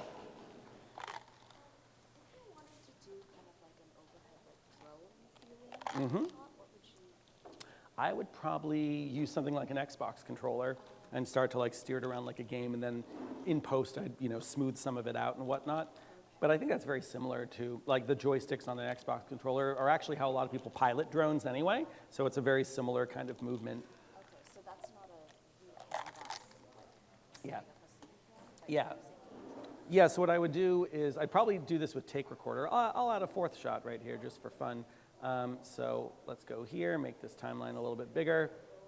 I want to create a 4th shot. So that shot, I could go and duplicate the one we have here, shot 3, or I could just create a fresh one, but whatever, shot 4, boop. And then shot 4 can live right here. So I'm going to do a plus shot, oops, nope, wrong, shot 4. Oh, I need to change the name of it there. I put it somewhere like there. Double click it to get in there. I can get rid of the crane, get rid of, well, I don't need to get rid of the actor there, but the actor, when I'm piloting it, I would want to try controlling it with the Xbox controller, which is probably going to work best if I just plug it in directly.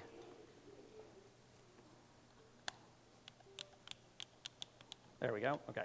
All right, so a couple different ways I could do it, because I could set up some keyframes for the shot. So I could do one shot, I could say I want, let's delete these.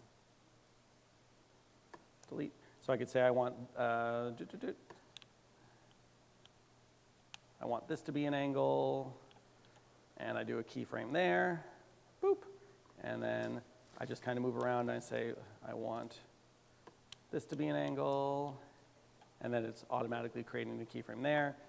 And I can go over here and say, same thing, I want this to be an angle, I want a keyframe there. So you can do it keyframe by keyframe, and then you'll end up with something that, if it's smooth instead of linear, cubic, auto, it might look okay. Oop, something weird happened there. It did not it was only capturing rotation. It was not capturing the other things. Interesting. But in any case, yeah, it could have done that way. But what I would be more likely to do would be a take recorder shot. So what I would do is I would create a quick camera, anywhere, doesn't matter. Create camera, send a camera actor, and then I'd open up the take recorder, and I'd make sure, not the VCam actor, I want my new Cinecamera actor right there, make sure that's on, and I am just going to record flying around a little bit while I'm piloting it. So to pilot it, I right-click and do Pilot Cinecamera Actor, and I should be able to, do that kind of thing. And then I'd call this, Drone 1 or something like that. So then what I can do is I can hit record. It'll give me a little countdown. And now it's recording in sequencer, and I can move around and do my drone shot or whatever the case may be. And I can say stop, boop, review that, see if that looks the way I expect it to. Drone shot. And then that could be the shot that I insert into the rest of the sequence. So and it's very easy to do, by the way. So that's a totally different sequence. This sequence is called Drone 1. I can go back to my test route thing, and I say, yeah, I like the shot I just did better. So I can right-click here, and under Properties, I can change the subsequence from Shot 4 to Drone Shot, Drone 1. See, and now we got Drone 1 there. And, oh, that's interesting. It says the root is missing. Huh, interesting. It looks like it lost its binding. Camera cut, I could try refresh. Nope. It's there. Interesting. It's like it lost its connection to, oh, no, there it is again. And I go back up. Okay, it's there. I don't know why it lost it for a second. Yeah, so yeah, we got our crane shot and then goes right, no, yeah, there we go. And then goes into the very skilled drone shot I just made. Awesome. Yeah, cool. Thank you. Absolutely. All right. Hey, Jackie, are we recording from that camera up there? Okay, cool. All right. We just did a drone shot test with an Xbox controller, you know. Cool, great. Thank you, Jackie. All right, cool. Okay, so, pardon me. You've now got your amazing, amazing shot. I'm going to make this a little cleaner.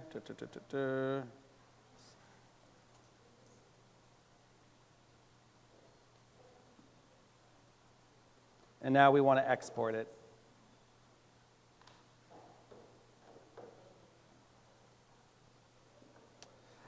So this is called CamShots Test Route. We're going to go through this pretty quick just so we have time to do the motion capture and MetaHuman stuff we want to get to. But we're going to go Window, Cinematics, Movie Render Queue. We're going to hit the plus, and we're going to find this sequence, CamShots Test Route. CamShots Test Route. There we are. Drop down shows us the shots in here. Maybe we only want to render one shot instead of all four. Kind of nice, we can toggle them on and off. And what's kind of cool is Unreal Engine really likes to treat this sequences by default as modular. So it says, okay, you want to use this sequence, and we're guessing you want to do it in DigiBC Lounge because that's the map we're in right now. But maybe I've got a bunch of other projects that I've got this set up for. I'm going to show you guys real quick my friend Charles Murdoch Lucas, who I feel lucky to say I kind of got him into Unreal Engine. And he's a very, very talented set designer. And he started to create digital twins of all of his set designs with these nice little videos. Oh, there's a page that's like all the video sides of it. Scenic design. Where are you? Oh, there's definitely a part of his website where you could just see all the videos. But I bring it up because he set up kind of a standard sequence.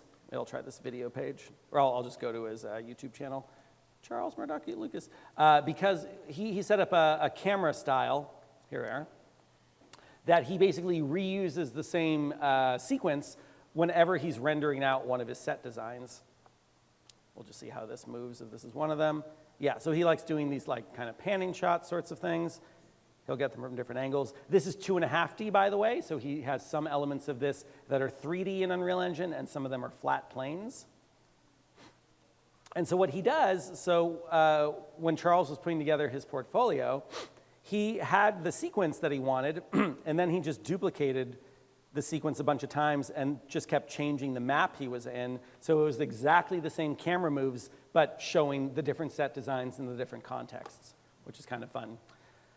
So next thing we want to do if we want to export this is we click on the configuration. And every step of the way, Unreal doesn't save any of this by default. So if you want to save your queue, you'd save queue there. When we click on the config, none of this will save, so you might want to save your config.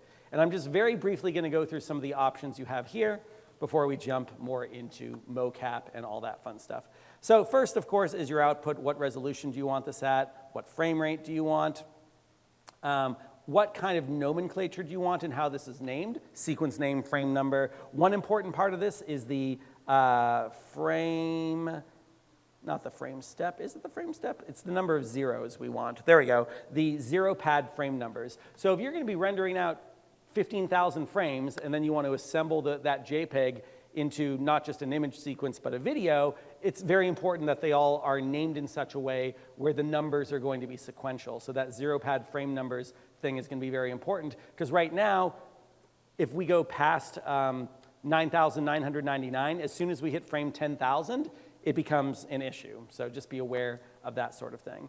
Deferred rendering is basically what does it look like in Unreal Engine, export JPEG sequence, but I can also do H.264. This is new, actually. I can just render out an MP4 directly with a bit rate, include audio if I want to. And I can do multiple exports at one time, but for the moment, I'll just do H.264. And then I have all sorts of other things I can add in. I can increase the anti-aliasing to make it sharper. I can do some burn-in if I want to know everything about the frames and the camera type and all that. I can add in some extra console variables if I want to crank up my lumen settings and make the fireflies less prominent and that sort of thing. I like this game overrides toggle, because with game overrides by default, it basically tells everything to be as high quality as reasonably possible. It's not going to like path tracing, but it makes sure that everything renders out in like cinematic mode, and there's no streaming or LODs or anything where it would be using a lower quality version of things. Other kinds of export types we can do. If you want to go to Final Cut Pro, you can get an XML file. And then we have Path Tracer here, of course. One thing we do not have yet here is our ability to do panoramic renders. That's my bad. If we do movie render queue in the plugins, you'll see this one that says additional render passes. And then also Niagara, we talked briefly about the way that we have like particles and all that. The problem with particles a lot of times is they are what are called non-determinate, I believe, which means that as you are rendering your particles, if you stop at frame 50, and then you come back and you start rendering at frame 51, none of your snow, rain, fireworks, etc., are likely going to be in the same spot as they were before. So this is a relatively new plugin that just helps to try to add some kind of determinism to exactly where particles are going to be from shot to shot, from frame to frame. You can also do this manually when you create particles by telling them to be determinate, but this is meant to automate some of that. So let me just restart this real quick. The mistake I just made, though, was I didn't save my config, so I'll have to set that up again really quickly in just a moment. It's OK. And that's really all we're going to say about the movie render queue. I'll export it just to show you what it looks like, but I want to get on to mocap with the time we have left, about an hour and a half until I want to start seeing some cool things that y'all have been making. And I'll have a little Q&A as well for anyone who wants help with their final touches and polishes and all that.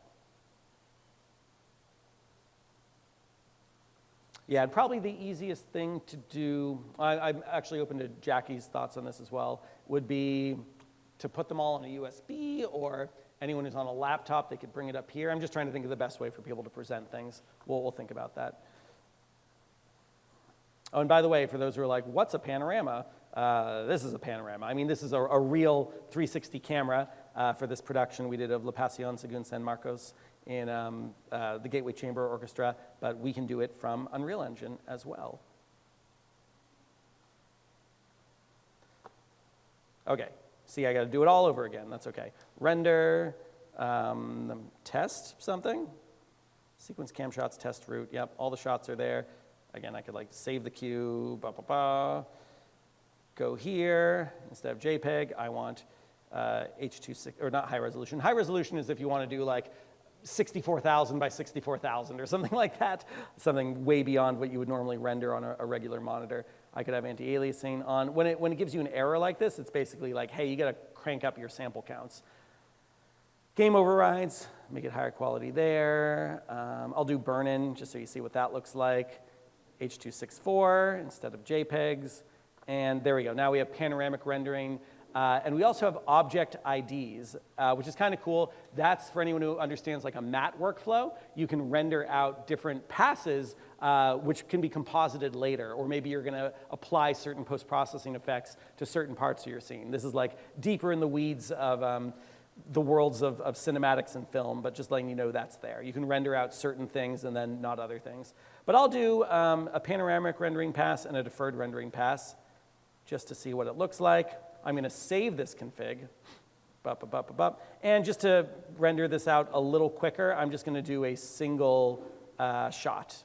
Single shot. Which of my shots was most interesting? Maybe that crane shot, perhaps. Okay? So I just do render local. If you do render remote, it doesn't mean like render it in the cloud necessarily. It just means start a separate process. It's kind of the difference between rendering out of Adobe Premiere with Premiere export versus the movie render queue, which of course is its own, or not movie render queue, the Adobe Media Encoder, which is its own separate process where you could keep working in Premiere while that's rendering out there. You will typically get a little compile shaders thing going on. I might need to turn off the UI.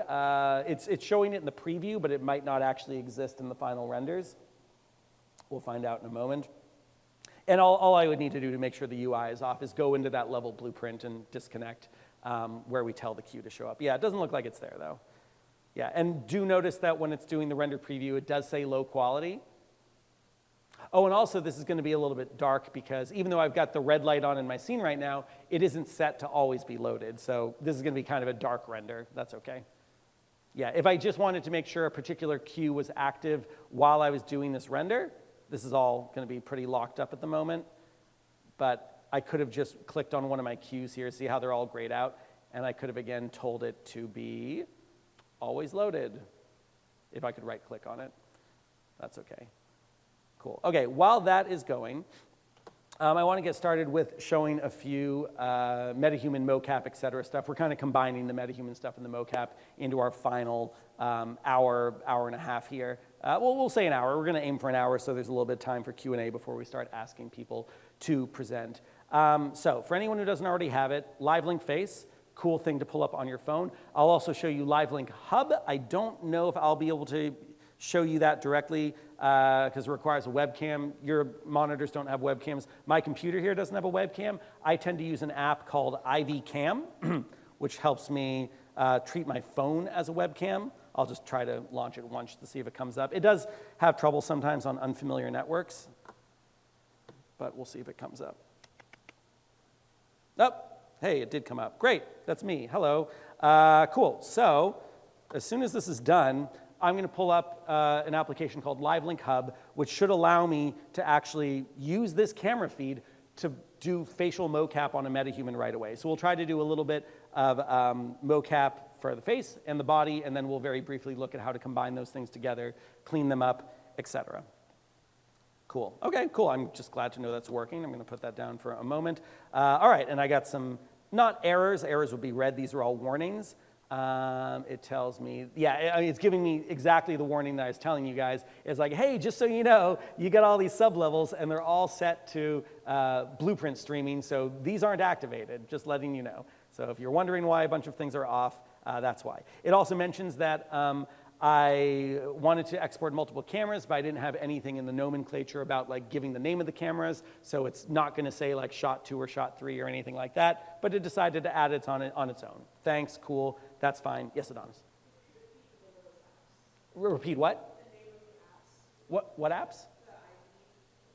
Oh, yeah, for anyone else who's curious how to turn like their phone into a webcam, there's a free version that I think has a watermark. I do actually have a paid version, but it's IV, like an IV for, you know, the hospital, IV Cam, C-A-M.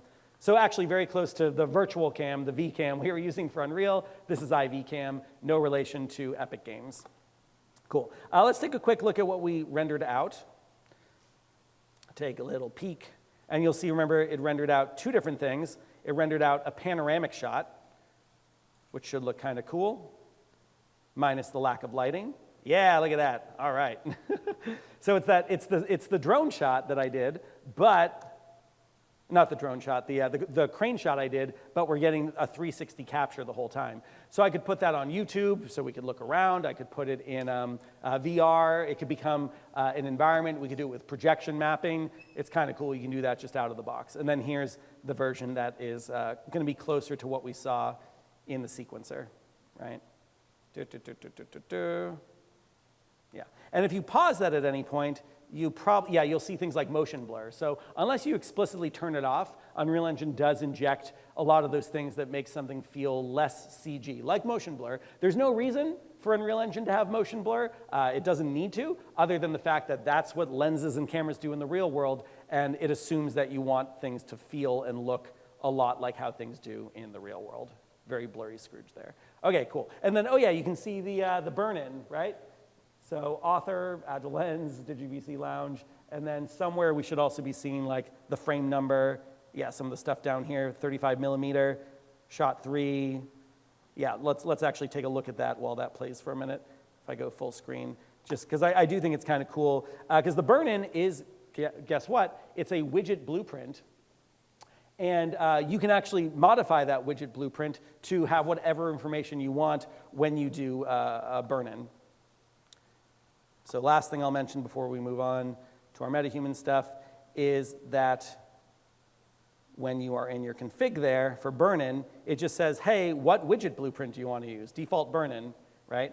And so I could go ahead and I could modify that directly, although it's in the engine folder, so just be aware if you modify it directly, you're modifying literally the version of this for everything in Unreal, or you could duplicate our widget blueprint here and then bring it into your project like this, default burn-in, content, copy here.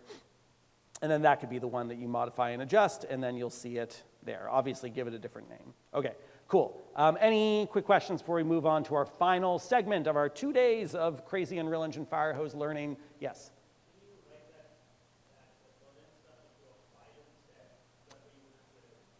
What kind of file? Oh, you mean that same information? Yeah, I mean, you can do all sorts of crazy stuff with Python and JSONs and all that. I mean, you would probably create a blueprint where the blueprint is writing to that other file. Yeah, if you wanted to have it separate. But you can also put a lot of that stuff in the actual file format. So when you're exporting from the movie render queue here, you know, you have this nomenclature, sequence name.frame number, and there's a bazillion other things. When I do that open bracket, it shows me all these other things that I can start to add in here, which then become part of the file name.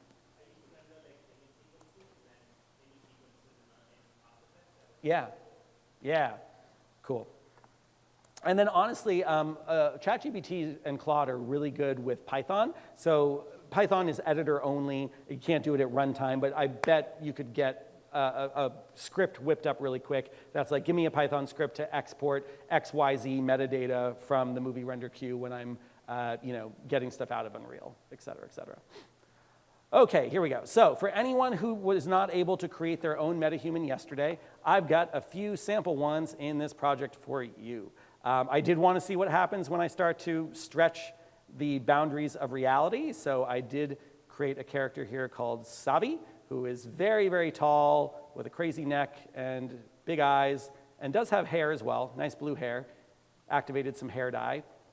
And I was also going to change like her skin color and everything, things like that, which, by the way, like just to let you know, very easily we could go into the face skin baked, and we could start to like tint that or change the color if we desired to.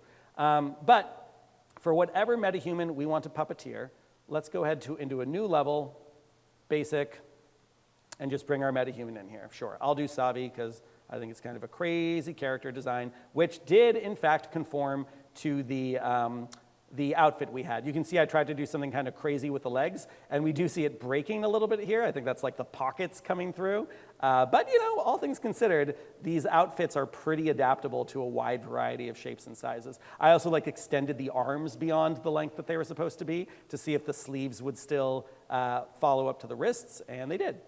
Cool. Okay, so we're going to just get close to our character here. By the way, we were talking about cameras. If you want to have editor-only cameras, like doesn't even need to be a real camera, but it's something easy to snap to, hold down the Control key, and then 1 through 9 on the keyboard, Control 1, Control 2, Control 3, can be different cameras that you'll snap to in the editor, and they're called bookmarks. So you save bookmark 2, so I'll do one from, I don't know, up here or something, Control 3. I'll do one that's like a head-on shot, whoops, something like that. I think I brought down my clip plane a little bit, something really close, like a face cam, that'd be Control 4.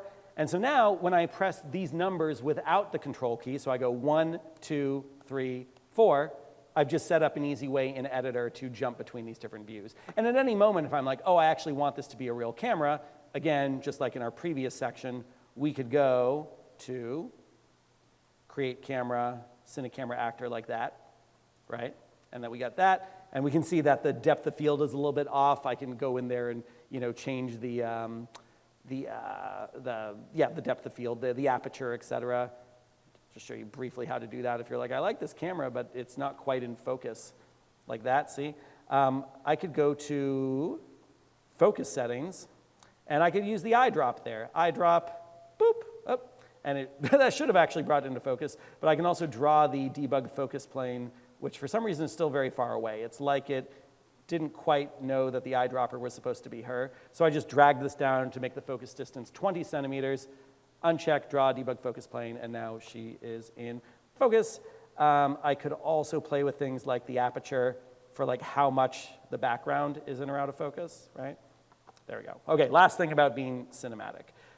Great, I'm gonna call this map mocap testing 1 or something like that. Put it in class, mocap testing 1. And we just popped out of the camera. You can tell because things aren't blurry anymore. And I'm gonna start with trying to use that camera. I'm gonna try the simplest way to puppeteer my character here. So under Window, and by the way, this won't work on Mac. I was told this should work in 5.7, but I actually tried to do it the other night and I couldn't. For Mac users, you can still use Live Link Face though on your phone. So I am looking for Live Link Hub. Down here under Tools, Virtual Production, Live Link Hub. So this is actually a separate application. And the reason Epic Games did this is because they actually wanted to make a way for you to capture mocap and things of that nature without needing to be actively inside of Unreal Engine, which is kind of cool.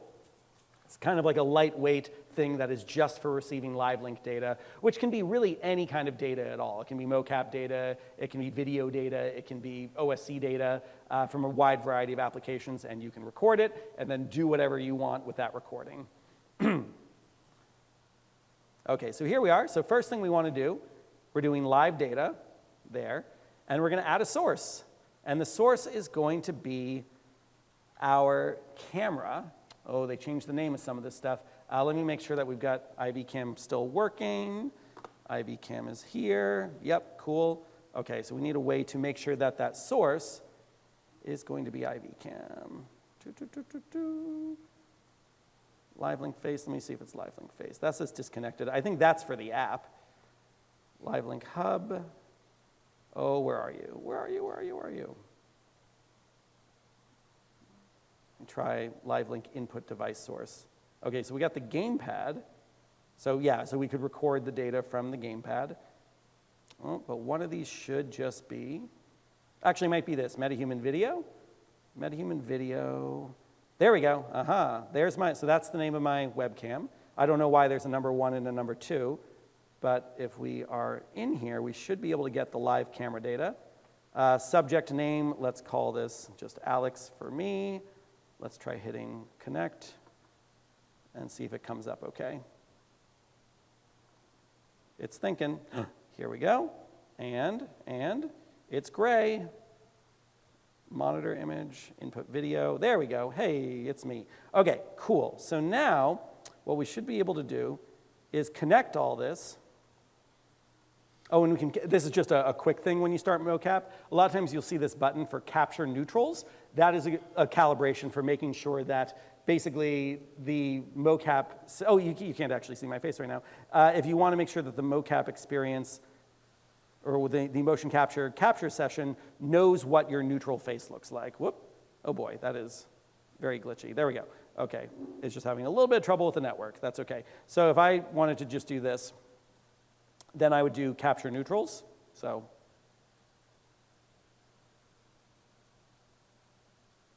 Right, and so now it just has some idea for what I look like when I'm not being expressive at all. If you see green here, green means good. If you see yellow, it means it's having some trouble. It could be a bad frame rate or a bad connection.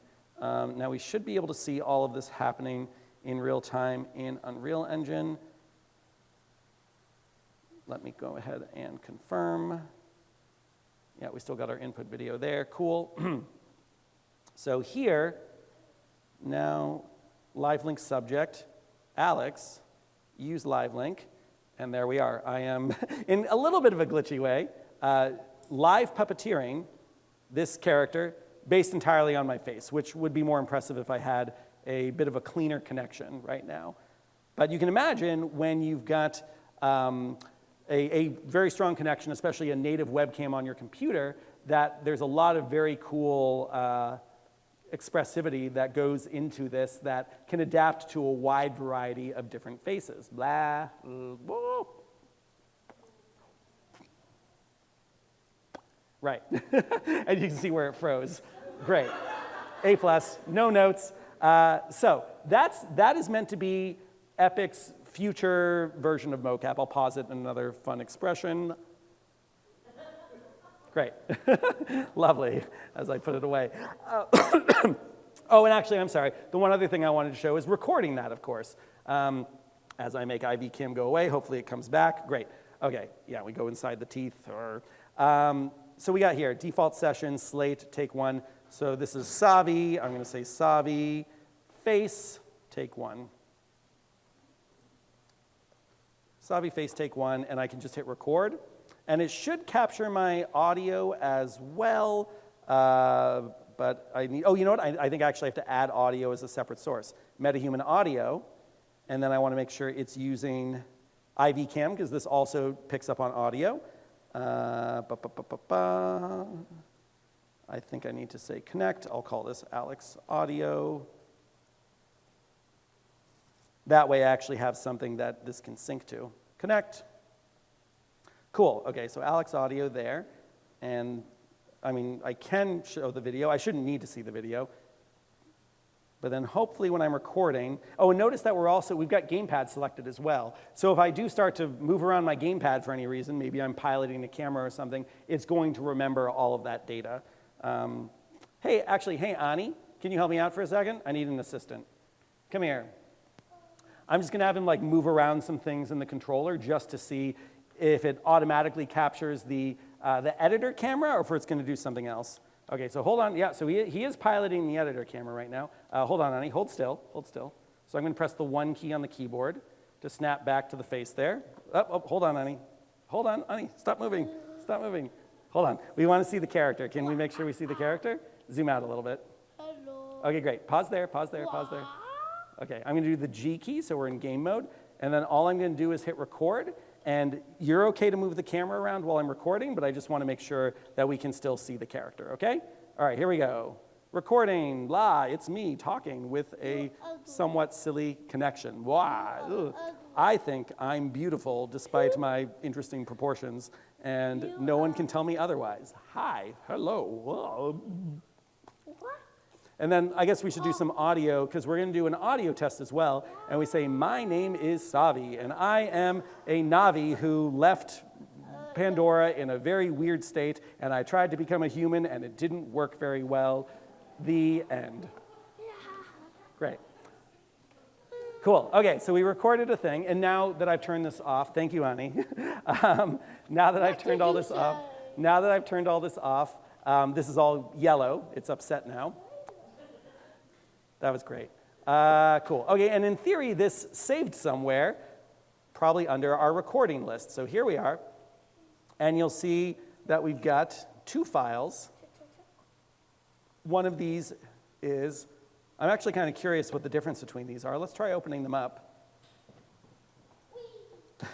It's under the path of, oh, I think it's loading. It's loading up. Oh, I better save real quick. One thing that I'm so paranoid and anxious about, because it started happening the first time I tried to record mocap in Unreal about 8 or 9 years ago, is crashing. Like after you do like a big mocap session, save it right away, because you never know when it's going to be like, yeah, actually that was hard, and now blah, it's all gone. So be careful there. Like I'm a little nervous right now. There we go. I'll do save all here. Seems like LiveLink Hub is frozen, but maybe I can still find my session in here. Maybe under cinematics, sequences. Nope, it's not there. Maybe it went under game cinematics. Not there. Oh, where'd you go? Well, I'm going to try finding it by maybe level sequence. And one of these. I don't see it yet. We'll see if it comes up. See, because I'm nervous to close the LiveLink Hub if it's still trying to make its way into my project and it hasn't gotten there yet. Here's another thing I could try to do, because that's the first time I've really used my character Savi. I could click on the Savi blueprint, right-click, and I could do reference viewer, Alt-Shift-R. Really good way to follow a reference chain and see what is referencing certain assets. And I might find in here that there's a sequence. So obviously these are the levels that she exists in. And then this is all the material and mesh data. But yeah, I don't see a sequence yet. So it doesn't quite exist yet. Maybe we lost that. But I want to let the LiveLink hub in the background still exist just in case it's thinking. And again, the way I usually try to tell if something is frozen or not is I try to see how much RAM it is using and if it's changing. So it does say LiveLink hub not responding, but now it does say responding. I don't know. Maybe it's done. Maybe it's done. 5.7. See, this is moving around a bunch. Okay, so maybe it's okay now. The RAM usage is kind of climbing. Let's see if I can open it. Oh, I saw a pop-up there. Well, we'll give that a second. Okay, so the other thing we can do, especially if you are on a Mac, we'll go through both of these methods, is if I've got LiveLink Face on my phone, which again works with Android and iOS now, a power mirror. And so far, by the way, we're not spending any money unless you need software to get like a webcam or an application like IVCam. None of this costs any money at all unless you are making over $1 million a year. So let's go iPower Mirror. I'm going to open up LiveLink Face.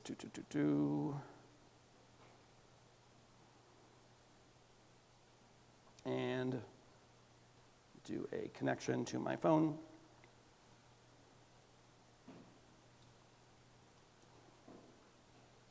Come on. Oh, here we go. Come on. It really loves my other screen down here. Makes it hard to grab.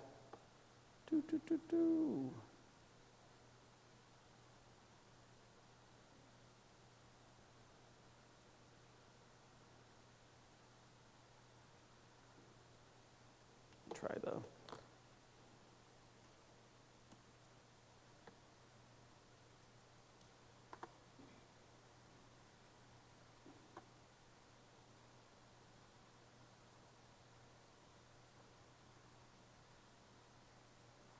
There we go, okay. Whoop, everything just got black and white. That's weird.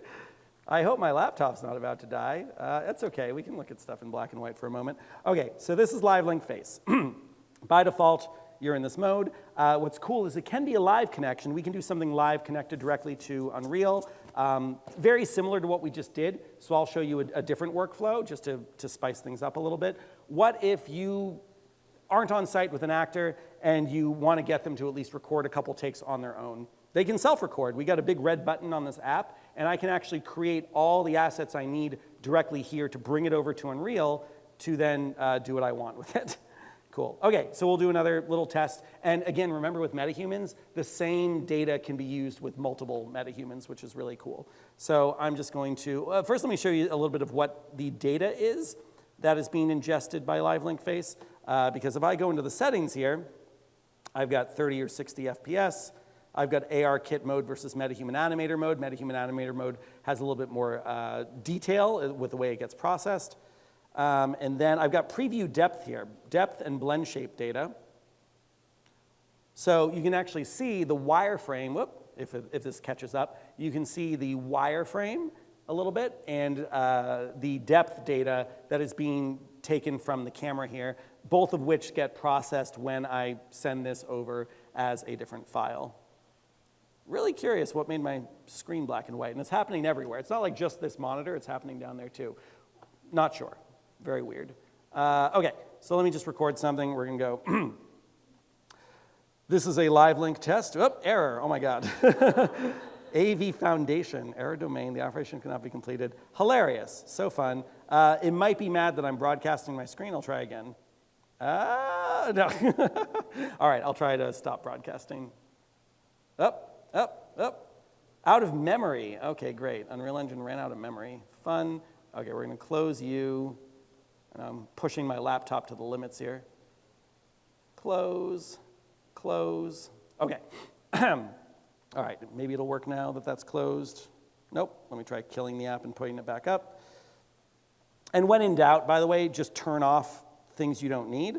Like if I disable, if I disable blend shape data in depth, and then for the preview overlay, I mean, let me show you points first, because, oh, you won't see it actually. Kind of here. These are blue dots all over my face, kind of fun. But if for some reason I'm having trouble recording, I might just disable everything, so there's no visualization at all. Maybe not great if I'm trying to make sure my head is in the shot, but it does help with this. Okay, let's do send and restart. Send and restart. We'll see if anything got captured here. Really weird. Everything's black and white. I don't know what's going on there. Okay, I'm just gonna try another test here. I'm gonna hit record. Also interesting that it doesn't seem to be picking up my audio right now. There's only one audio here. I'm not connected to Bluetooth or anything. No audio. Check, check, check, check. Recording cannot be started due to my live link session. Very strange. I might need to shut down a few things and then start them up again. We'll find out. Am I still what? No, good question. I did close that, yeah, because that could definitely be interfering. I'm hitting record. Mm-hmm. Right now I'm in an app called Live Link Face. Yeah, available for Android and iOS. Let's try again. Recording cannot be started due to missing data. Please restart Live Link Face and try again. Okay, I'm going to restart my phone, see what that does. Oh, you know what's funny? It just told me at the top that APowerSoft Mirror was still running, even though I closed it. Weird. I just closed it again. Let's see if that helps. Live Link Face, recording. Aha, there we are. Okay, so we are now recording a test. I shook the camera a little bit too much, so that's probably going to register as weird head shaky mocap data. Ideally, I'd be doing this on a tripod and not with shadow in my face, but we will see how this turns out. Done. Great. So that was done, not live, connected to a session, recorded into my phone, and has all these JSON files and metadata that came with it. And now what I'm going to do is I'm going to ingest that data in Unreal. Doesn't matter that I'm in the same place. Someone could send this to me as a zip file over the internet. In fact, let me show you guys a very cool file that I like using that has nothing to do with Unreal, called send. No, what are you called? I have it right here. So I'm going to open up my takes in the bottom left. I find the take I just did. Alex video take 6. Recording, yeah, there it is. So that's the raw video. And I've got a share button in the upper right, so I'm hitting share. And then I'm going to use a really fun app called Local Send. It's kind of like AirDrop for anyone who uses that between their iOS devices. But Local Send, free app. We could all be using it right here, right now, especially if you're on the same network, as an easy way to share things. In fact, that might be the best way to get everyone's assets up here for the presentation at the end. I will start my Local Send server, and you'll see the name of it, if we're on the same network, and it's called Alex C. So if you were to download and install Local Send, there's nothing complicated about it. It's really just about selecting receive or send. And right now, as Alex C, I'm saying I want to receive. And so on my phone, same network, I'm clicking on Local Send. This is a zip file. Alex C shows up because we're on the same network. So I click Alex C. Great potato, which apparently is the name of my phone. Very insulting to an iPhone 15. It's not that old. And I'm going to hit accept, and then it sends that file. So it's so what I just recorded, 100 megabytes. More data in that than our entire recording of an hour-long show, Christmas Carol. Kind of interesting. So I can open this up, find where it is. It's in my downloads folder.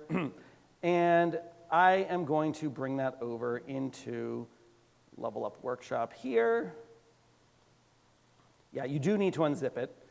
And so there we go. So it's called today's date, Alex Video 6, and you can see inside here there's some JSON files. It gives some information about the camera, how it was recorded, and the depth data. That's a bin file. And so now what I can do in Unreal, I probably will just have to restart this at some point to get the color back, but I can go into the capture. I think this is also in Live Link Hub. I'm a little nervous about Live Link Hub, so I'm going to use the old version of this, which is called it's going to give me a warning about how like this is deprecated, but I think LiveLink Hub is being a little sad right now. So the Capture Manager in Tools is an easy way for me to ingest footage. So this is an older video that I also imported too, but what I'm going to do is I'm going to create a LiveLink Face archive. So LiveLink Face connection would be if we were doing this live. Stereo HMC would be from other like head-mounted cameras, but this will be a LiveLink Face archive. And then what I need to do is I need to know the IP address, or sorry, if it was a LiveLink connection, I would need to type in the IP address, which the LiveLink Face app would tell me. In this case, I just need to find the path for where this lives, which is going to be right here, Alex Video 6, select folder. I'll hit save, and you can't tell, we're all colorblind right now, but it's green. That's me, and it's happy. So all I do now is I click on that, and I say add to queue, and I process it. See, it wants me to go to the LiveLink Hub, but it's okay, I can do it right here. And I do import all. That's it. It's now taking that recording I did on my phone, it's bringing it into Unreal, and it's gonna give me some nice facial capture data to work with. Hey, Ani, that's a very loud vacation simulator game. Ani, turn down the volume, please. And once that's imported, it will be under new MetaHuman capture source ingested. By the way, I should have actually picked a better spot for this to go because this is actually going to be kind of hard to move since it has a ton of JPEGs in here that I can't quite change the location of. So that's okay, we'll just leave it there for now. I'm going to open this up, then I'm going to restart my computer. But everything is here, all the passes are there. And if I want to do something with that data, and I've already got a MetaHuman, what I can do is create a new MetaHuman performance, right? Performance right there. I'll call this Alex Stage Test 1 or something like that. And I'm going to open that up. And then I'm going to find that footage I just captured. Oop, it's not there. What am I doing with that? I need to process it. Do I still have to process it? I might have to process it. There's like a few different steps here. That's the MetaHuman performance thing I just did. That's my capture source ingested. So everything is there. So now I need to process it under capture data footage. I think it's going to be this guy here. Capture data footage. No, actually, that's the same thing as that. Yeah, everything's already there. So all I need to do is make sure that this data comes in correctly, which should be ready to go. We've got the audio track, we've got the media source, we've got the image sequence, it's all there. So yeah, it should be able to come in as a performance. Maybe I need to save this first. Save all. Don't need the second version of this. Oh, I see. Input type, depth footage. Yeah, for some reason only these are showing up. Footage capture data, footage capture data, footage capture data. Let me try a new one. Hold on. I'll tell you the correct way to do this in a moment, so I remember the workflow. Test.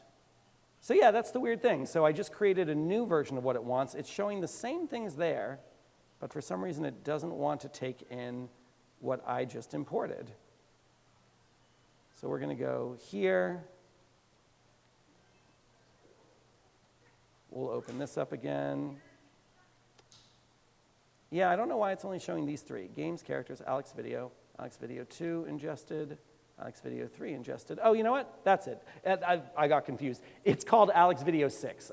In my head, I was reading this as Alex Video 1, Alex Video 2, Alex Video 3. It's this one. So it is here. Okay, so here's what we've got.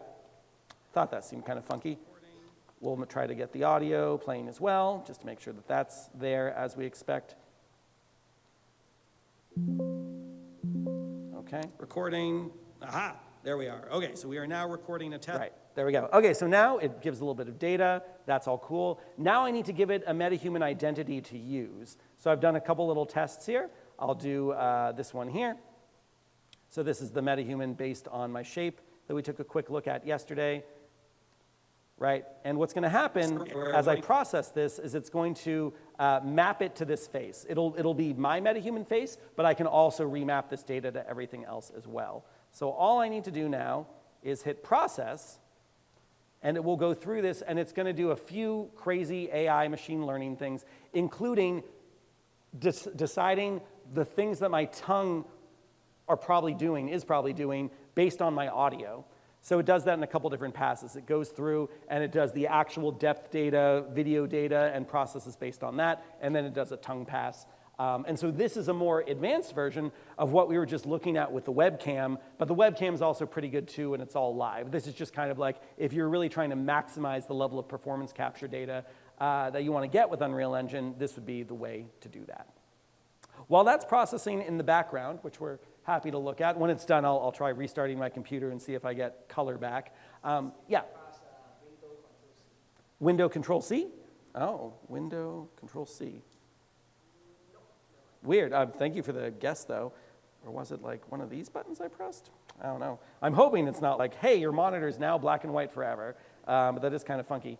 Okay, so while that's processing, I want to talk a little bit about body capture. You guys saw yesterday when I had this guy hooked up. This is the Move and Tracing camera. It's a fairly mid-range mocap system. It does cost about $5,000, but gets your whole body pretty well. The biggest thing you're going to run into with body capture data is the feet. It's very noticeable when you've got foot drift, and lower end and particularly free motion capture solutions are going to have trouble with the feet.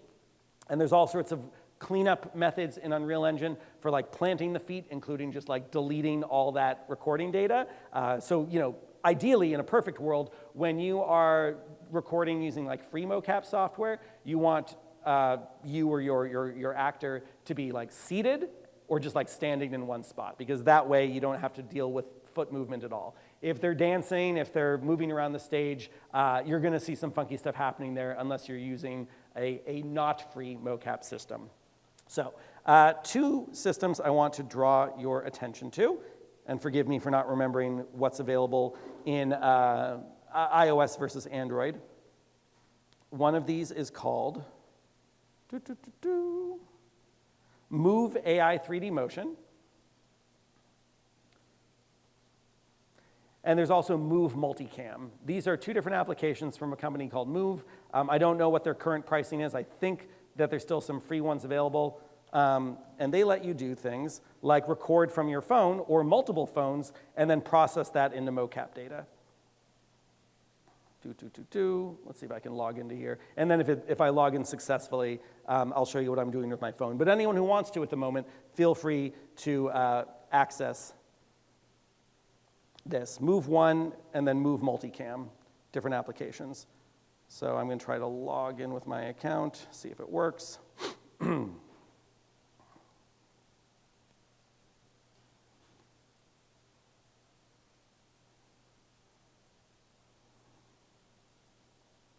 Yes? Is facial mocap and body mocap always separate? No. Unreal Engine likes to treat the face and the body as separate entities. Careful, honey. Because of the way that everything gets processed. But especially in a professional mocap setting, you would almost always be capturing them together. I think another reason they often get separated is because they're often being recorded using different sources. Like in a professional mocap environment where you're using like an OptiTrack or a Vicon system, you'd have all these big cameras around a room, and they are tracking what your body's doing, but they can't really see what your face is doing, so you'd have like a head cam on, and that would be, you know, looking right at your face to get all the subtle expressions of what's happening here. Is that still the best way to capture an entire performance? I know for Renaissance, like they had the facial capture was the singers, and then the dancers were doing the body. But in order to get both like one performer, is it still to have like head rig? Yes, that's without, if budget is no object, that is the best way. The cheaper option, and I showed you guys this for a brief moment with this MetaHuman thing I was doing last year as part of like a hackathon. In one night, I had to do an 18-minute take for our character Vlad. We did an experience called Waiting for Unreal, a bit of a pun on Waiting for Godot. Godot is a game engine like Unreal and Unity and all that. And it needed to be 18 minutes of this guy just talking, because the idea is that he's rambling the whole time, and eventually he does actually tell you the things you need to know. And to do an 18-minute mocap session, what I ended up doing was I was in VR, so I used a MetaQuest Pro to capture my face and part of my body. And then I used Sony Makopi, which is a pretty affordable, lower-end mocap solution to do the rest of my body here, and just was able to get all of that in one pass. So you can get both of those things at the same time, but it won't have the level of quality or fidelity as the other sorts of things you do. Recording, aha, there we are. Okay, so we are now recording a test. I shook the camera a little bit too much, so that's probably gonna register as weird head-shaking mocap data. Ideally, I'd be doing this on a tripod and not with shadow in my face, but we will see how this turns out. Done. Recording. Great. Okay, so there we are. Looks great, fantastic. And so the next thing we do is we could export the animation on its own, or we could export the level sequence. Before we do that, let me just do a computer restart, save all, and then we'll look at it in a moment. See if this fixes it. Stop OBS. I'm curious too if the OBS video is going to be black and white. Okay, move. Let's see if this one goes in okay.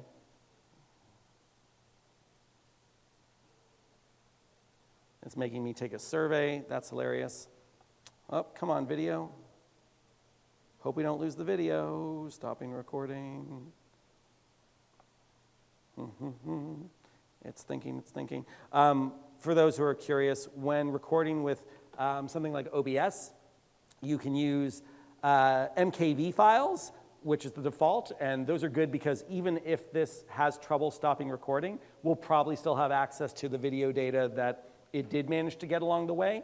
If you're doing an MP4 file, it's going to be easier to read, more applications can do things with it, but if OBS crashes or something like that, like you lose all that data. You can't do anything with it. Okay, so I opened up Move 1. We'll look at it in a moment, but basically I can look at the front camera, the back camera. I'll do the front camera, and I can do 10 seconds, 20 seconds, 30 seconds. So actually, would anyone like to be my assistant for a moment? I just need someone to give me, let's do 20 seconds of body mocap data. If someone wants to dance or whatever, that's cool. And then we'll just see what that data looks like. Come on up. Anyone who comes up. Anyone who comes up. We can do a couple passes too. If anyone's like really excited to get some mocap data, we'll do a few. Thank you, thank you. Cool. All right. So actually right about there where there's a little bit more light, that might be good. Yeah, exactly. I was going to say it's good for there to be a little bit of light here. Perfect. Thank you. Okay, and so we're going to do 20 seconds, and I'm just going to try to keep the camera relatively still, and I'm going to hit record. And it says stand in an A pose. Oh, sorry, it wants you to do, let me restart this before it gets too far. So T pose is this, A pose is this, like kind of a little bit more like a Christmas tree. So yeah, arms kind of in the middle. Okay, great, we're gonna do this here. Move 1. So A pose, please. Yep, great, fantastic. All right, so we'll see how well this processes. And I'll give you guys all this mocap data once this loads. Okay, A pose looks great. Okay, 20 seconds, starting in 5, 4, 3, 2, 1, and go. Yeah, amazing. Yeah, keep going, keep going. All right, yeah. And so ideally you want to keep the camera in a place where you're going to not have to move the camera, but see the body the entire time. So I think this will be a pretty good recording, and we're done. Good. So I'm going to say upload. Yeah, woo! All right, anyone else want to step up and do the same thing if we're going to have a couple takes of this? Video is uploaded and processing. Let's get at least one more 20-second take. Don't be shy, don't be shy. Can we do duets? Oh, I wish. That's where you start. Yeah. Well, we can put you could do 2 takes, and then we could put them together. But yeah, to do like something with multiple people, that's where you'd really start to need multiple cameras and a more high fidelity system. Anybody else want to go? It's you. Just 20 seconds. Okay, here we go. A pose, very nice. Okay, 5, 4, 3, 2, 1. Yeah, there we go. All right. Wow, we got some talented dancers here. Keep going. Amazing, amazing. About 5 more seconds. 3, 2, 1. Amazing. Perfect. So good. Yay! So good. Cool. Anyone else? Last chance. No, yeah, go ahead. The head? Oh, the hair. That's one of those things, of course, that more expensive mocap systems are going to do a better job at figuring out. We'll see. So this. I can't remember if this is free or cheap or what right now, but I remember last time I used this system, I think I had to pay like $1 or something like that. So we'll process these and we'll see how they look, and we'll see if we feel like we got our money's worth. So these are processing. I'm going to look into our two things here. Oh no, they both gave me errors. They say, oh, sorry. They say something went wrong. It's okay, it's okay. They say you do not have enough credits to process this video. Fine, okay, I'll add a couple credits so we can process the video. That's okay. I'm glad I see that. Yeah. Let's go manage my plan. Add some credits. Yeah.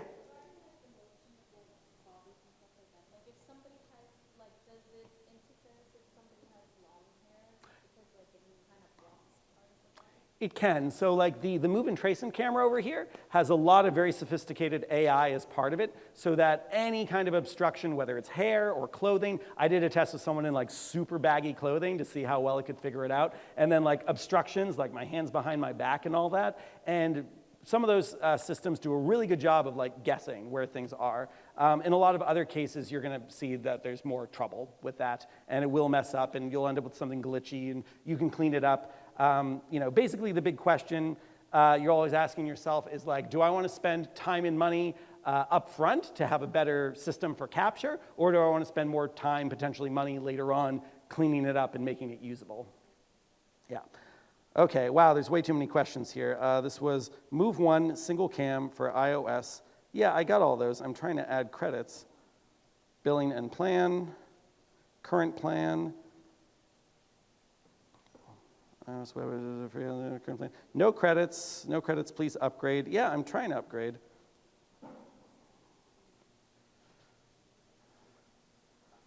Okay, great. So I am doing, what I'm doing right now is I'm paying $15 for 2,250 credits.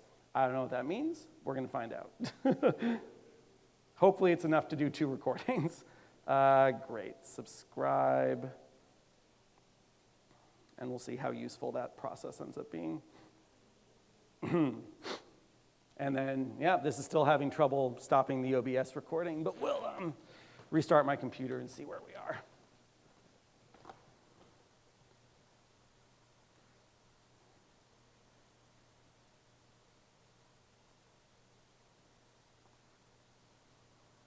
Processing payment.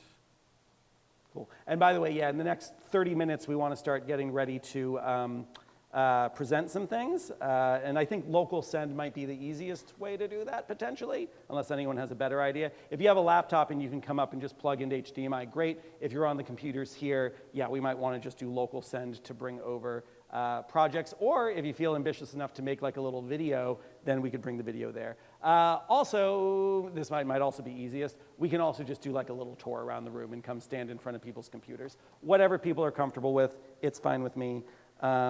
Great. Okay, I think I can tell these to process now. Process. Refresh subscription status. Great. Close. Subscription updated successfully. Restart.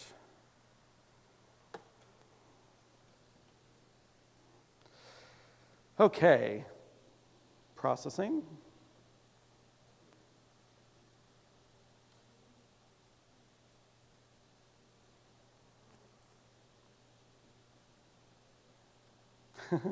All right, it says we're processing your take. A 10-second clip usually takes about 8 minutes to process, so we should have both of these clips done in time to like see them doing something. Great. Cool. It cost me $15 to buy a little over 2,000 credits, and I don't know yet how many credits this will take up. That's how they get you. But then the other app I wanted to show you guys, I'll bring a QR code for this up when we get up. A friend of mine, Brielle Garcia, Taco Lamp on the interwebs, has an app called Self-Reflect. It is in test flight right now, and it is a full-body, face-included mocap system, and it's very cool. It just uses the same things that like the Snapchat lenses do. We're in color again, yay. we're out of the woods, we're out of the, exactly. Yeah, and yeah, that's one that if you do have an iOS phone, I definitely recommend playing with. It does fingers, it does body, it does face. That's the thing that you often won't see. Even the Move and Tracing camera over there doesn't do face, and they just came out with a method that does fingers. It's mostly for the body. So anytime you can get everything at once, that's great. Self-reflect, yeah, you're not gonna find it right now because it is a test flight link. So I'm gonna give you guys the test flight link here in just a second. And also, if anyone starts to have, it's not called send one, send, I was gonna say, as soon as anyone has a project file or a movie or anything, local send, that they want to see on the big screen when we present toward the end of the day, starting in about 35 minutes. This will be in receive mode, and I should just get a pop-up whenever anyone decides to send something. You could zip up the whole Unreal Engine project if you want to. You can make a movie, or we can just come over to people's computers toward the end, whatever is easiest. Okay, I'm gonna pull up Self-Reflect. Just a moment.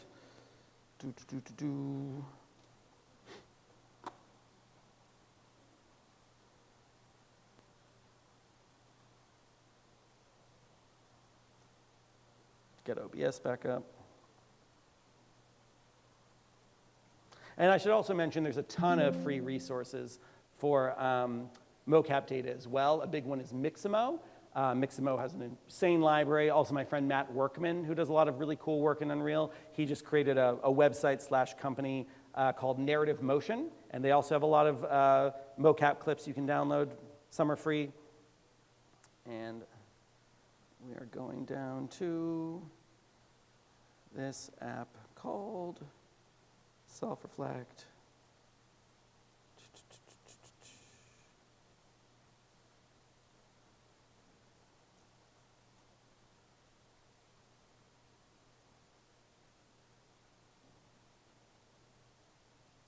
And this can be, this one doesn't actually record locally. You do need to connect it to Unreal. Okay, here we go. Join the Self-Reflect beta. So it's going to be testflight.apple.com/join/lowercase c, uppercase c, lowercase emztdd. And as long as you have TestFlight installed on your iPhone or iPad, you should be able to grab this for free. It does not work on Android yet. It's using Snapchat lenses.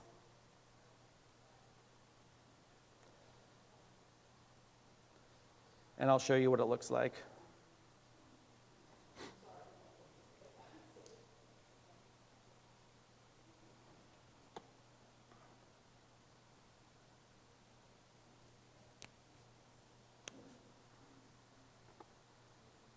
And if you have an iOS device, at home but not here, I'll send this link along to everyone as well in the digital goodie bag you'll be receiving after all this.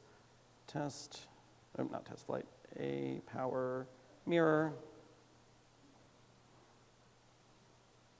Okay, AirPlay, boop, boop. All right, and I will need another assistant for this. But for the first moment before we open up Unreal, I'm not going to be recording anything, just to show people what the full capture experience looks like.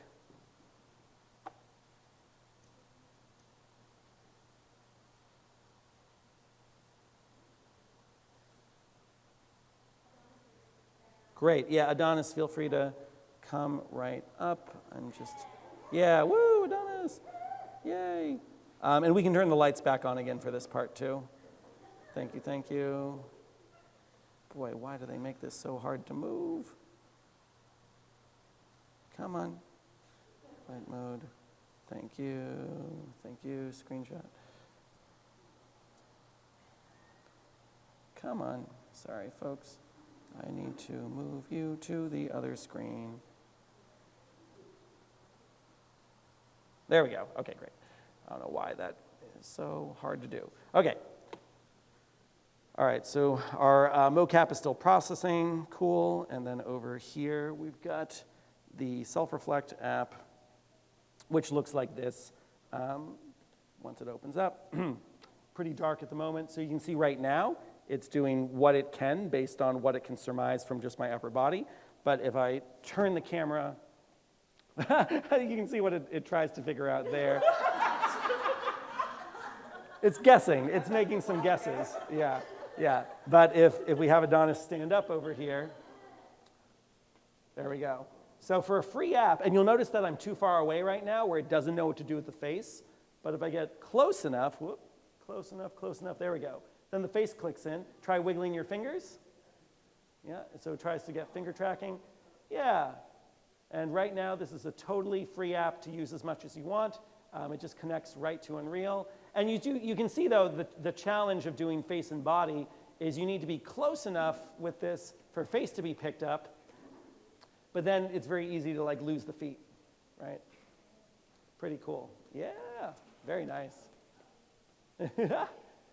Cool. So I'm going to get Unreal Engine open, and we'll try recording something live into there with this. Awesome. Thank you, Adonis. We'll be back. Thanks, Adonis. Yeah. Yeah. But I know plenty of VTubers where they'll just do like the upper body version, and they'll have the character in like a sitting position, and they can just do all this kind of stuff, and it looks pretty good. All right, here we go. Unreal.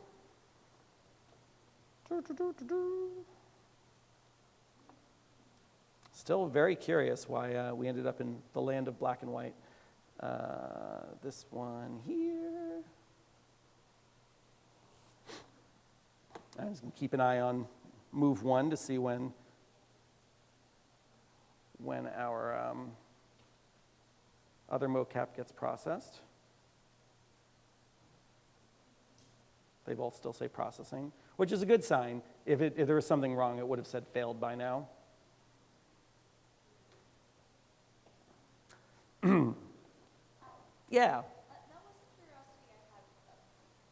How much overlap is there between this kind of technology and what VTubers are using? Quite a bit. Yeah, I think VTubers in general are looking often for the cheapest, most reliable ways to do things, often from a sitting position.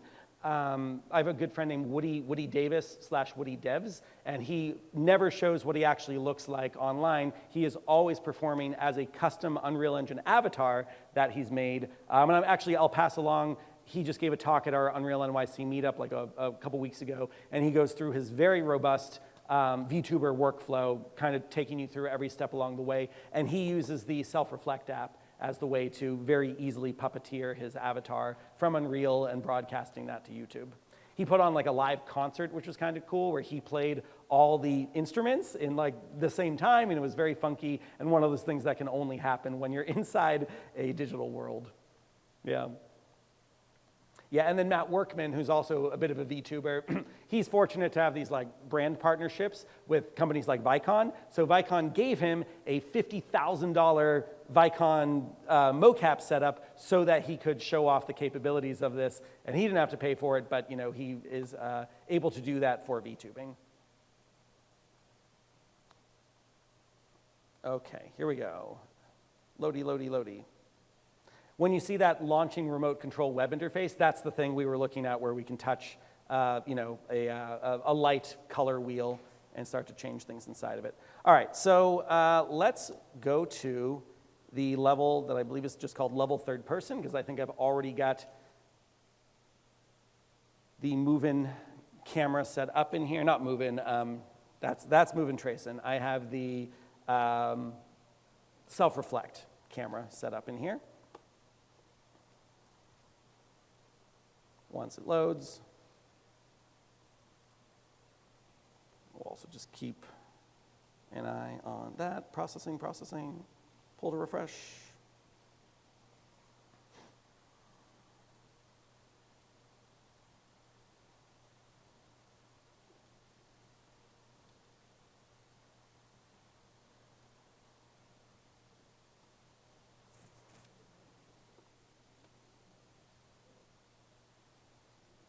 And by the way, we're kind of bleeding into our Q&A time a little bit here. In the next 25 minutes, while I'm waiting for things to load and all that, is there any other key burning questions, anything where someone's like, oh, please talk a little bit about XYZ? as our baby shark metahumans dance in the background. Let those load for a minute. Yeah, so I've got a couple characters set up in the back. Come on, I need to minimize you. Minimize. Great. Yeah, so here we go. So this is the self-reflect main character.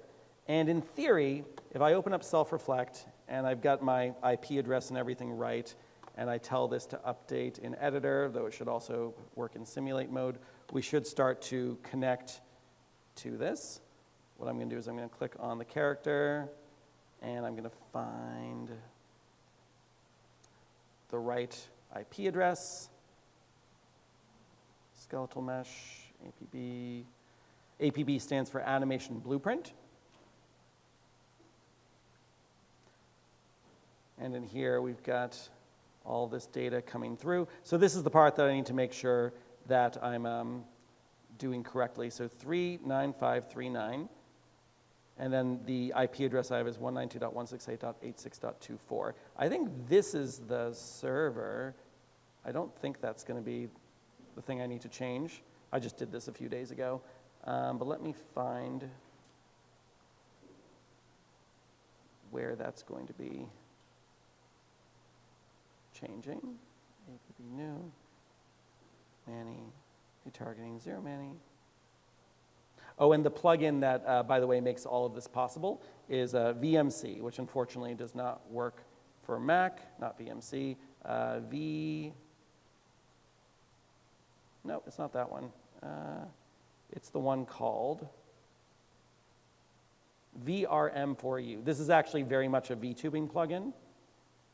That one, yeah, for bringing in VTuber data.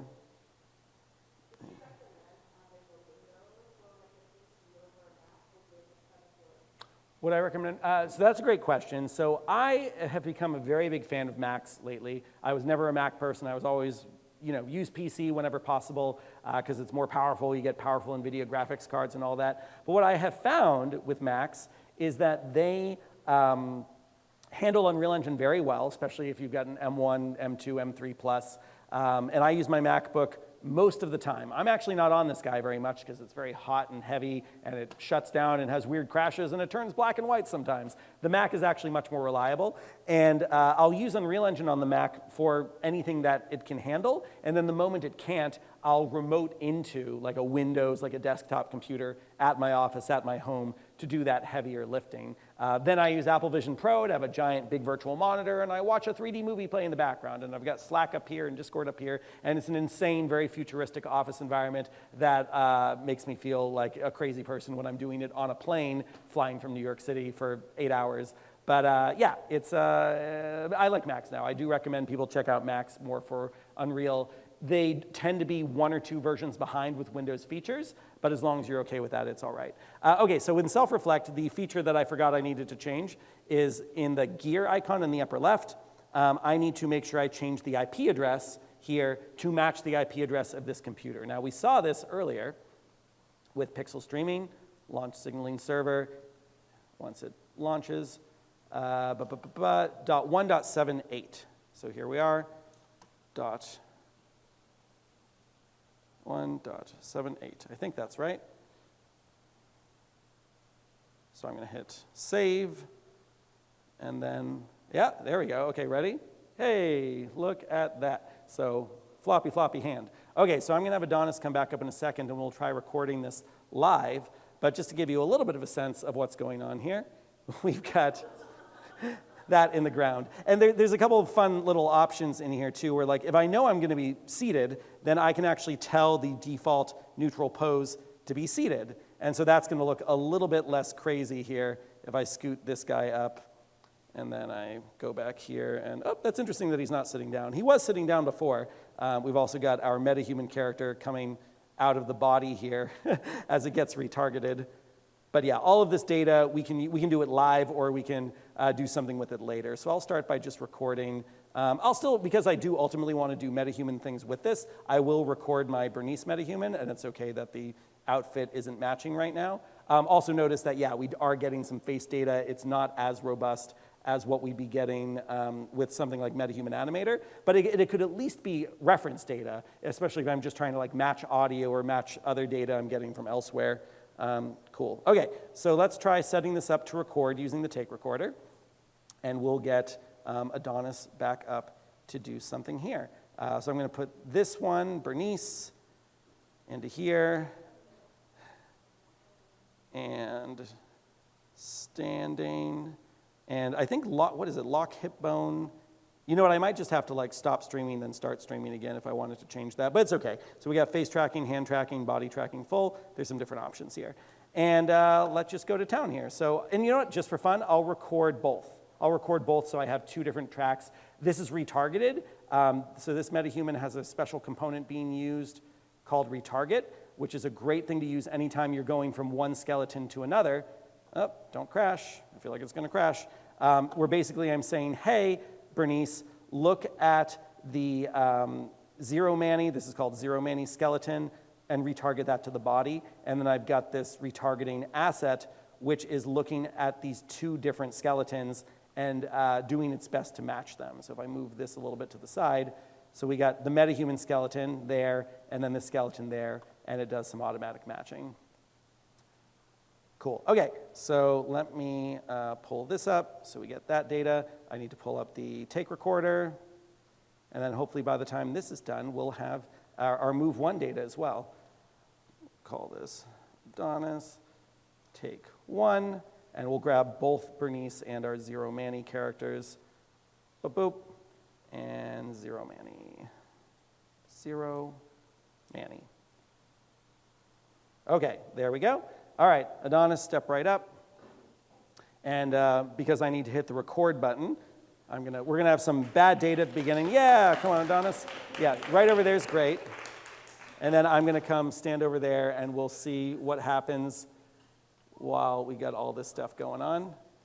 All right, so I'm gonna hit record. Let me just make sure it's still connected. Yep, still connected. Great, okay. And I'm gonna run over to Adonis so that we don't have too much dead air at the beginning. Great, great, great, great. Thank you for turning the lights on. All right, and yeah, there we go. Yeah, there we go. Cool. I'll try to get a little closer for the face. Yeah. Whoops. Nice, nice, nice. Amazing. And we got a little wiggle there. Wiggle, wiggle, nice. Oh, I think that's just a streaming thing, yeah. Ooh, pretty cool.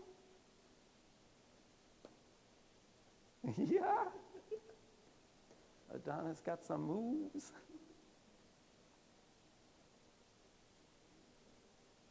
Yeah. Yeah. Amazing. So good.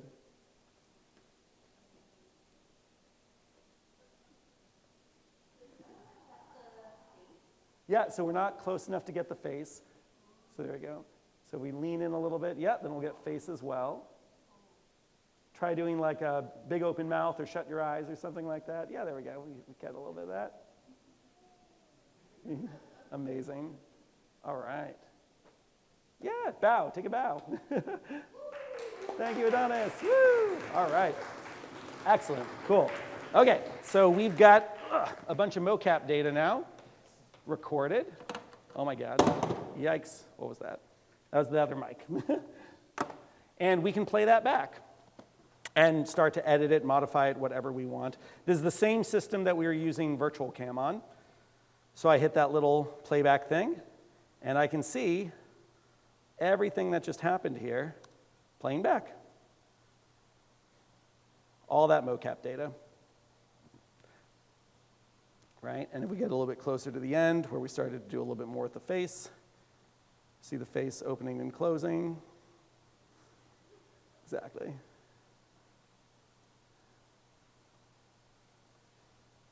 And there's the bow. Fantastic. So now you can start to imagine ways we can start to mix and match and combine different kinds of data.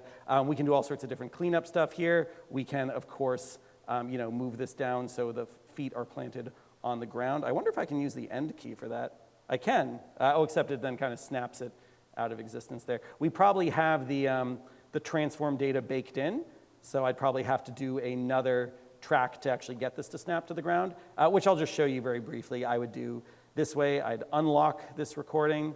I'd go into our zero Manny, for example, because there's more of a full body there at the moment. And then I'd go to the transform here, and I would set the location. A little bit hard to see because it stops showing me exactly where they are the moment I start to adjust them. So, we think it's like maybe something like that. And then I hit the location there again. So now I know we're a little bit too low. It might actually be 0. I might just need this to be 0. Let me try that. Enter, ping, and then there we go. Yeah, so there we go. It's a little bit off the ground, but very, very usable. Cool, okay, so that's a good starting point. So yeah, we can mix and match this with face data. Before we do that, let me see if our move one data has processed yet. It's thinking. It's still thinking. Okay, we'll let that keep going. So 2 things I'll show you real quick. Let's go ahead and grab an audio file. I think I can just search for wave, maybe? Sound wave, dialogue wave. No? What about just audio? Audio? That's a lot of different audio. Oh, it's because I'm in the zero Manny folder. That's too much audio. I can do reset filters here. Reset filters. Let me just do wave, sound wave. There we go. Okay. So we've got some audio files that I recorded, and then we should have another one from one of these other tests. We'll just try one of these real quick. Adonis, do you mind if I mix and match my voice with your mocap performance? Great. Okay, fantastic. So any audio you have, I used a free, I recorded some audio with my phone and then used a free tool called Adobe Podcast, which cleans it up, uses some AI to make it sound better. Recording, aha, there we are. Okay. Oh, that's the one we just recorded. This one, I think, is using Adobe Podcast. Unreal Engine is an amazing place. Yeah. Yeah, exactly. So all you have to do to turn that audio into a MetaHuman performance is you right-click and you say Create Performance and Process. I can even say Process and Export to Animation Sequence. So let's do this real quick. Alex video export. Full face, and you'll see there's a couple options for things like the head movement and the mood. Auto-detect the mood or do something here. And I'm going to disable head movement because I'm actually going to use Adonis's head movement as I put this together. So I do create.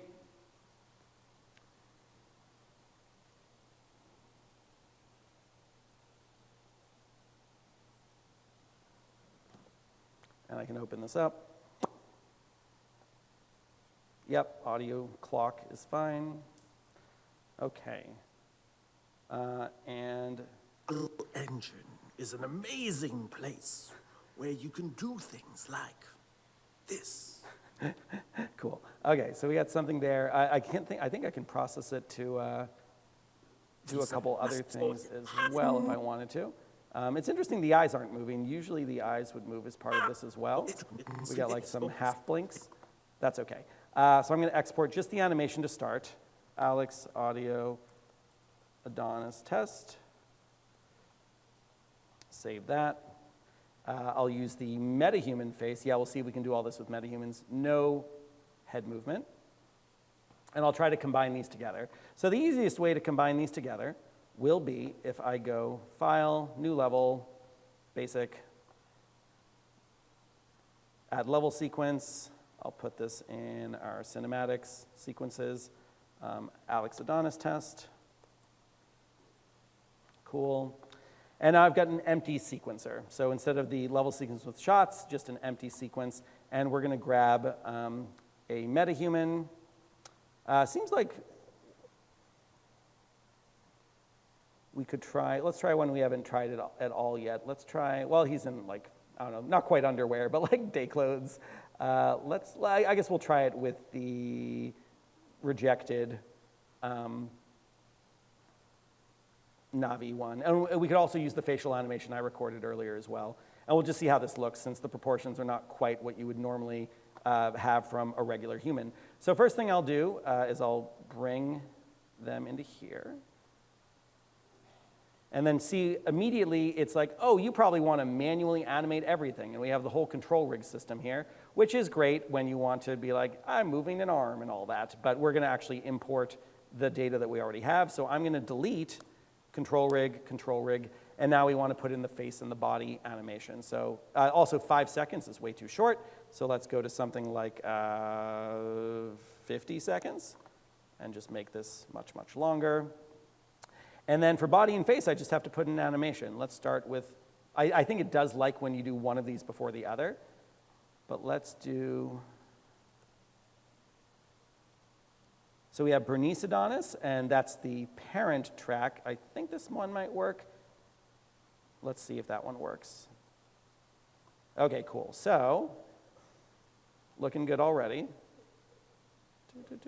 Oh, it started at the end for some reason. Move that back out here. Cool, yeah.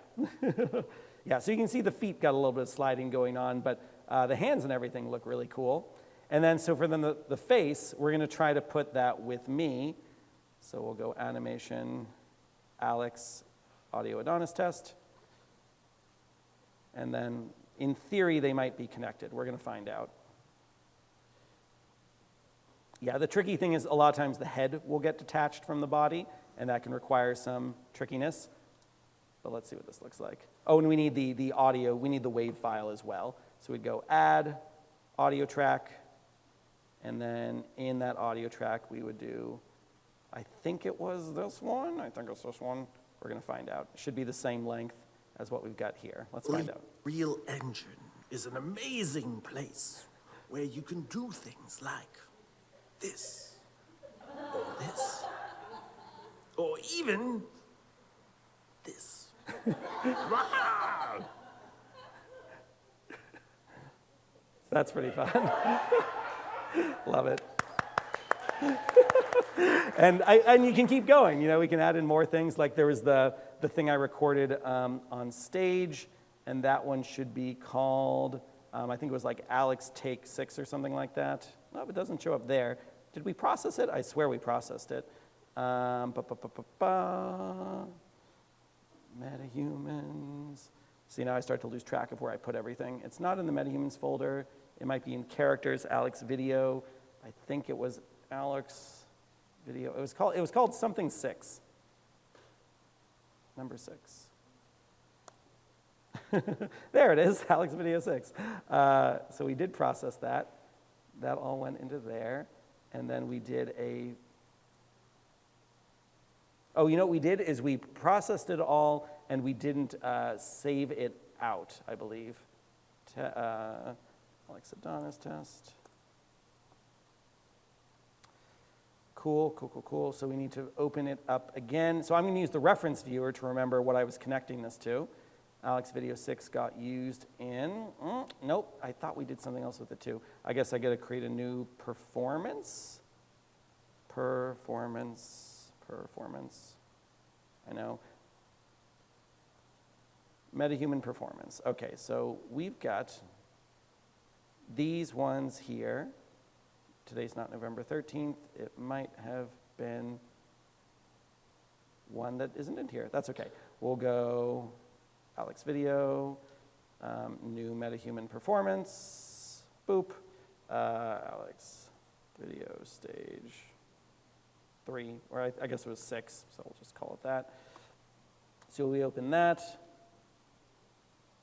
Yeah, I could have sworn we saved all this, but we'll do it one more time while we check to see if we have our other body capture data.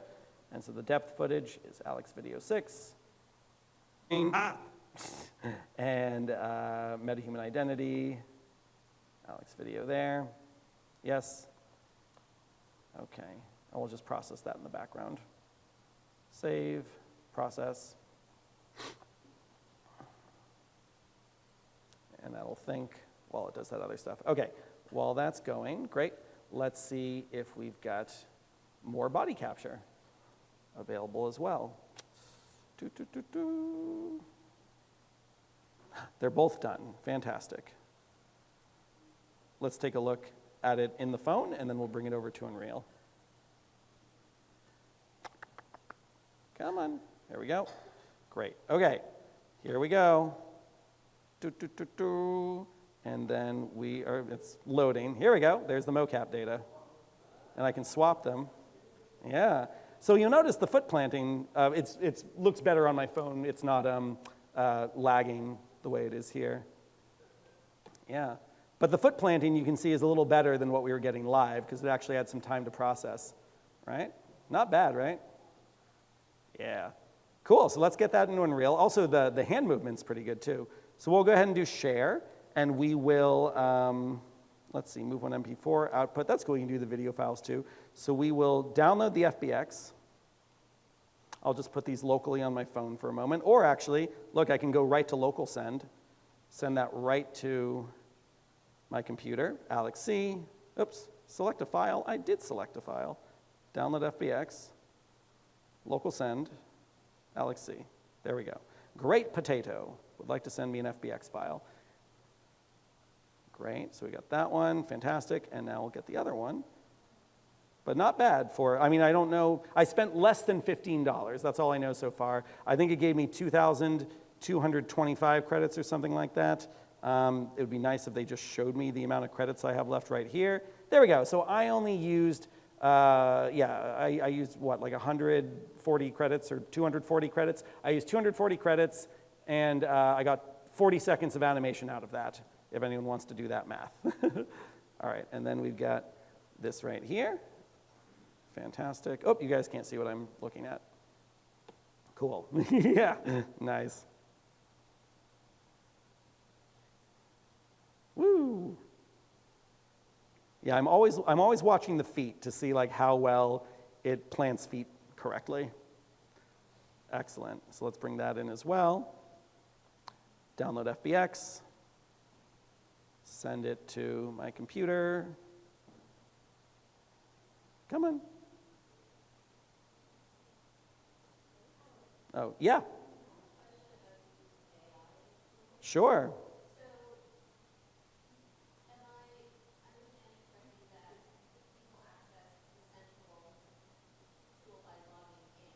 Mm-hmm.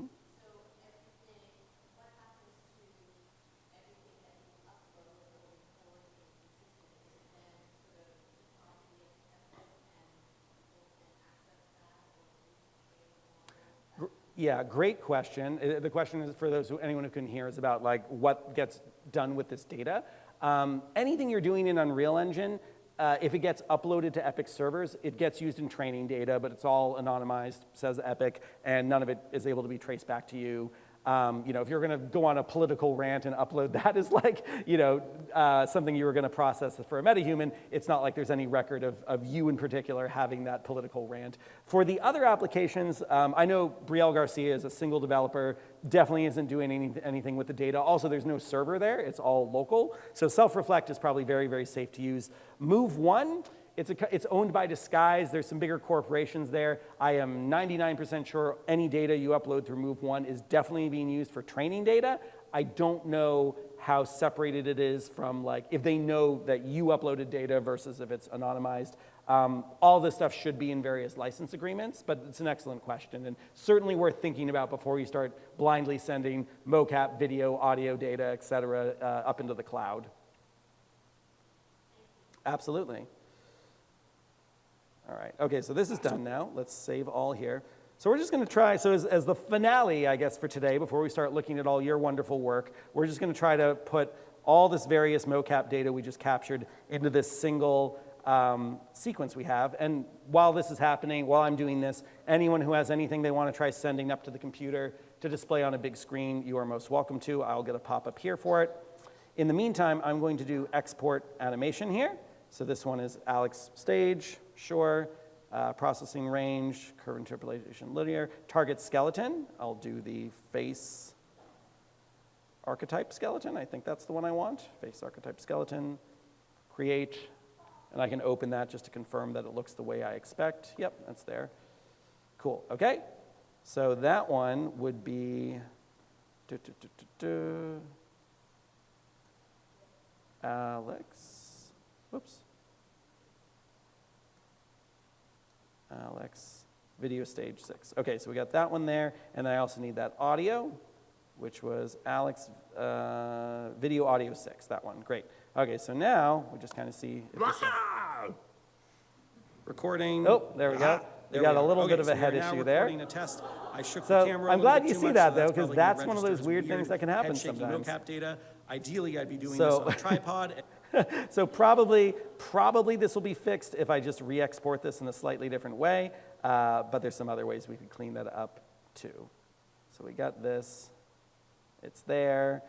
So when I do export animation, I might do this and I'll change what comes out of this. Or you know what, actually uncheck enable head movement, that's probably part of it. And then let me just try making this the direct, what did I call this character, Savi? We'll just try the Savi face mesh directly, which should be exactly the same as any other MetaHuman, but maybe helps a little bit. Let me do a save all. We'll see if that fixed it.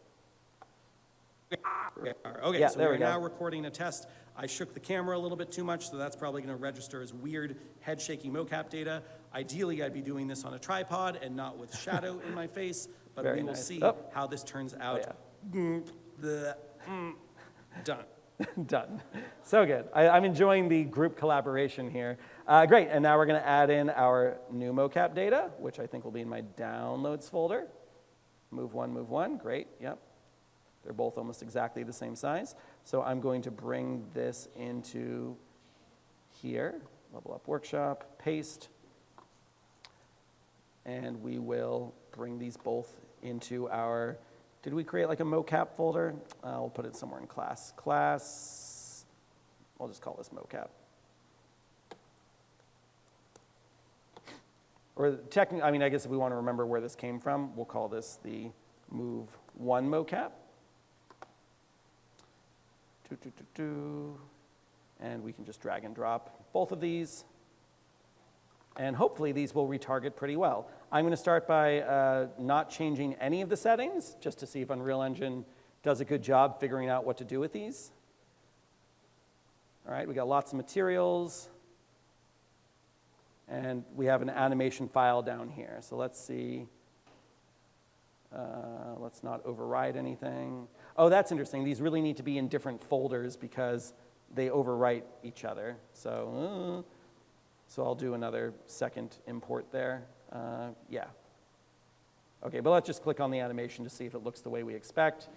Yeah, cool. So we should be able to retarget this because I imagine the skeleton's a little bit different. The quick test we can do, though, before I import both of our lovely dances here, is I can actually just try dropping this directly in to our animation here. It's called Move One, and we'll just see if it looks good or not.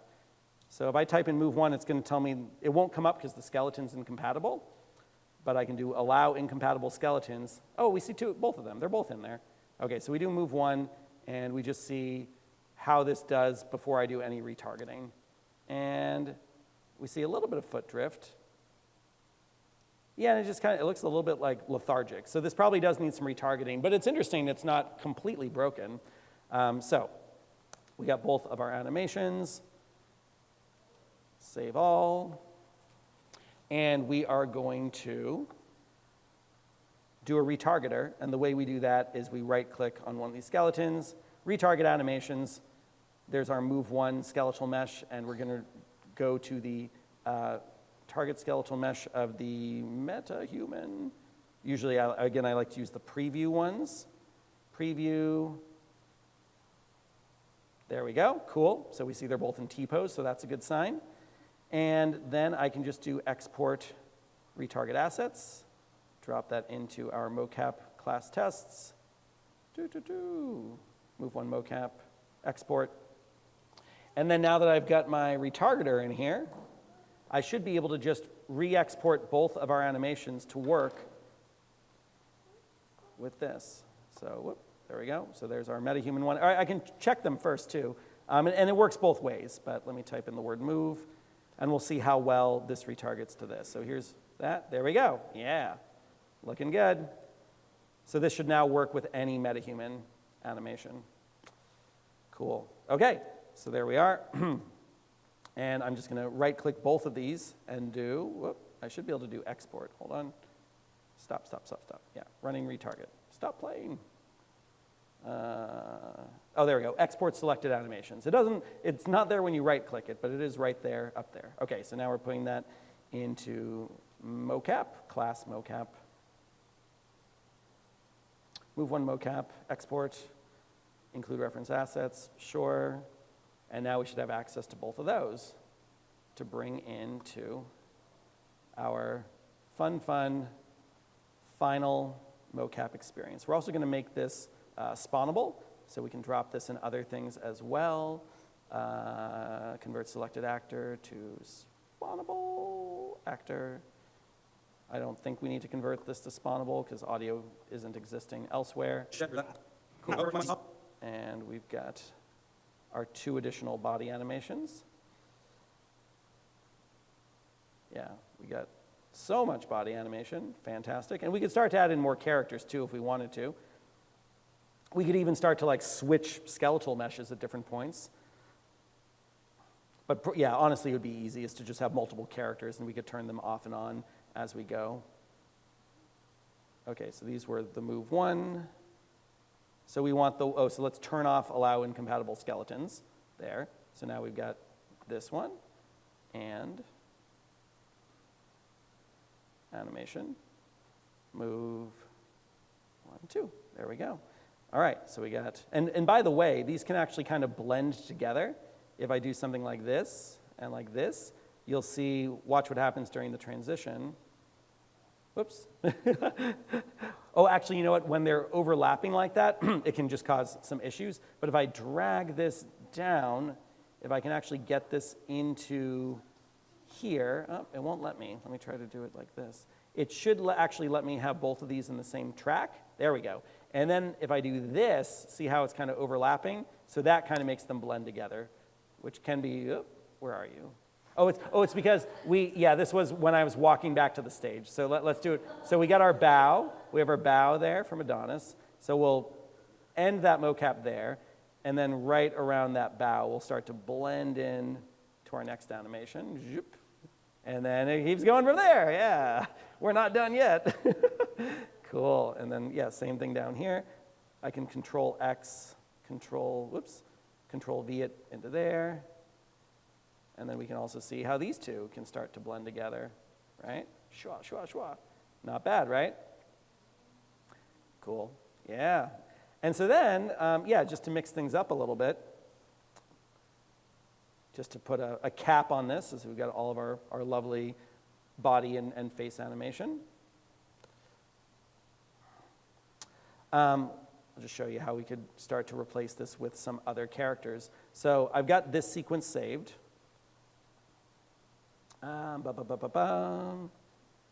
Where did we save you? In cinematics, sequences, yeah, Alex Adonis test.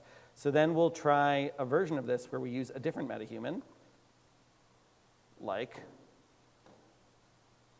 let's try, I don't think it'll work with Scrooge because I think Scrooge is too old. Well, let's at least try me. So we can bring me in here. Very different size, but same awesome outfit. Feels like a rap band or rap duo or something like that. And what I can do is I can replace, I'm going to save this as a new sequencer first, so that way I don't overwrite the old one. Or actually, you know what I can do is I can just duplicate the sequencer. So we'll do it like this. Sequences, Alex Adonis test, duplicate, and then this will be just Alex Adonis test, Alex MetaHuman or something like that. So in the second one, I can go into the sequencer, and I can replace this. They changed how this works. I think probably the best thing to do would be to convert this back into a possessable. Oh man, there we go, possessable. So now this one exists again in the scene. Delete the control rig, delete the control rig. And then I should be able to replace this with me. Let's see if it works. So we're going to do assign actor, Alex video, and there I am. Now I'm doing it, all the same stuff. So we can now get rid of Savi, and Or even this. Wow! Recording, aha, there, and then we get our other great dances over here too. Yeah. And you can see like totally different proportions and everything, and it's doing a pretty good job adapting. So, final thing I'll do, we'll call this my final submission of the day before we start to look at what some other folks have been working on, is I'll just, because these are all set up to be spawnable, now that I right-click this and say binding properties, convert to spawnable. So now all of these things should be independent of this level, which means that if I go back to my DigiBC lounge, some of you might see where I'm going with this. I can put this on stage, both of these, Alex Adonis tests. Now, now one thing that's a little bit tricky is these are not necessarily going to be in the places that I expect them to. And I could start to adjust those as needed, but let's just see what happens when I do simulate. Unreal Engine is an amazing where am I? place Uh-oh. where you can do things like I can't even find them. this. Oh, there we go. Or this. Or even Yeah. this. Right. So, yeah, so if I wanted them to go on stage, easiest thing to do would be to actually convert them to possessable, put them in the place where I want, and then convert them to spawnable again. So I guess I could just try that real quick. So they exist in the scene. Not change class. Although change class is another way to do the kind of thing we were talking about, to swap this with a different sort of thing. But I could go to possessable, and then put, again, every time you convert to possessable, you have to get rid of these extra control rigs. And I'll go on stage.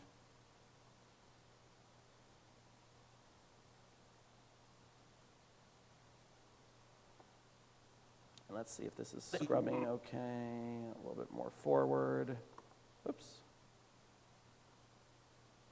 Yeah, it is annoying. You have to like scrub and then move and then scrub and then move to see if it's in the right place. Oh, and then we got to rotate as well.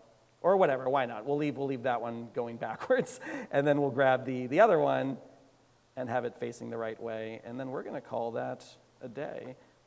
This one is the first one. Oh yeah, and we've got it already open.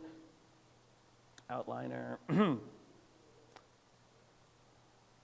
Details, open you up, and we'll convert to possessable. And I could convert it back to spawnable too if I want to get it out of this level, but just for the sake of being like, we are prevising a stage show or making a final experience for VR for a stage show. If anyone wants to watch this in VR, by all means, come on up afterwards and we'll make it happen. Where is Savi? There's Savi. So we go ahead and delete control rig, and then just bring you. We'll rotate. No.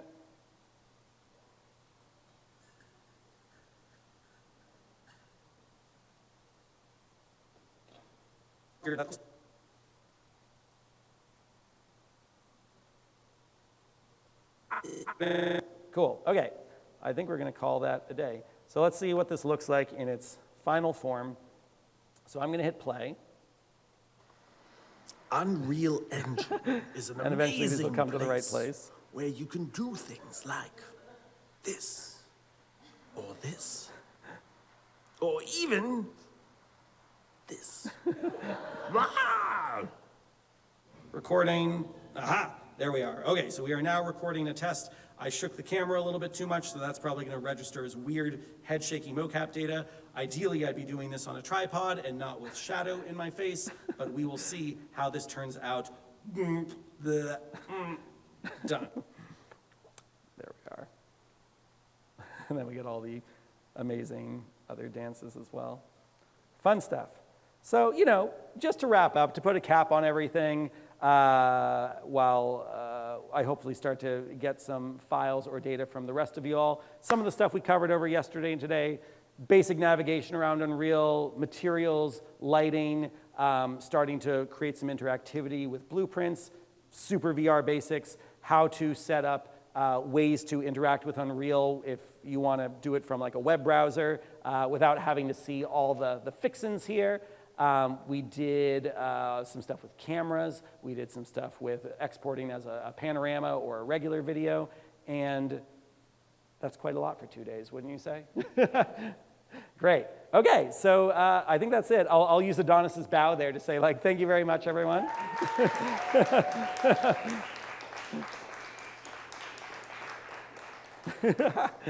Amazing. Yeah, great. And so, so now what I want to use the last 45 minutes for is anyone who wants to show anything they've been working on, or if they have any questions and want to fine-tune something, we can do it up here on stage. We can just come gather around different monitors. Who has a thing they want either help on or want to show off to the rest of the group? Yes, Adonis. Sure, yeah, so go ahead and download Local Send. It should be a free application from the internets. And anyone else who wants to send things can do this too. Yeah, ideally, I guess I should have also taught you guys a little more about how to package. I know we did it like very briefly yesterday. Ideally, you could just package the project. That's going to take like 40 minutes, so we don't have time for it. And you could send me that folder. But in lieu of that, I would say go ahead and zip up the whole folder. If you want to save a little bit of space, close the folder, delete saved, derived data cache, and intermediate. Those are all things that just get generated while you're working in Unreal, though do note that when you make MP4s and screenshots and things like that, they go into the saved folder, excuse me. But if you delete that, and then you zip up everything in that, and then you send it via local send, it should come up right over here. If anyone has any issues there, let me know. And then, yeah, I think maybe just while we're waiting to receive some files, if anyone is interested in seeing what this looks like in VR, I would need a different headset because Ani stole the one I had up here. It's pretty quick. Ugh. See if it's dead. It might be dead. No, it's still alive.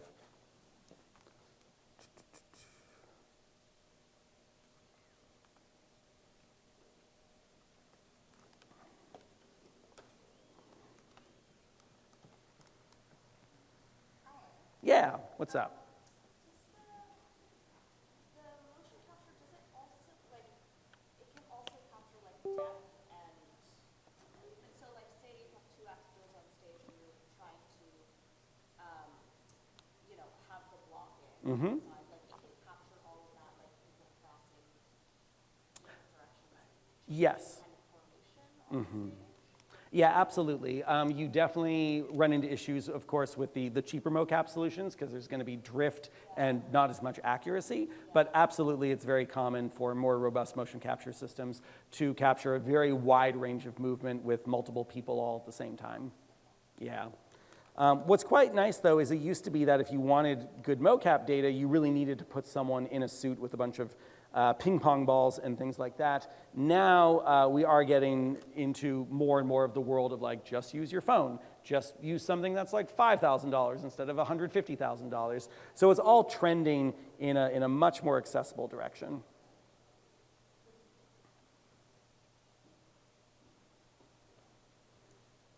For longer movement sequences, like Yeah. just now we did like kind of short clips that you then blended together. Right. Is there any advantage if you have a longer movement sequence to cut it up into bits, or Yes. better to just have like one long? Well, the benefit of cutting it up into bits is being able to use just those little snippets. Also, like file size, like the mocap data can get pretty heavy. There's some ways to reduce it, kind of like using the filters we saw before.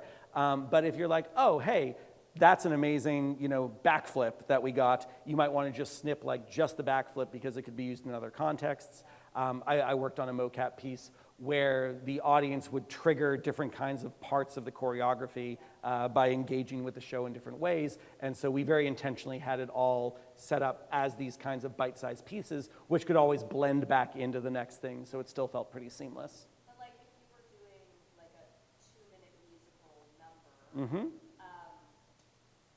is it more helpful to break up that choreography into smaller chunks so that it's not so much data that you have to. I'd say you're pretty safe recording straight for 10 minutes or so, assuming you have a powerful enough computer. The tricky thing, especially when it comes to blending, is making sure that if you are breaking up the choreography into smaller pieces, that you're always starting and ending in the same position, like an A pose or T pose or something like that. So you have some like ground zero or true north to come back to. You can do the kind of thing where it's like, we're doing the choreography up until this mark, and then you're gonna resume from there.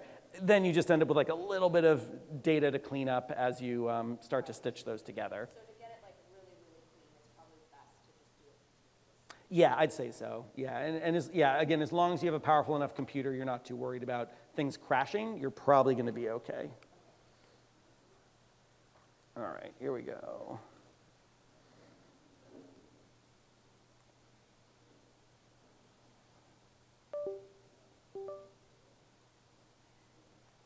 Cool.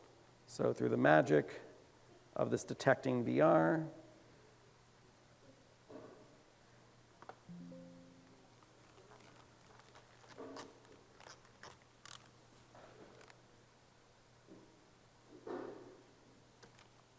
okay. Yep, just zip it up. Yep, and then make sure in local send you are in send mode, not receive mode. And then you should see Alex C as one of the receivers on this network. Okay. Recording. Okay, so we are now recording a test. So there we go. So now I'm taking the perspective of an audience member as I watch the mocap playback here, and I have a very good sense of scale But we will see how this turns out. and that kind of thing. Pretty fun. Oh, and by the way, one more thing I'll mention about like the UI. Like I'm in VR right now, so I can't see the queuing system. So I might also want to have a version of the queuing system in the blueprint that would actually allow me to progress through the queues by like hitting, caps lock or one of these other keys, just like what we did with turning something on and off.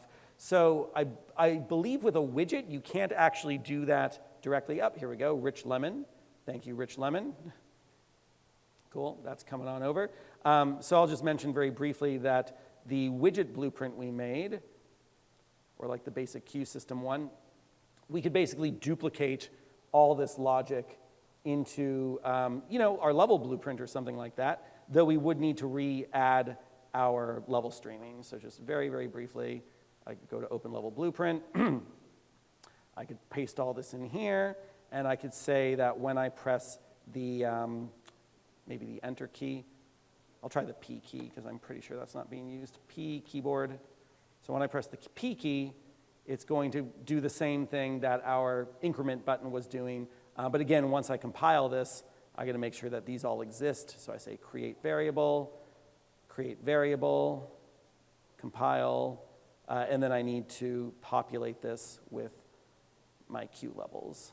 Q0, Q1, Q2. So now even without, oops, Q3, Q4. Q4, there we are. So yeah, so now even without having that UI with a button, I have a way of being in VR and progressing through those cues for my amazing show. Doot. Yikes. Go a little bit closer. Yeah, this scene has not been optimized yet, so it's pretty janky. But I can be here and go P. Recording. There P. we go. Okay, so we are now recording a test. I shook the camera a little bit too much, so that's... And for anyone who hasn't spent a lot of time in VR, I gotta say there's just something very cool about being in some kind of vague digital twin of a space that you're actually familiar with. Because I've been in this room long enough to be like, yeah, that's the size of this stage. Those people certainly don't exist, but I do get a sense of like how tall Savi is, and like I can look at the little MetaHuman version of me and be like, yeah, that's like about my height and proportions. I like looking at the shadows on the wall. That's fun. And then we just kind of keep going through it. So yeah, anyone who wants to see that in VR at some point, by all means, let's open up Adonis's file and see what that looks like. And then again, anyone else who can zip something up, just send it along, and we will see it here. Saving that for now.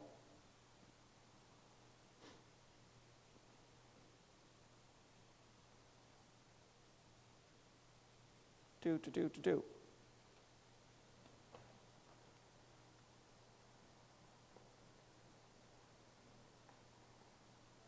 And feel free to keep just asking questions too while we're loading stuff and whatnot.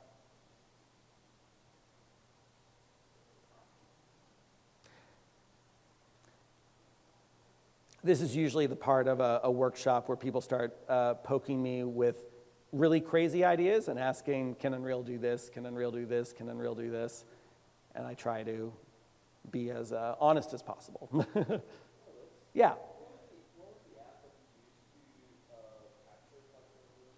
To capture what, sorry? I used Polycam, yeah. And while this is loading up, here we go. We got Bright Cherry. Thank you, Bright Cherry. While this is loading up, I'll show you real quick a little bit what Polycam looks like. Because yeah, it used to be free. Now it does cost some money, but it is a very cool way to do a lot of different kinds of capture.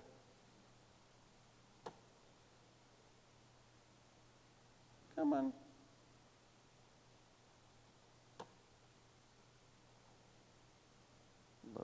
Loady.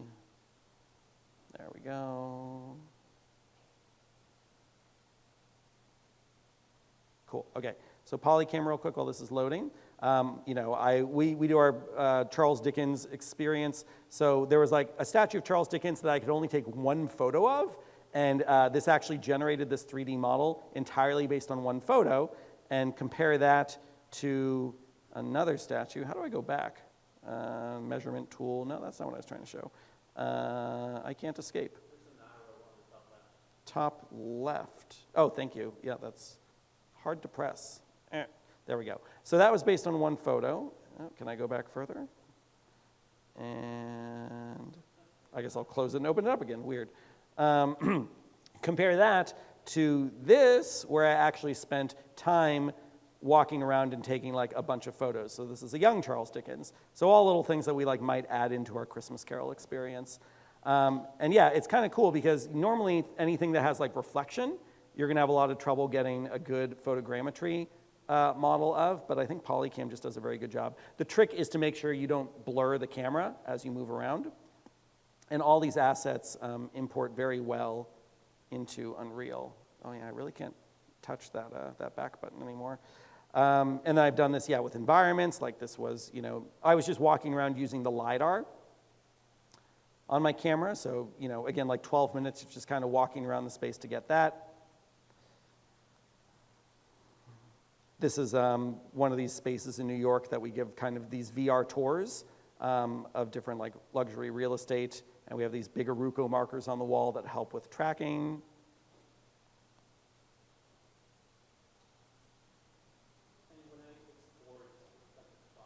Mm-hmm.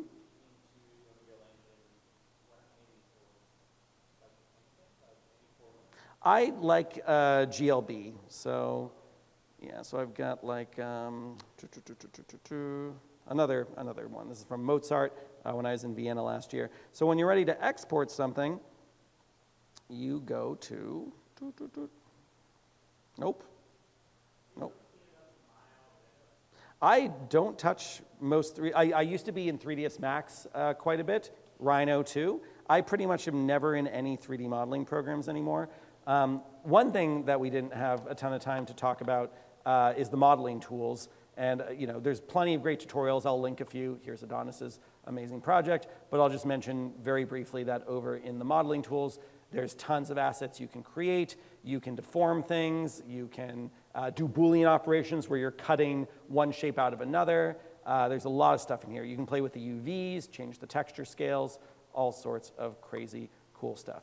Okay, Adonis, would you like to come up and talk a little bit about what you made? Yeah, come on up. Come on up, Adonis. Yeah. And for anyone who wants to move around with an Xbox controller, that will be also available. But go ahead, talk about your project and what you were thinking about.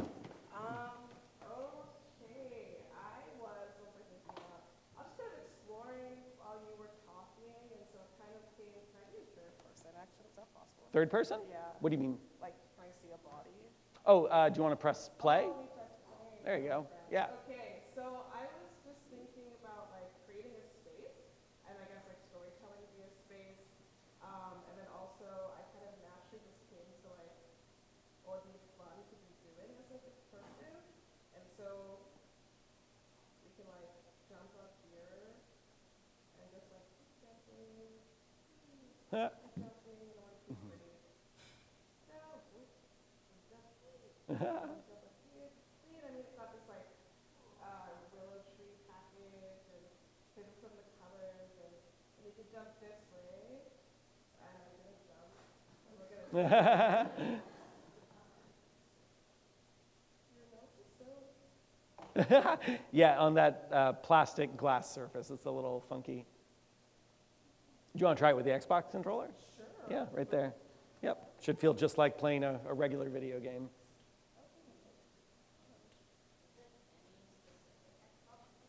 Nope. Yeah, I mean, this is one that came, oh, thank you. Thank you there, Jackie. Yeah, any of them work well. This one came with the Xbox VR headset here.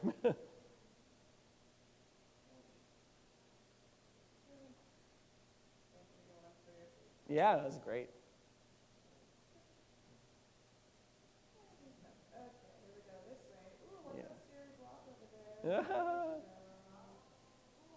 Oh. We're running. What's happening? But I made some stairs so that we can actually get up here. And then there's just a little room and a little creepy spotlight. And what's happened to this person here? There's a creepy door.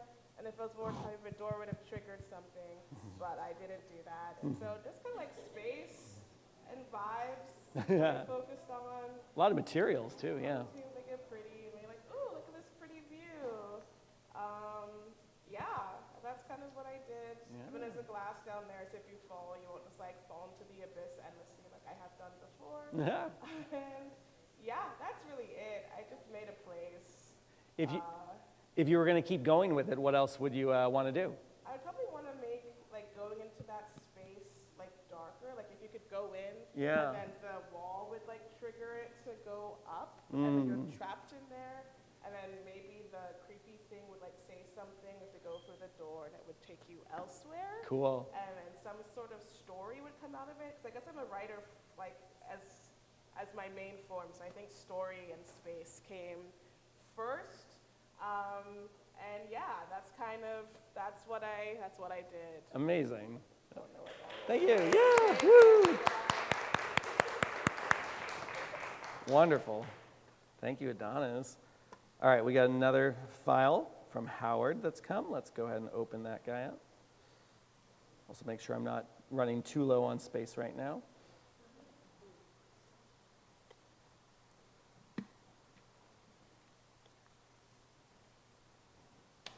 And again, anyone who wants to show what they're up to, feel free to come, or to use local send here.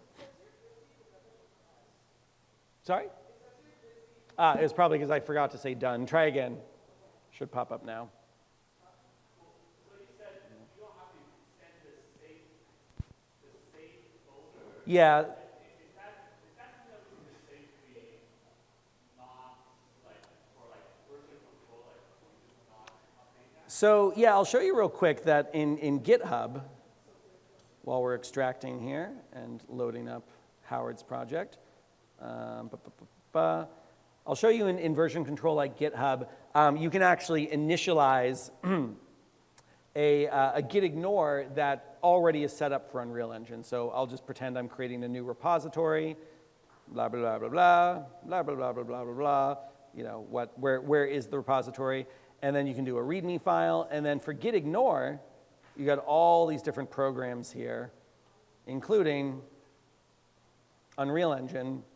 And then you can do a license, you know, how do you want your assets to be used? You can keep repos private as well. But you'll see that if I open up like the git ignore file in this repo here,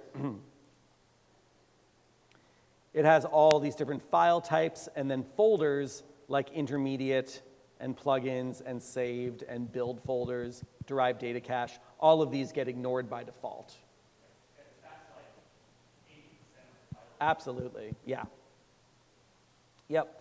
The only time you want to keep track of your saved folder is if you have .save files, which is like a save game, which could be, you know, here's some adjustments I made, like the VR thing I was showing at the top of the day.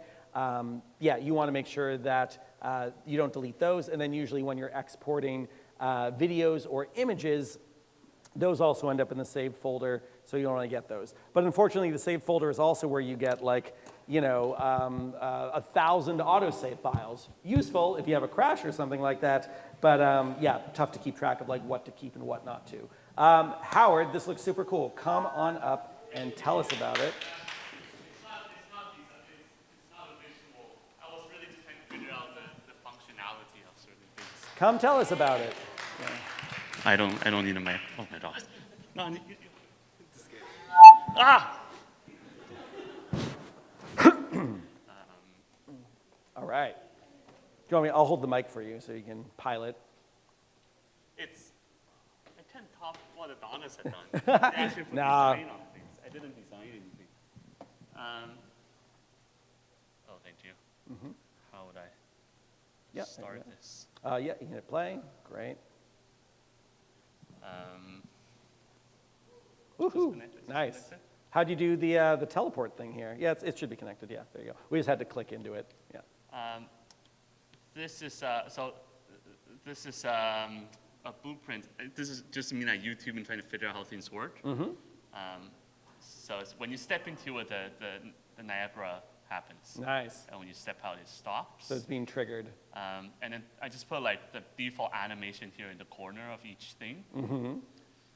And then these, how do I jump? Ah, These platforms. platforms, Hey. I'm trying to do like a Yeah. platformer. But then this is the same thing where I don't know how to, I haven't successfully done that. Yeah. What do I do? Got to grab on with a hand and like pull up. What, and how would I do that, I guess, in just like for the future? That you would probably use the game animation sample for that. So yeah, you could download the game animation sample and then import it either into here or import your project into the game animation sample, and then you end up with a much more robust version of the third-person pond that does like all sorts of crazy parkour stuff. Is that through Sequencer or no? Nope, none of it's through Sequencer. It's all blueprints and animation graph.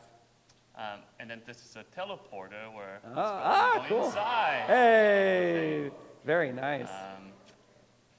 Super cool. Yeah, and then this brings you back out. Very nice. Super cool. Yeah.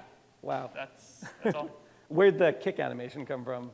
That's just either from the starter content or I think that's just in the default thing. I just dragged and dropped the thing into the. Yeah. Why do we see something green in there? What's the? Is it a light? There's a point light, and then I changed. I made a bunch. I just made like different childs of the same avatar with different skin on it. So Super each cool. corner has their own color and Very lights. nice. Yeah. Yeah. And if you were going to keep going with this, what else would you do, Howard? Well, I was really trying to figure out how to. I don't even know how exactly I did it to import that particular world, like this world, Yeah. in the box into this one, because by default it was world partition, and I couldn't figure out how to Yeah. just import levels. So I guess the goal is to make a bunch of different levels that you can, like with teleportation, to just jump from world to world. But I wonder if you can talk about that. Absolutely. I'm glad Howard brought this up. Thank you, Howard, everyone. Yay. Yes, so a lot of how Unreal Engine is set up now by default, they're trying to get you to use Lumen, they want you to use Nanite, and they want you to use World Partition, which is their crazy giant open world setup, which is a little silly when you don't really need a giant open world, and then you don't have access to sublevels. See what it says right here? This feature is disabled when World Partition is enabled. So here's the funny thing too. Under Tools for World Partition, we have Convert a Level to World Partition. We don't have that option for going backwards, but there is a way to do it. I'll show it to you real quick. Also, by the way, if you're ever trying to show something and you're like, hey, I got it full screen, you know, it all looks good, but I have all this text and I don't know what the text is, I don't care. In the console, you can do a command called disable all screen messages, like this, And whatever the console wants to tell you, it's like, okay, it just shuts up. And so then it just gives you like a cleaner interface with none of that going on. So if Howard wanted to have all this in sublevels instead of world partition, easiest thing to do, honestly, Control A, C to copy, File New, empty level. So open world and empty open world, those are both world partition, and then these are both regular levels. So I would do an empty level, create, and then just paste everything into this empty level, and now I'd have access to doing sublevels again. So I'll go ahead and save that, and yeah, Howard, feel free to also do that if you want to keep adding more levels, but I'd call this as the, Howard sublevel version or something. Cool. Great, yeah, amazing, and I think we've got next up Marissa. I have to open it up, so that'll take a second. Any other questions while we're opening up Marissa's project here? So world partition is their way of trying to optimize by only loading the world that you're in. But then, so then let's say I go out of that partition world and just make my own level. Mm-hmm. And then in that case, I could like use teleportation to go from one level to another level. Mm-hmm. Is that a way to, is that, I guess, two ways of thinking about making a one, like putting everything in one giant world, or making a bunch of different worlds and let them come back and forth. Yeah, I still very much use the old sublevel method because I like having a lot of very direct control over, like, we've got this level and this sublevel and this sublevel. World partition is kind of intended, somewhat like Nanite, to automate a lot of that. We talked about LODs and like, here's LOD 1, and then at this moment when it's this big, we switch to LOD 2 and LOD 3. Whereas Nanite, it's like, we're just gonna do it all for you. So with world partition, the intention is that you just drop everything into a single world, and you can have some things very far away if you don't want to see them from other places. And then you would just teleport from here to 5 miles away, or kilometers, because everything's in centimeters here, and it'll stream and load the things dynamically and automatically that it needs to in order to be there. That's why if you download like the city sample, it's got this huge, crazy, robust city with skyscrapers and all of this, and it's Nanite. And so you can look at a skyscraper that's super far away. Nanite is automatically making it like really small. Things that are occluded, buildings, people, cars, there's some logic that's kind of running in the background for them, but anything you're not seeing, it's not rendering. So there's a lot of dynamic loading and unloading and ways that it can allow for a very large, robust, dynamic environment to all be active at once. Ooh. Speaking of the Wizard of Oz and like Glinda bubbles, this is very cool. Marissa, do you want to come up and talk about this? Come on up. Yay! This looks like such a fun playground. I love having all of this as grass. Yeah. Do you want to move around the editor, or do you want to be in play mode? Sorry? Oh, it's the wrong one? Oh, okay. Yeah, come on up, come on up. Yeah, explore talk about whatever you want. I'll grab the mic for you here. All right. Another hand from Marissa. Yay! Woo! This was the first one we were just doing with, so I just wanted to play with the little bubbles. Yeah. I just used glass for the material, and that's it when it came to that one. The other one that I did was, I think it's this one here. Cool. Give me a second. Oh, they came right up. Woo. First person. Yeah, okay, this feels kind of funky. Yeah. Okay, so. Jump, That's a okay. big jump. Okay, 1 second. Wow. Oh, no. I already stopped. Okay, okay. We're just going to pretend as though I jumped all of these. Yeah. And just move over to about here. It's good. Oh, do you want to know how to cheat? Yeah, do you have it set up? There we go. Great. Well done. When I was checking, which Mercer already very smartly did, was make sure that it doesn't start based on a player pawn. It starts based on where the camera is. So wherever the camera is when you hit play, that's where the game is going to begin. Yeah, so what? Oh, you knocked the door over. Yeah. So there's a little thing on nice. there. Yeah. Just Slam into it. Yeah. Just for the funsies of it. Oh, cool. We're going to speed this up and go back over here. It's a little bit of a puzzle. Oh, love the so lighting just there. trying Look to at figure that. out, but I already know the way, so we're just going to get the idea of that, get the idea of that. And come Oh, through yeah. here. Dominoes. Dominoes. Oh, that did not work. There we go. There we go. Yeah, there they go. Fun with physics. Ah, woo, bam. Love the light at the top there. And then there's like multiple little ways. We're just gonna go that way. And this way. Whoa. Oh, look at that. It's a little. Oh well, Soccer ball. that was an awful fail, but you get the gist. It's supposed to go in there. Yeah. Let me fast forward. Going through. And I put like little glass to stop you or like confuse people because I thought someone else was gonna play this, but that's why.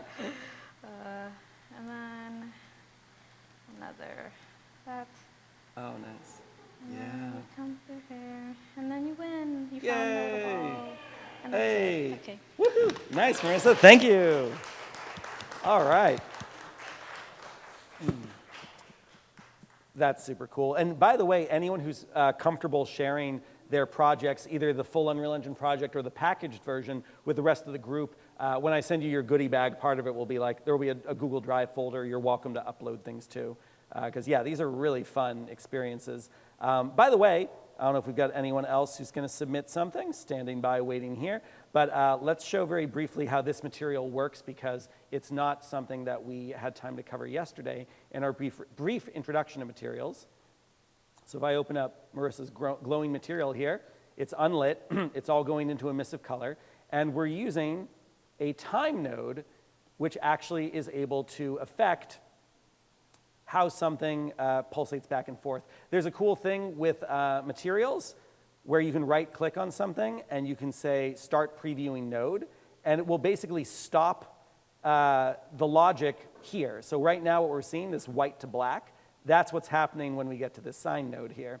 If we go one step earlier, start previewing node, we get the multiply there, so that's just gonna show white, because yeah, it has to get past that sine node, and then you can kind of just step through, enable real-time preview, start previewing node, and you can see kind of every step of the way what's happening. Then we go one step further to here.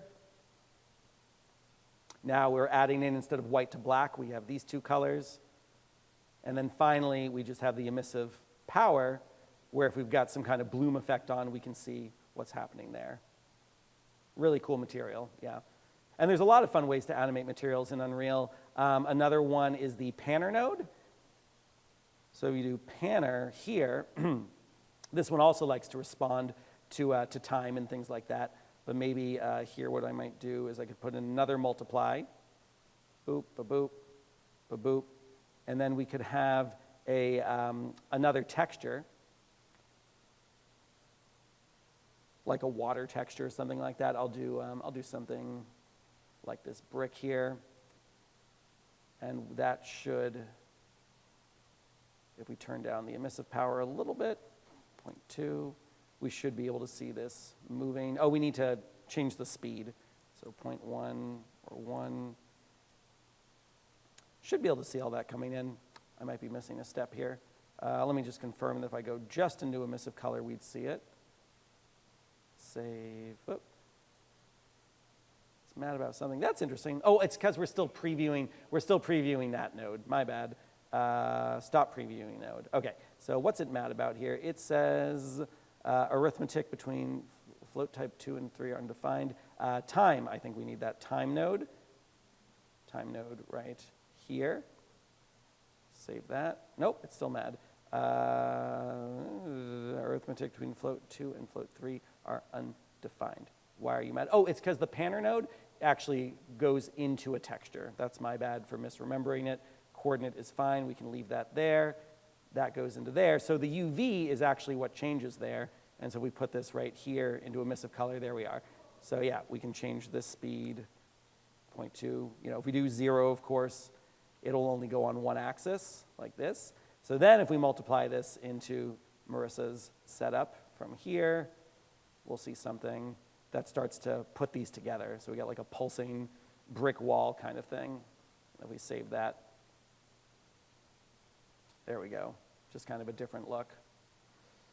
Super cool.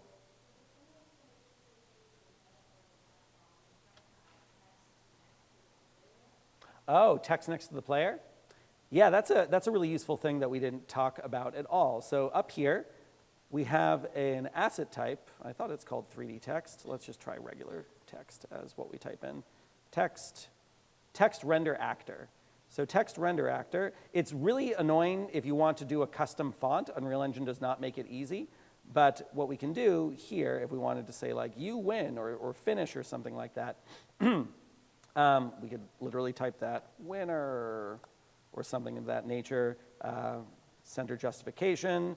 But by default, this is not lit up, so it might be a little bit hard to see. So one of the first things I do with Unreal is I duplicate this material because I want to have one that's emissive, same way we're doing other emissive things. So I would copy this into, content, copy here, and then I would do a version of the text material that actually has a glow to it. So we can put that directly into, we could do it into base color. I think we can change this into unlit if we don't want it to be lit at all. And then, yeah, just again, same as before, multiply this into this. And, if we're not going to do a bunch of parameters with this, maybe I just do like 12. And in theory, we have to change the, no, there it is, that works. Okay, so I do save. And then we should have, nope. We got to change the material. Change the material to our one that's in the project. So this one I wouldn't call opaque. I'd call it something like glow. Default text material glow. Boop. Open that up. Or we don't have to open it up. We already have it set up. We just tell it to be used here. Glow. There we go. And then if you want to see more of that bloom effect, then we just make sure that we've got a post-process volume in here, set it to infinite extents, unbound, and then we could just crank up the bloom a little bit. There we go, see? Glow, glow. And this is another thing we could animate and start to like pulse with, we could do that either at the material level, or we could have like a sequence, add level sequence, and we could have this post-process volume in there, and we could literally change the bloom intensity. Should be able to change the bloom intensity.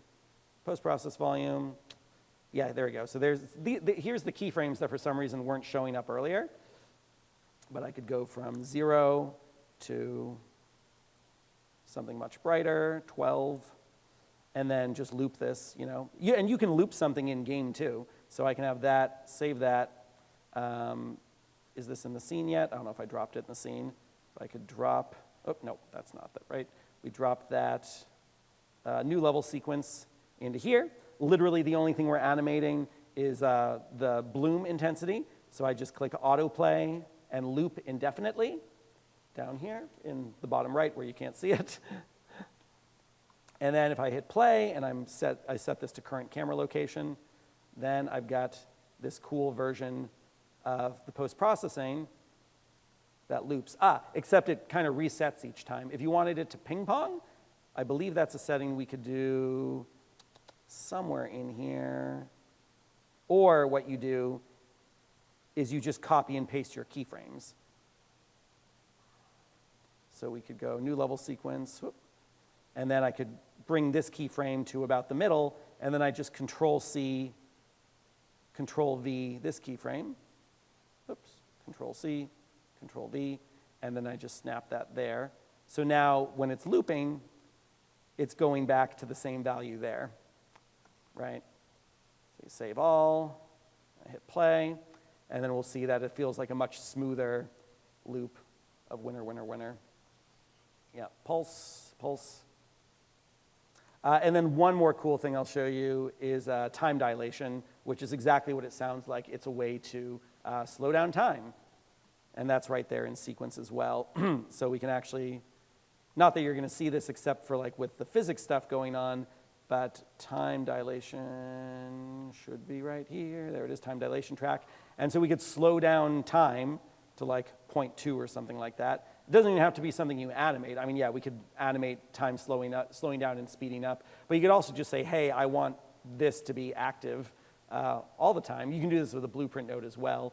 And then you'll see that when I hit play, even just like moving and falling and everything, it's all up the stairs, and then winner, yay! And the Niagara effects and everything else would be responding in the same sort of way. Cool. Thanks, Marissa. This was a really fun project. And Marissa even got into the, some of the modeling tools here to like build some stairs. Cool. We have 5 minutes left. Does anyone else have something they either want to send to the front, or they're just like, come take a look at my computer. I've just got like a cool thing here to show. Anyone, anyone, anyone. Don't be shy. This is a lovely group of welcoming people, and we're all supporting each other and our Unreal Engine journeys. Anyone, anyone. Also happy to take more questions, too, if anyone has final thoughts as we wrap up this very busy 2 days. Yes? So, if like also like during the movement, one vector transform into like animal, like how would that be possible? So you're asking in Unreal, how could you play as an animal or transform into an animal? Or tell me more about that. Maybe it's like the person's avatar turns into an animal, like sequencing, something like that. Yeah, so the simplest way to describe this question of like, you know, what if you want to like turn into an animal or something like that is pawn switching. So this is something we also did when Ani wanted to make kind of a race car driving game where you're like a person and then a car and then a ship and all these things. It's about pawn switching. And I'll see if I can remember very quickly how to do this, but we'll try to do a dumb version in the 2 minutes we have left. Let me try opening up Fab. I'm going to find an animal real quick. And we'll do it inside Marissa's game if that's okay. And we are going to search for, I don't know, I'll just type animal and make sure it's free. Oh, we get a tiger here. The tiger is not free. Price, only show free products. And we will grab, say again? A lot of bones. A lot of bones, yes. And this is the first animal I see that is available. Grazing animal, add to project. So we're probably not going to have a time here to actually set up like the animations, but I can at least try to see switching between the characters. We could have two different ways to approach this. Would be having different pawns that we're swapping between. So if I go to like the third person, or I guess we're working. Well, we're in first person for this, but to see it as third person, I could duplicate this. Let me do a quick save all. And I could have the second pawn be an animal pawn, and we would switch those pawns as we move through the experience, and each pawn can have its own input and like capabilities and things it can do. Or we can do this logic inside the single third-person character blueprint, which will be a little bit faster for our purposes right now. But yeah, the node you'd be using would be like spawn or like visibility. You turn one off, turn another one on, that kind of thing. But here we go. We've got this static mesh for our large animal. I guess it doesn't specify here what it is. So the symbol version of what I would do, oh, you don't have your material. No, there it is.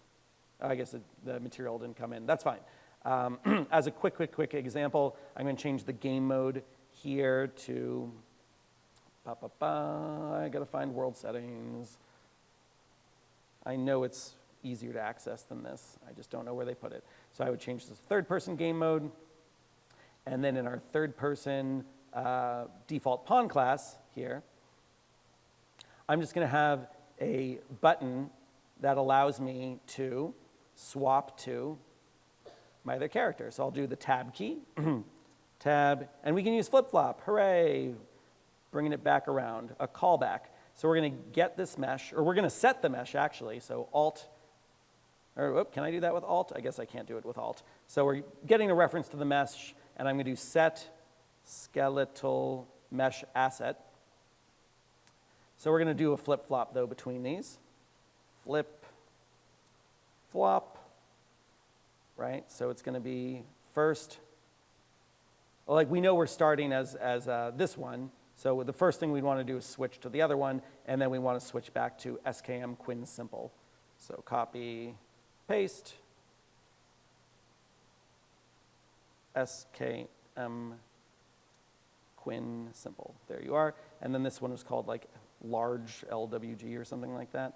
Oh, I hope it's a skeletal mesh asset. If it's not, it might not be as friendly to work with. Let's find out. It does say static mesh, so what I can do is I should be able to convert that to a skeletal mesh. There we are. Not going to mess with any of the settings. It's definitely not going to have its animations. Loady, loady, loady. But it'll give us some sense of what it's like to swap what our character looks like mid-experience. Come on, come on. It's thinking real hard. Thinky, thinky, thinky. By the way, we are at time. If anyone needs to rush out of here, don't be afraid. You're absolutely welcome to do that. I'm going to hang out for another, I don't know, 10, 15 minutes or so. Feel free to continue the conversation. We can chat. We can discuss next steps, all that kind of fun stuff. I don't know why it's having so much trouble making this simple static mesh into a skeletal mesh, but I'll still show it to you in a second when it's done loading. But let me just say thank you so much. This was totally worth the trip to Vancouver to hang out with you all and talk about cool ways to use these tools. I'm grateful for your time, your attention, spending the weekend with me when I'm sure you all have busy, stressful jobs to get back to tomorrow. And let's all please stay in touch, reach out anytime if there's any questions you have about Unreal Engine and how best to incorporate it into your practice. Thanks so much.